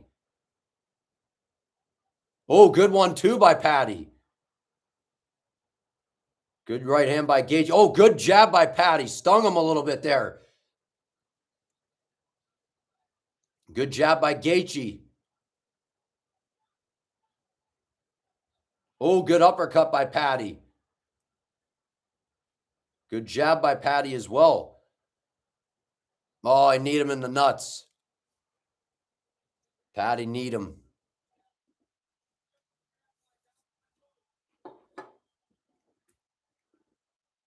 Wow. Yeah, Patty, man, he got... Dude, I literally thought he was getting KO'd in the first round. Thought he was getting KO'd in the second. And a flying knee to the balls. Kapow. Wow, man. I can't even believe that Patty has not even tried for a takedown. Like, I know Gaethje's not the easiest guy to take down, obviously, but I am just blown away that he hasn't even tried.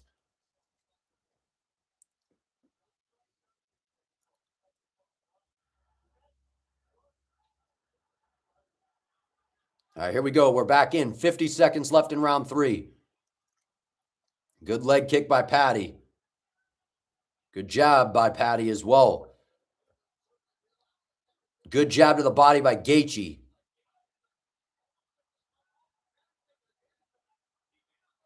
Good front kick by Patty. Gaethje trying to load up. Good kick to the body by Gaethje. Good jab by Gaethje. Good front kick by Pimblett. Good kick to the body by Patty. Good leg kick by Gaethje. Oh, Patty stung him. Oh, thudding jab by Patty Pimblett, dude. Oh my, dude, what is it? What am I watching? Like, I literally thought Patty was going to get KO'd, and now Patty is coming back and outstriking Gaethje. Gaethje's not throwing his right hand. I don't know if he hurt his right hand or what is going on, but this is wild, man. What is going on right now? If you guys could do me a favor while we're in between rounds, like the stream, sub to the channel, help your boy out, man. I would appreciate it. Yeah, I don't know what's going on with his right hand. And the fact that Pimblett is nuts. So this is what, 2-1 now? 2-1, I think, right? Patty won that round. Gaethje the first 2.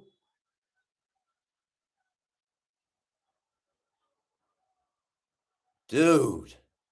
Well, Patty said we were going to get a war, man. I really didn't believe him. I thought he was going to come out here and do everything he can to grapple, and we are getting a war.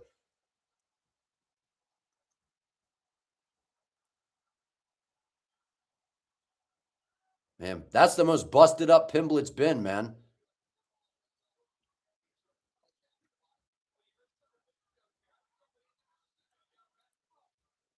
Yeah, you see the difference? Exactly what the commentary is saying right now. When Pimblett is out in space, he's actually finding quite a bit of success. It's when Gaethje is getting him along the octagon side is where Paddy's getting rung. See, now you got a circle. There you go. Good. Nice jab to the body. And Gaethje's output has went down for some reason. I don't know if he's getting a little. Oh, nice right hand by Gaethje. Now Paddy's got to move. That's what he cannot do is just back up along the fence.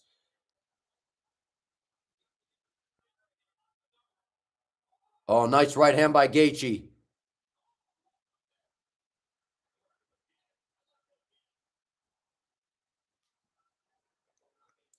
Neither of these guys make it out of the first round with Ilya, dude. And Arman destroys both of these guys as well. Oh, man. 350 left in round 4.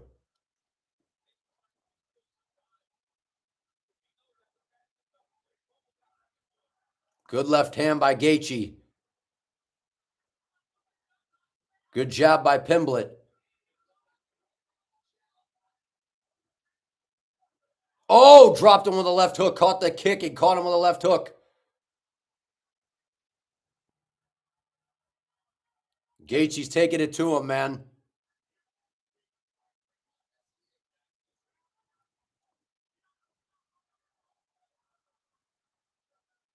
Good jab by Paddy. Paddy looks just stiff and just worn, man.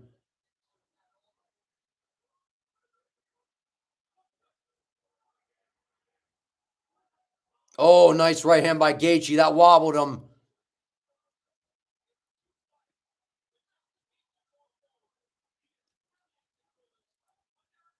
Wow. I can't believe, bro, oh, Gaethje's starting to go off along the fence. Paddy trying to survive. 2:30 left in round 4.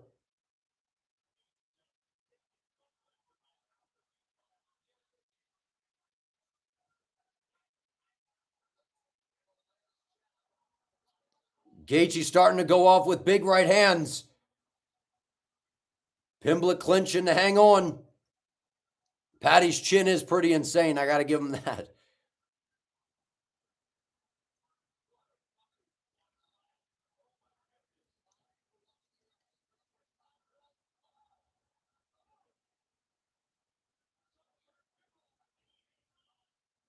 I think he hit him low or something.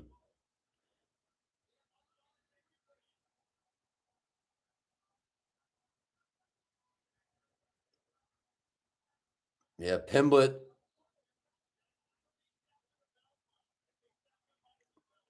Here we go. 135 left in round 4. Nice jab by both guys.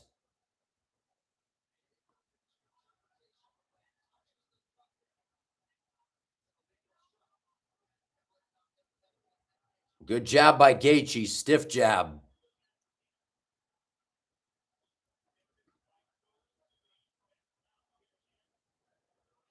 Nice 1-2, and then a leg kick or a body kick behind it by Paddy. Good jab by Gaethje. Paddy's got to straighten out the right hand a little bit.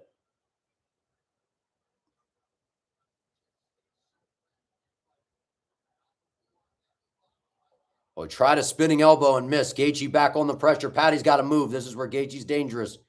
50 seconds left in the 4th round here.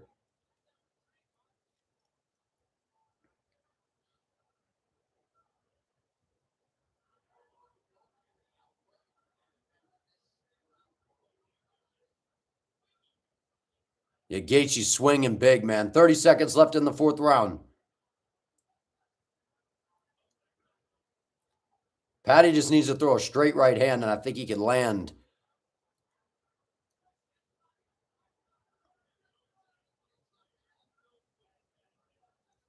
There you go. Good right hand by Pimblett. He stung him. He hurt him. Uh-oh.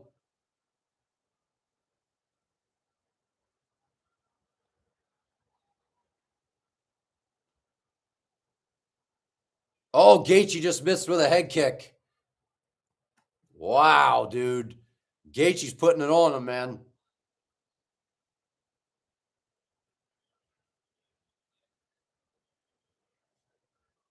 Dude, Paddy is durable as heck, man.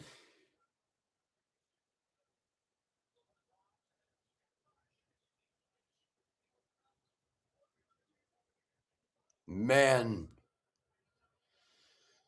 Whew. Yeah, I think Gaethje's up 3-1.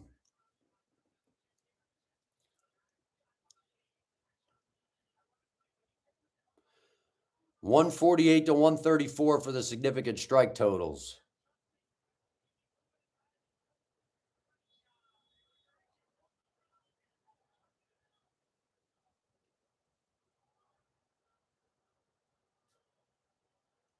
All right, here we go. Round 5.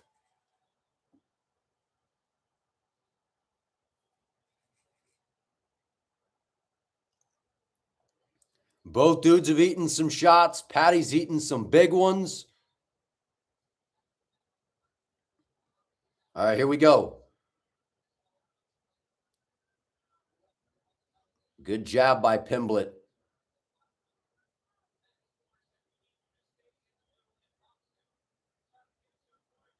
Oh, good right hand by Gaethje.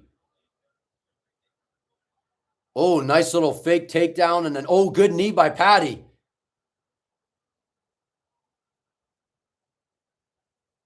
Oh, big right hand by Gaethje. Paddy's looking to grapple, but just Gaethje's defense is there, man.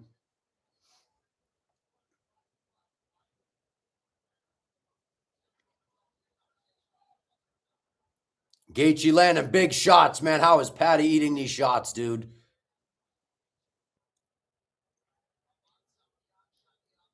Nice leg kick by Gaethje.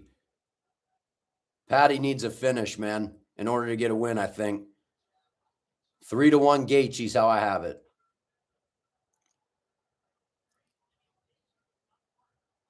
Oh, nice jab by Gaethje.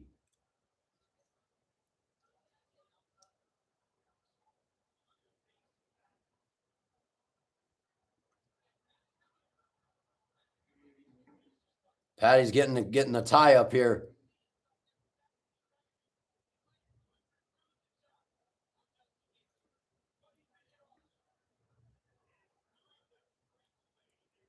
.320 left. Whew. He's got a Paddy. Oh, nice. Oh, went for a trip. Solid defense by Gaethje. He's not going to get it. He needed to do that earlier in the fight, dog.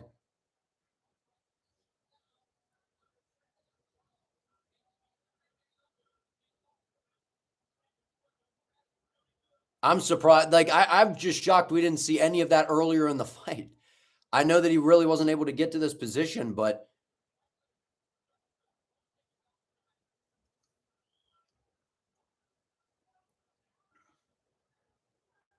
this is Paddy's best chance right here, man. Gaethje's defending well.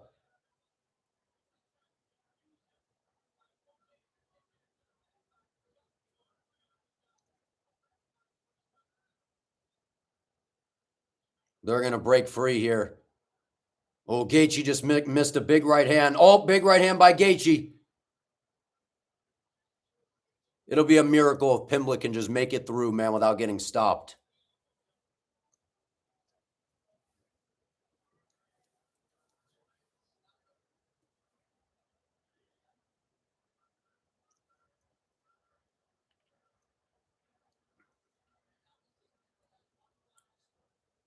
.145 left.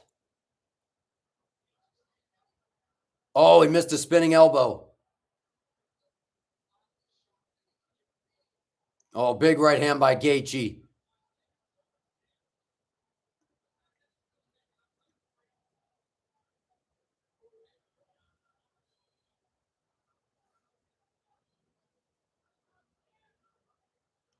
.120 left.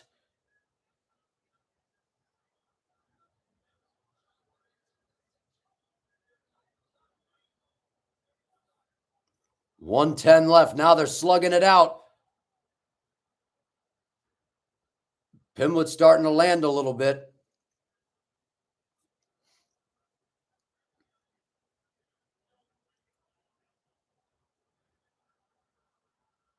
Dude, what a fight, man.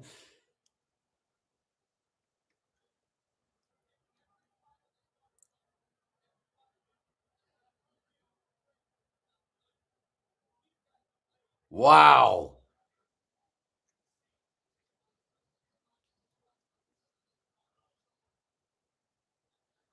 30 seconds left. Final 30.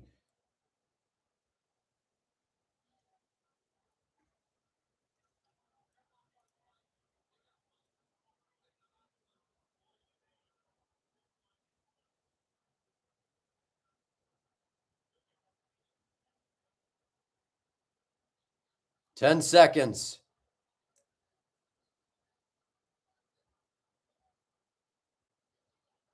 Paddy hurt him. They're swinging and falling all over the place. I think it's probably 3-2 Gaethje. That was a good performance by Gaethje, man. Another fight bonus for Gaethje.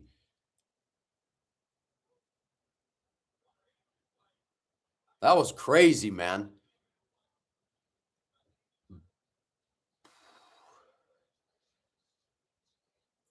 Wow. Sheesh, man.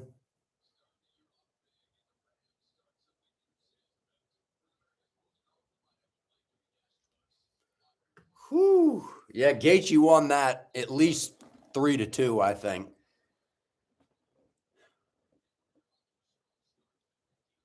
3-2 at the worst for Gaethje. Might even be 4-1 Gaethje. Yeah, I mean, that is crazy, man.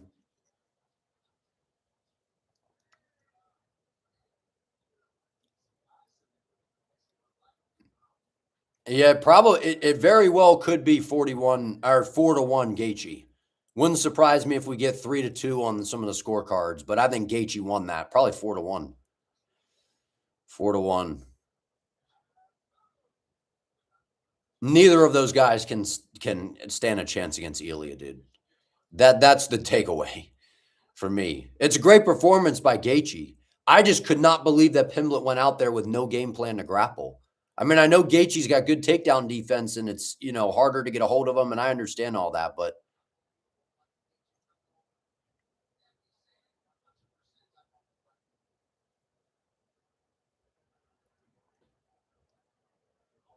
I thought Patty would grapple, man.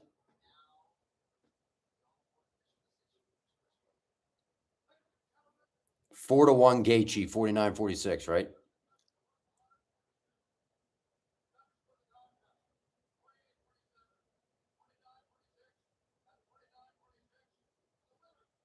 Gaethje.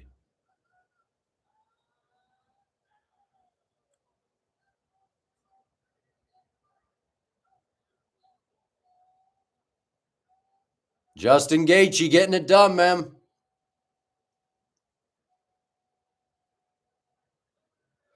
Yeah, it was an entertaining fight, man. The bottom line is neither guy's beating Ilya, though. Very entertaining, though.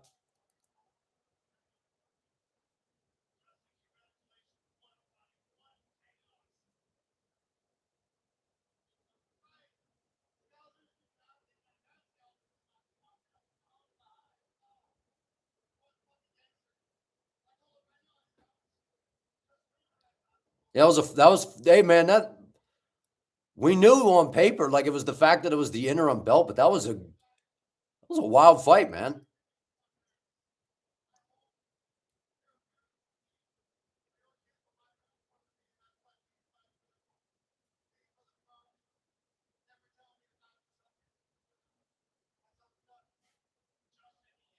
That was crazy, man.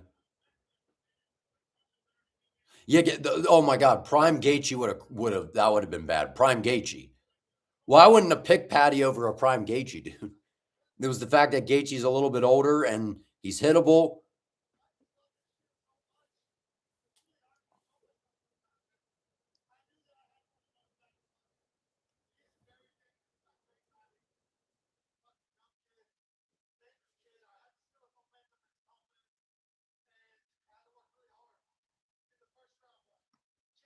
Yeah, I couldn't believe Patty didn't try to grapple, man.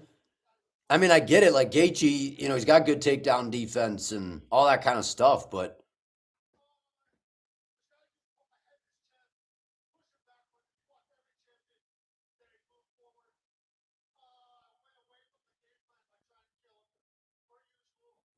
that was wild, man.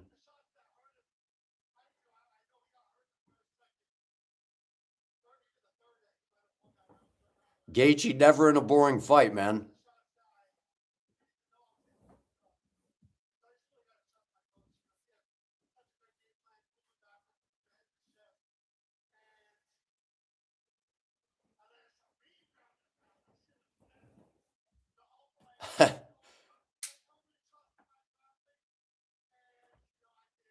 Wow, man. Well, Gaethje, interim champ again.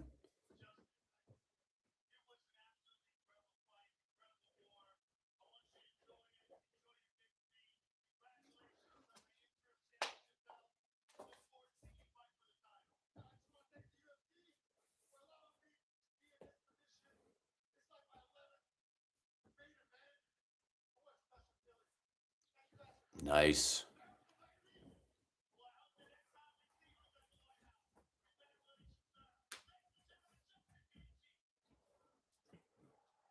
That was a great performance from Gaethje.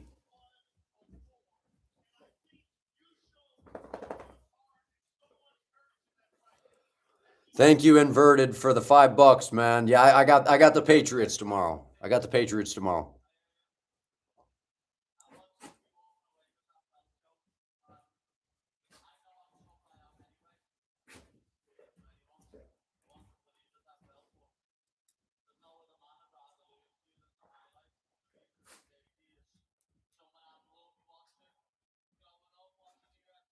Wow. Gaethje looked good, man.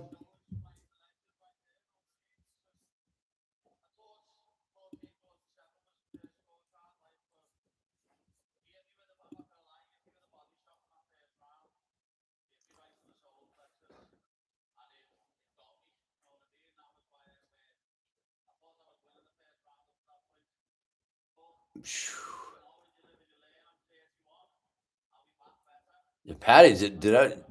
I don't know how he didn't get knocked out, dude.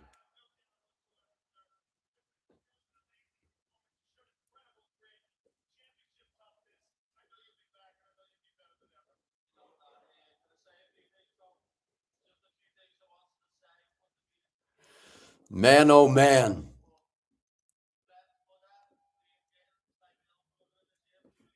I know Gaethje balled, dude. Knew I should have picked Gaethje, man.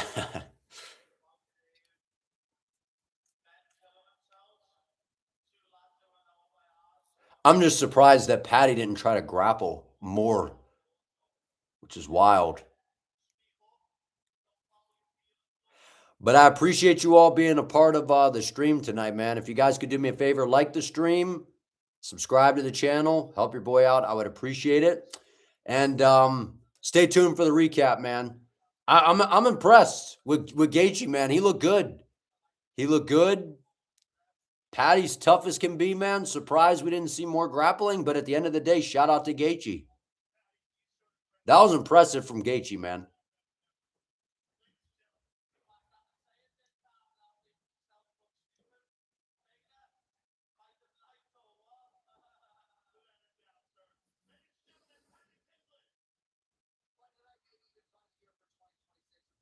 Whew. All right, everybody. Have a good one, man. That was a wild one.